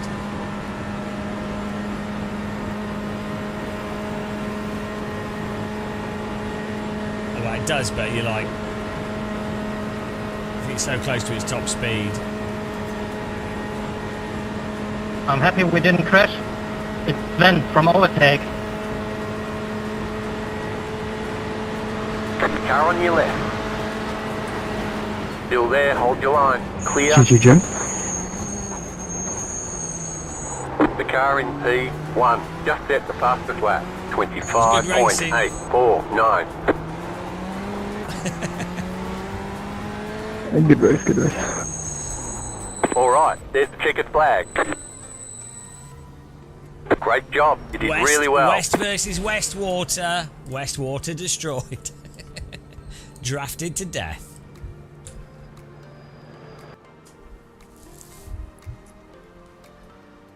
My car's a little bit dinted. Yeah, not much you can do when someone's got the draft. Sven from Overtake, he said.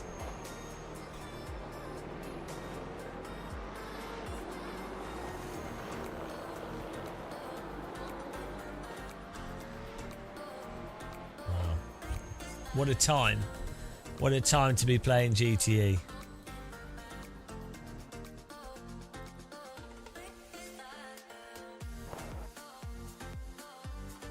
Pretty clean driving from everyone. Especially my track. These track cuts were spot on, I think. Look at that. Straight across the track. Beautiful. That's what you want to be doing. Look at the rear diffuser on this car.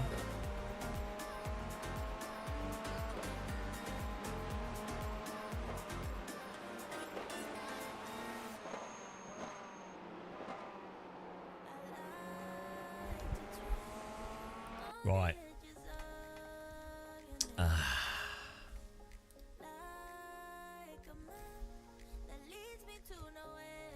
Where were we with the techno?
Feel like you're going insane?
That's better.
Hello, Josh Martin. Josh Martin. How's it going? Yeah. The hardware's not gone backwards. That's the next video.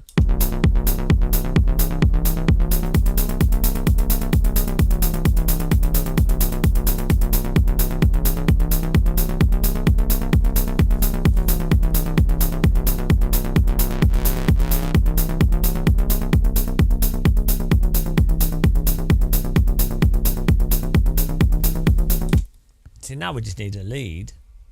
Still not very hard techno. It's still a bit soft. Oh no, error. No, he's not even saved it. Ah. I might be alright. Oh, that was the wrong button.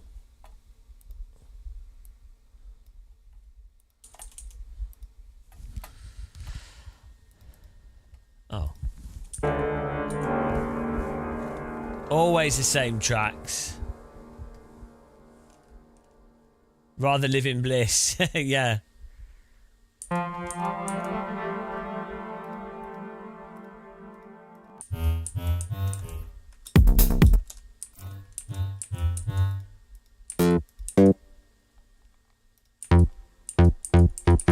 go for a pluck. Oh, this is broken. It's totally broken. Let's restart. Can I have a rewind?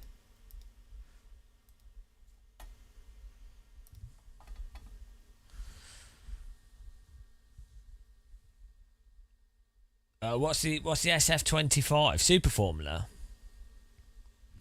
Yeah, I think if they just keep polishing it, if they can get it to run well with AC, if they can get it to run well, and they can get balanced slip is the main thing. At the moment, you can't really hold the cars at the limit in AC. They're either just under it or then flop off the limit like in iRacing, which is really weird. Like the road cars aren't so bad, but then they just feel really muted. So I feel like yeah, just who knows what they need to do to get it to work, but I'm sure they'll keep doing stuff. I'm sure we'll get somewhere.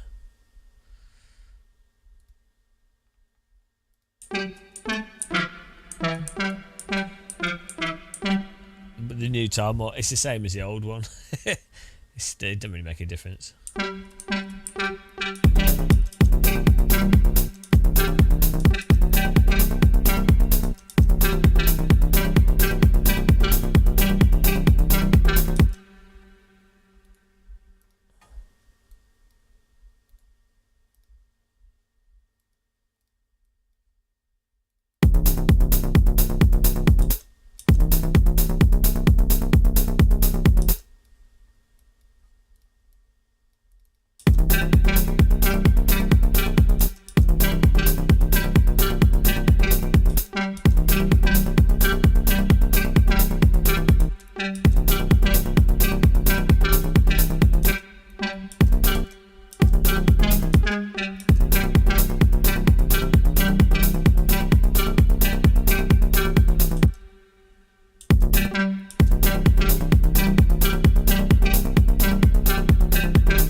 No, what it is? No, it's not. Like the GT3 has slop. It will slop around, but that's all basically under the limit. And if you actually go properly over the limit, where you need to go across, like you can steer one way and then the other way, it doesn't support it, doesn't work. And you can just go into a trail brake slide, which is what you could always do in iRacing. And a good example of how it's so broken is if you've got the cold tyres, you'll see it just turns off, right? Which, sure, if you overdrive on cold tyres, you get throttled too much, your car will spin. But the cold tyres are just an amplification of what you get with the warm tyres, basically. It's not quite that simple, obviously, but like you'll notice there's a point where the tyres just turn off, no warning. So it's the same issue. Even with the warm tyres, it has a little bit of slop and play, but none of that is of any use to driving. And it's like, if you were already driving how you have to drive iRacing to be fast, it just means that the car's more vague. You can basically reduce it to being exactly the same as like how you drive the F4, the F3 or whatever. It's just a sloppier version of that. It's not fundamentally that you're balancing the front and rear slip together intentionally, prolonged through a corner, or you're crossing it over. So it's just that it's a bit vaguer under the limit, which then people think a lot of people then mistake that for it being more controllable at the limit. Also, if you go over the limit, it doesn't come back. Like, if you play AC or AMS1, which are much more realistic, if you go over the limit and you're sideways and you've got the car balanced, a car could go over the limit like 3 times, 4 times through a single corner, right? You have that many times that you could do corrections.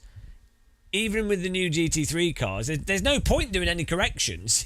If you're doing a correction, either you didn't need to do the correction because the car would have settled anyway, or you've massively effed up to the point where, it's just slop for the rest of the corner. So it's terrible. It's genuinely terrible. You can get used to it, play it as a video game, but it's really bad.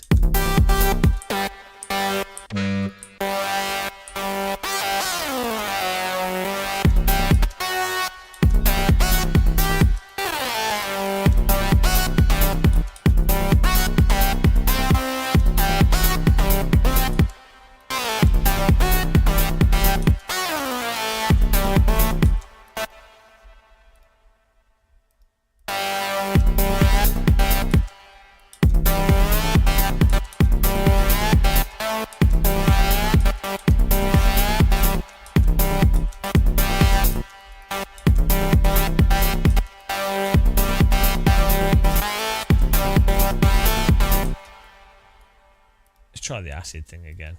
See how that sounds.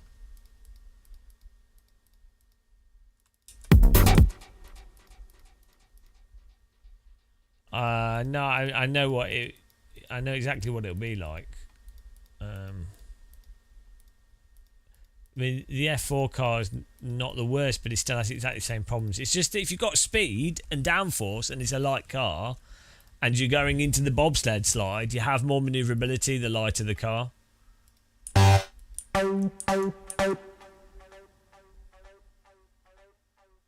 Yeah, this is hardly production though. This is not how you do it.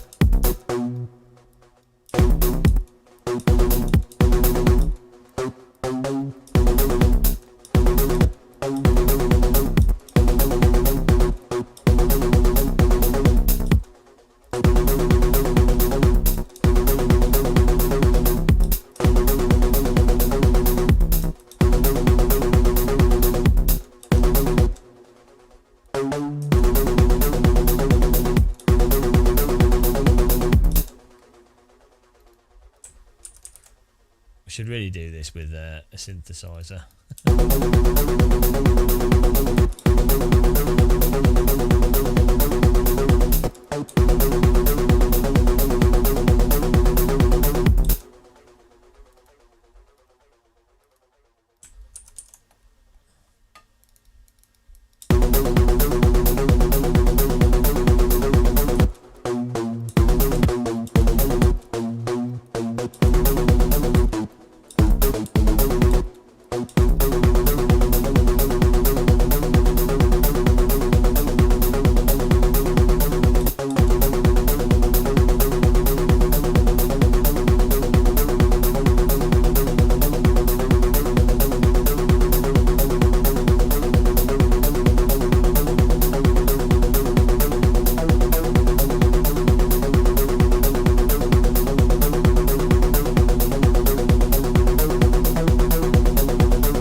When's the next race? I don't know.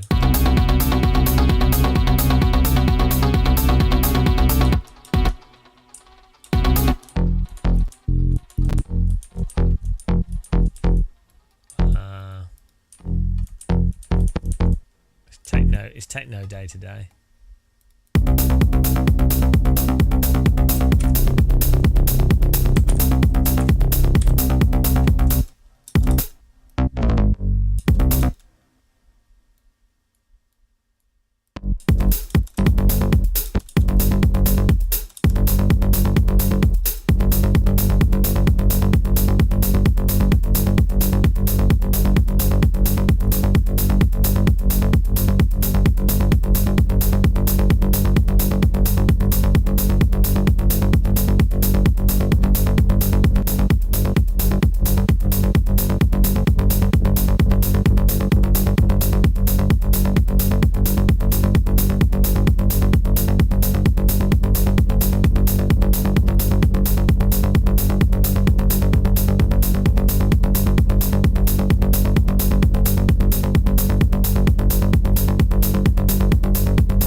guess it made it out of tune by changing the bass line. Who would have thought it?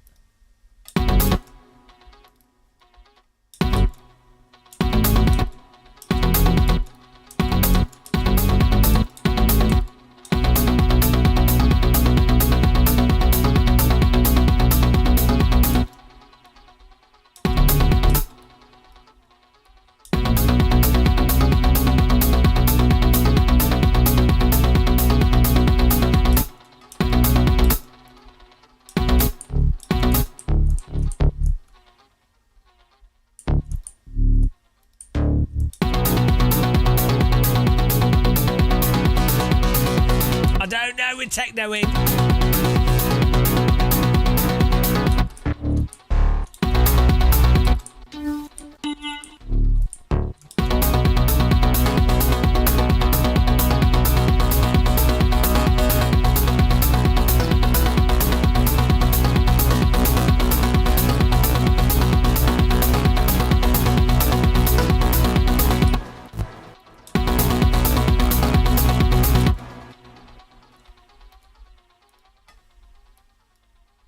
Don't know what's happening. Hello, Thomas.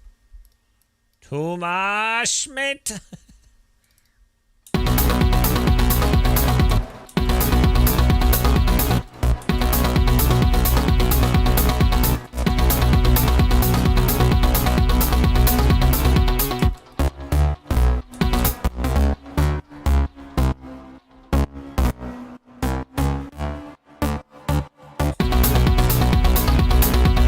It could be the Schreiber barn.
Have to put a Schwebebar. Wuppertal. Schwebebar.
mean, it's basically it's techno. It's all good.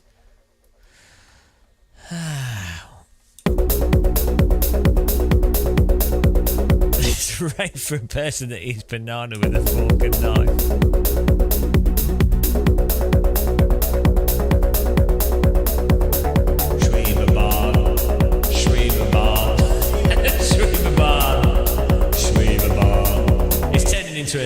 It's turning into an orbital track. Orbital track would be like Schweberbahn, Schweberbahn, Schweberbahn, Schweberbahn, and they'd be like in the Germany Wuppertal and going on the Schweberbahn. He's on the Schweberbahn, in the Germany Schweberbahn. They'd be like, what the fuck is going on? What's he on about? Beautiful clouds on the Schweberbahn, beautiful women on the Schweberbahn, beautiful on the Schweberbahn. Oh no, it's dead.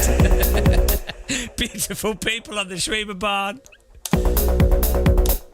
Beautiful women on the Schweberbahn, beautiful men on the Schweberbahn, beautiful people on the Schweberbahn, Schweberbahn in Wuppertal. Beautiful women on the Schweberbahn, beautiful men on the Schweberbahn, beautiful elephants on the Schweberbahn, people on the Schweberbahn.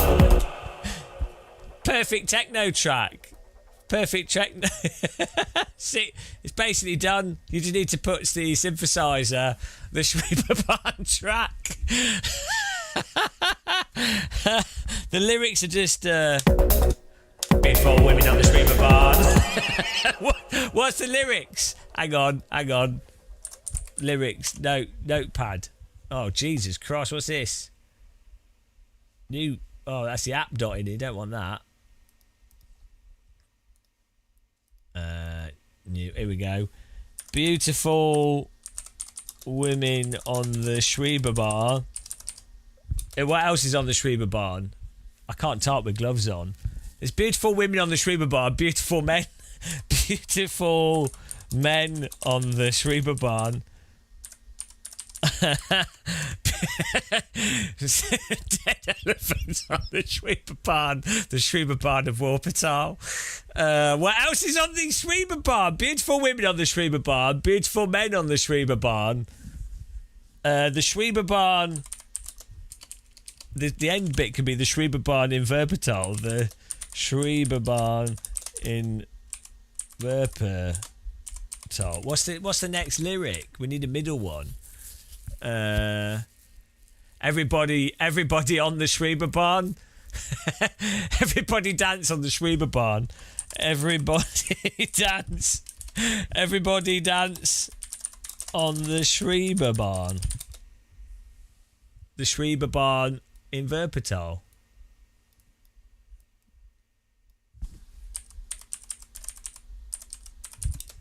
I think that could be lyrical genius, basically. I mean, AI couldn't come up with that. Need an echo.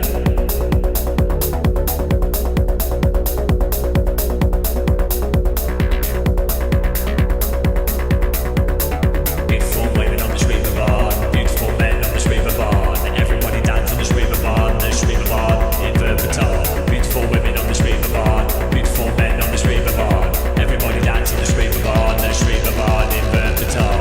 Wuppertal on the Schweberbahn in Wuppertal. Schweberbahn in Wuppertal. Schweberbahn in Wuppertal. Schweberbahn in Wuppertal. Beautiful women on the Schweberbahn, beautiful men on the Schweberbahn. Everybody dance on the Schweberbahn in Wuppertal. It's effectively perfect already.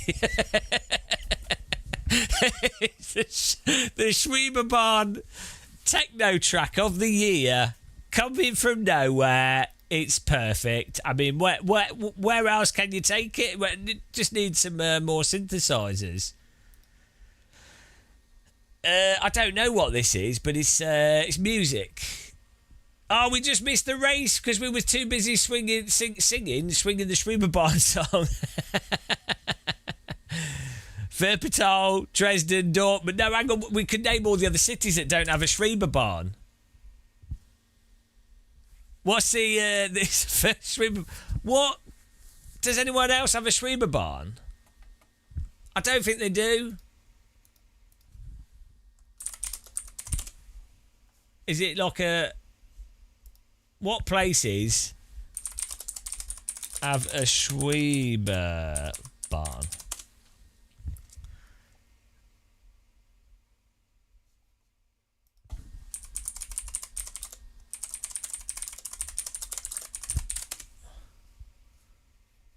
Right. What other cities have one? Because I mean, the song can be about cities. We could, okay, Dresden, Japan, China, Moscow, Sao Paulo, but none of them compare to the Wuppertal. So that's the lyrics. Is obviously the subpar Schreiber barns around the world. Verse 2, Dresden, Schreiber barn. The Schreiber barn. Schreiber, Shannon monorail. I mean these are just monorails. It's not a Schreiber barn, is it? Suspended monorail. Moscow, Dresden, Moscow. Well, we'll add Schreiber in there. Why not? Oh, it is a suspended monorail. Fine. Dresden, Moscow, Schreiber, Fuzu. That's not going to rhyme with anything. That's a disaster. Sao Paulo. That's 2 words. Okay, Wuppertal, Dresden, Schreiber and Shannon. There we go. That's 4. That's perfect. It's perfect. Absolutely perfect. So we just... how would the lyrics go? Wuppertal, Dresden... No, but Wuppertal's the one we're keeping. Dresden, Schreiber, Shannon...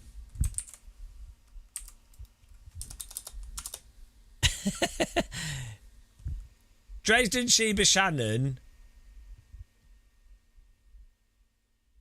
How do we diss them? Oh dear, this is where it gets complicated. Let's listen to the music again. It will help us get into the rhythm. Dresden, Schreiber, Shannon. Dresden, Schreiber, Shannon. It's not helping. But Memphis. No, why would Memphis fit in there?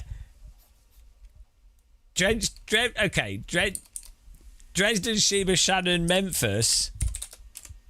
Schreiber barn, Schreiber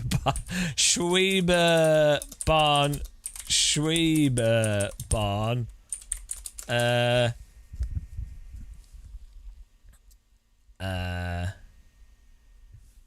I'm not really sure how we recoup this. I feel like we've gone off the Schreiber barn rails. I feel like a baby elephant.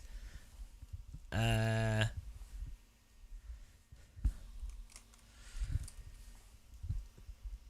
need to save these lyrics because they're so good that I feel like if I don't save them, we'll never remember them.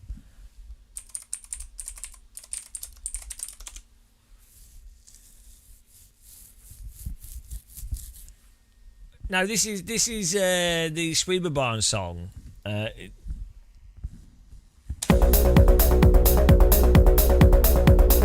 Beautiful women on the Schreiber barn. Beautiful women on the Schreiber barn. Kindly sing it. Beautiful women on the Schreiber barn. Beautiful men on the Schreiber barn. Everybody dance on the Schreiber barn. The Schreiber barn in Wuppertal. Beautiful women on the Schreiber barn. Beautiful men on the Schreiber barn. Everybody dance on the Schreiber barn. The Schreiber barn in Wuppertal. Wuppertal, Wuppertal, Wuppertal, Wuppertal. Schreiber barn in Wuppertal, Wuppertal, Wuppertal. And then it has to go like Dresden, Schreiber, Shannon, Memphis. Dresden. That can be the build-up. Dresden, Schreiber, Shannon, and Memphis. But there's only one real Schreiber barn. But there's only one real Schreiber barn. The Schreiber-Bahn in Wuppertal! The Schreiber... I'm not on drugs, by the way, guys, just to be clear. In Wuppertal. Ah, perfect. Your brain just, it does what it needs to do. Right. This is going to be, let's just...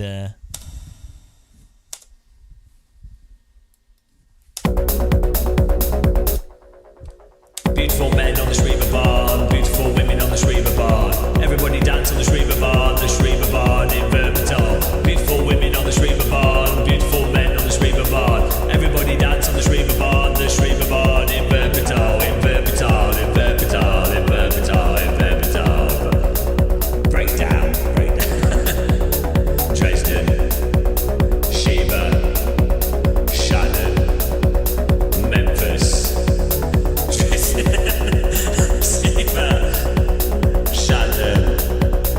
Memphis. Hang on, how does it go? Schreiber-Bahn.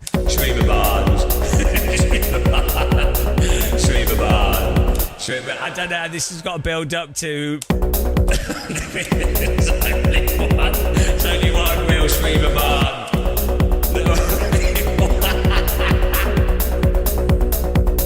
There's only one real Schreiber-Bahn. The Schreiber-Bahn, and then it has to pause, and then it goes, the Schreiber-Bahn in Wuppertal. I think it's got potential, you know. I think it's like a loft conversion. Yeah, it just needs to break down, and you've now got the first ever Schreiber-Bahn appreciation track, techno track, you know. And then, so I'm going to have to go to Wuppertal. Maybe when we go to Sim Racing Expo and I can film the video, who knows?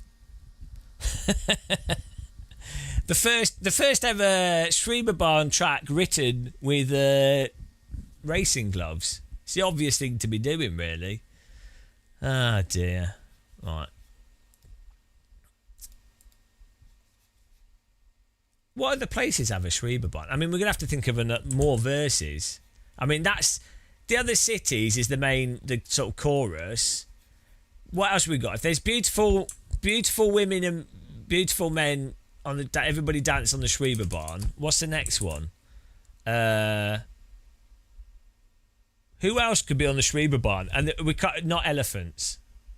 We'll have to put the elephant in there somewhere. Suspended through the city centre. It's got to be something describing what it does. Subscribe. Oh no! Gliding through the city centre, or something about it being suspended. Schreiber-Bahn. Gliding through the city centre. No obstructions in the way. In the way. Schreiber-Bahn. We can say Schreiber-Bahn each time. Or maybe not. That could be at the end. Moving people. Moving people in the air.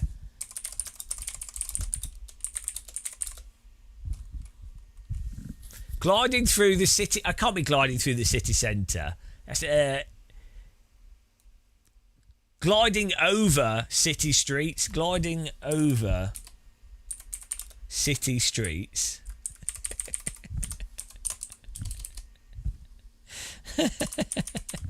Gliding over city streets. No obstructions in the way. Moving people in the air. The Schreiber-Bahn in Wuppertal. That's the second verse. Why do we bother with AI? Like, this is all in the head. It's not glide. Well, it's metaphorical, you idiot. Then we go back to we can be chorus, verse, very sophisticated techno track. What else does the Schreiber-Bahn do? It's the future. The future of transportation. The future of transportation.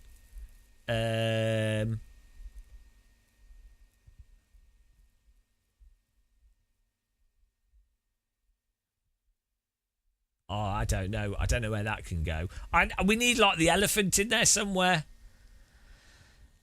Hell Night. A maglev train has nothing on a suspended train. I mean, you could have a maglev suspended train, but you know, I think we can save that. I think we've had enough of this for now. I think we've Schreiber barned ourselves for today. But it has great potential, I feel.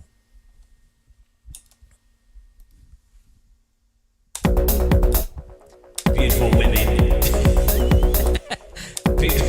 I can't even sing it without going. There we go. Beautiful women on the Schreiber barn. Beautiful men on the Schreiber barn. Everybody dance on the Schreiber barn. Schreiber barn in Verbital. Beautiful women on the Schreiber barn. Beautiful men on the Schreiber barn. Everybody dance on the Schreiber barn. The Schreiber barn of Verbital. Verbital. Verbital. Verbital. Verbital. Verbital. Verbital. Verbital. Verbital. Verbital. Verbital. Verbital. Verbital.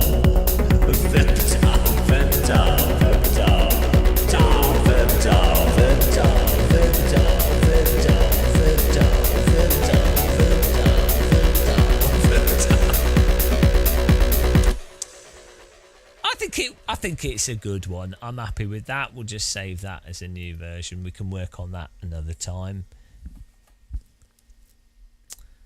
The Schreiber Bard Queen. She's not interested anymore. For some reason, after seeing the YouTube channel, she no longer wants to show me around the Schreiber Bard of Verbital. I don't know why. I have a suspicion that she thought I was some kind of like rich business person or famous YouTuber. Can you imagine seeing someone and thinking, oh, they must be like a successful YouTuber, and then they go to my channel. Ah, it's so perfect. So perfect. Oh, dear. Oh. Who knows? I mean, to be honest, though, once you hear this track, it would blow your mind away. Whoever you are, you'd be like, oh, God, this is good. I want to dance to this. Oh, don't put an elephant on the Schreiber barn. Whatever you do, don't put an elephant on the Schreiber barn.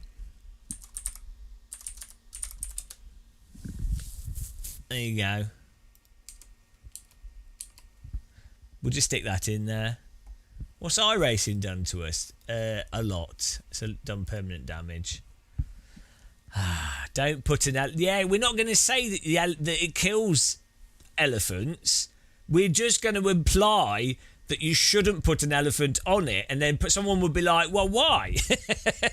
That begs the question, why? Why would you mention not putting an elephant on the Schreiber barn? I wasn't thinking about elephants. Right, I need to know what happened. What happened to the elephant on the Schreiber barn of Wuppertal? Right, full story here. On 21st of July 1950, a young female elephant named Tuffy, about 4 years old, was loaded onto carriage number 13. Well, there you go. Apollo 13, Schreiber barn carriage 13. It is bound to happen. After Merck Station as part of a promotional event, the carriage became overcrowded with journalists and onlookers. Frightened by the noise, movement and inability to turn, Tuffy panicked. She climbed onto a bench, which collapsed under her weight. Then, in her distress, she broke through the side of the wall of the carriage and plummeted approximately 9 to 12 metres into the river. Only in Germany. The dramatic moment was never photographed. Jesus Christ. What a missed opportunity. There's a painting on a building. The circus was fined. Did it survive? Oh, injuries. Minor and... Hang on, several humans. What happened to the elephant in the end? I just trust in ChatGPT. It could have totally made it up. Oh, she continued to be abused in the circus. Great! Congratulations! You survived falling off the Wuppertal Schwebebahn. Your award is some mild injuries, almost drowning, and you get to be a circus performing elephant. Oh, it died in 1989 in Paris. Lived a long elephant life.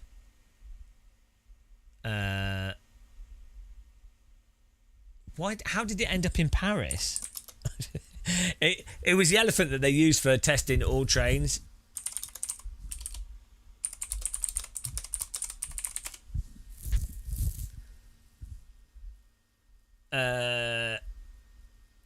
Circuses in Europe often sold and traded or leased animals.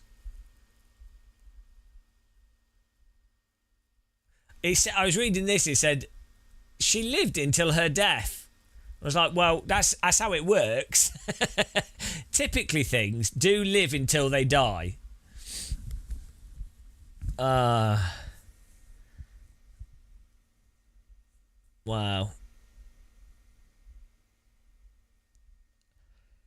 Yeah. Great. We need to go to Wuppertal. Hang on, the River Wupper. I'm sorry, is that right? This is just it's. I guess it makes sense. It's probably Wupper Town. It's Tau Town. So it's. Do Germans not see that this sounds really ridiculous? The Wupper is 72 miles long river in North Rhine-Westphalia. It follows through Wuppertal and eventually joins the Rhine near Leverkusen. The Wupper Valley. Ah, okay. Wupper. It's the Wupper Valley. Okay, this is all coming together. I want to go there and get some souvenirs.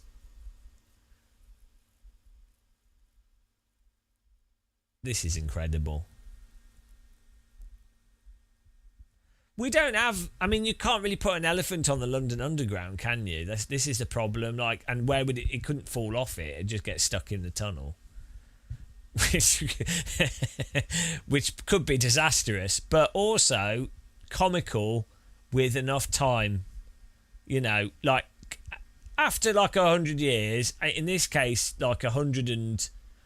Okay, it was 1950, so it wasn't 100 years. It was 60, it was 70, 80. 70 years, 80 years is enough time to laugh at an elephant almost dying. I feel 80 years, when it comes to needless animal cruelty, there's enough separation that it becomes humorous to reflect on. You know, it's been dead for a long time. 75, yeah. I mean, that's enough time, isn't it, really? I don't think anybody can really be too upset about laughing at an elephant falling off a monorail. A suspended monorail into a river. That's probably the best thing that happened in 1950. I don't know. We had a whole thing. Not in the 19... I know we still had like bears and stuff, didn't we? 1950 in the UK. We were pretty cruel with animals. Right. What a great time we've had. I think I might have a break because I'm pretty tired. The Wuppertal excitement has worn me out. I feel like we've made great progress on that song though. I'm happy about that. We've been abused by iRacing. Let's just check our results first. Let's see.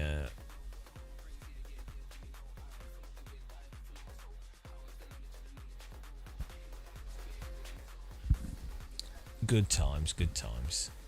For some reason, whenever we make techno, people don't want to watch it. I don't know why. I mean, we gained I rating, but not safety rating. Yeah, I don't know why. I don't know why people don't appreciate listening to random noises and songs about elephants and suspended monorails, but you know, that's their loss, really. Maybe we'll be back later. I don't know. I might try and have like a 2-hour nap or something because I'm proper exhausted. or I might just chill out.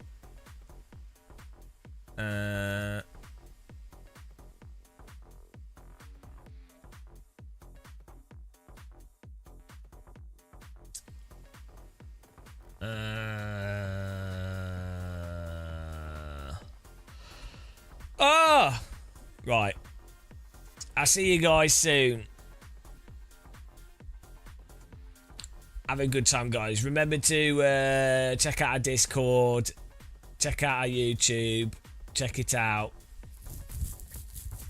and have a good night. If I don't come back on later, I'm going to send you to an absolute legend of trains. Give him some love. Take care, everyone. Goodbye.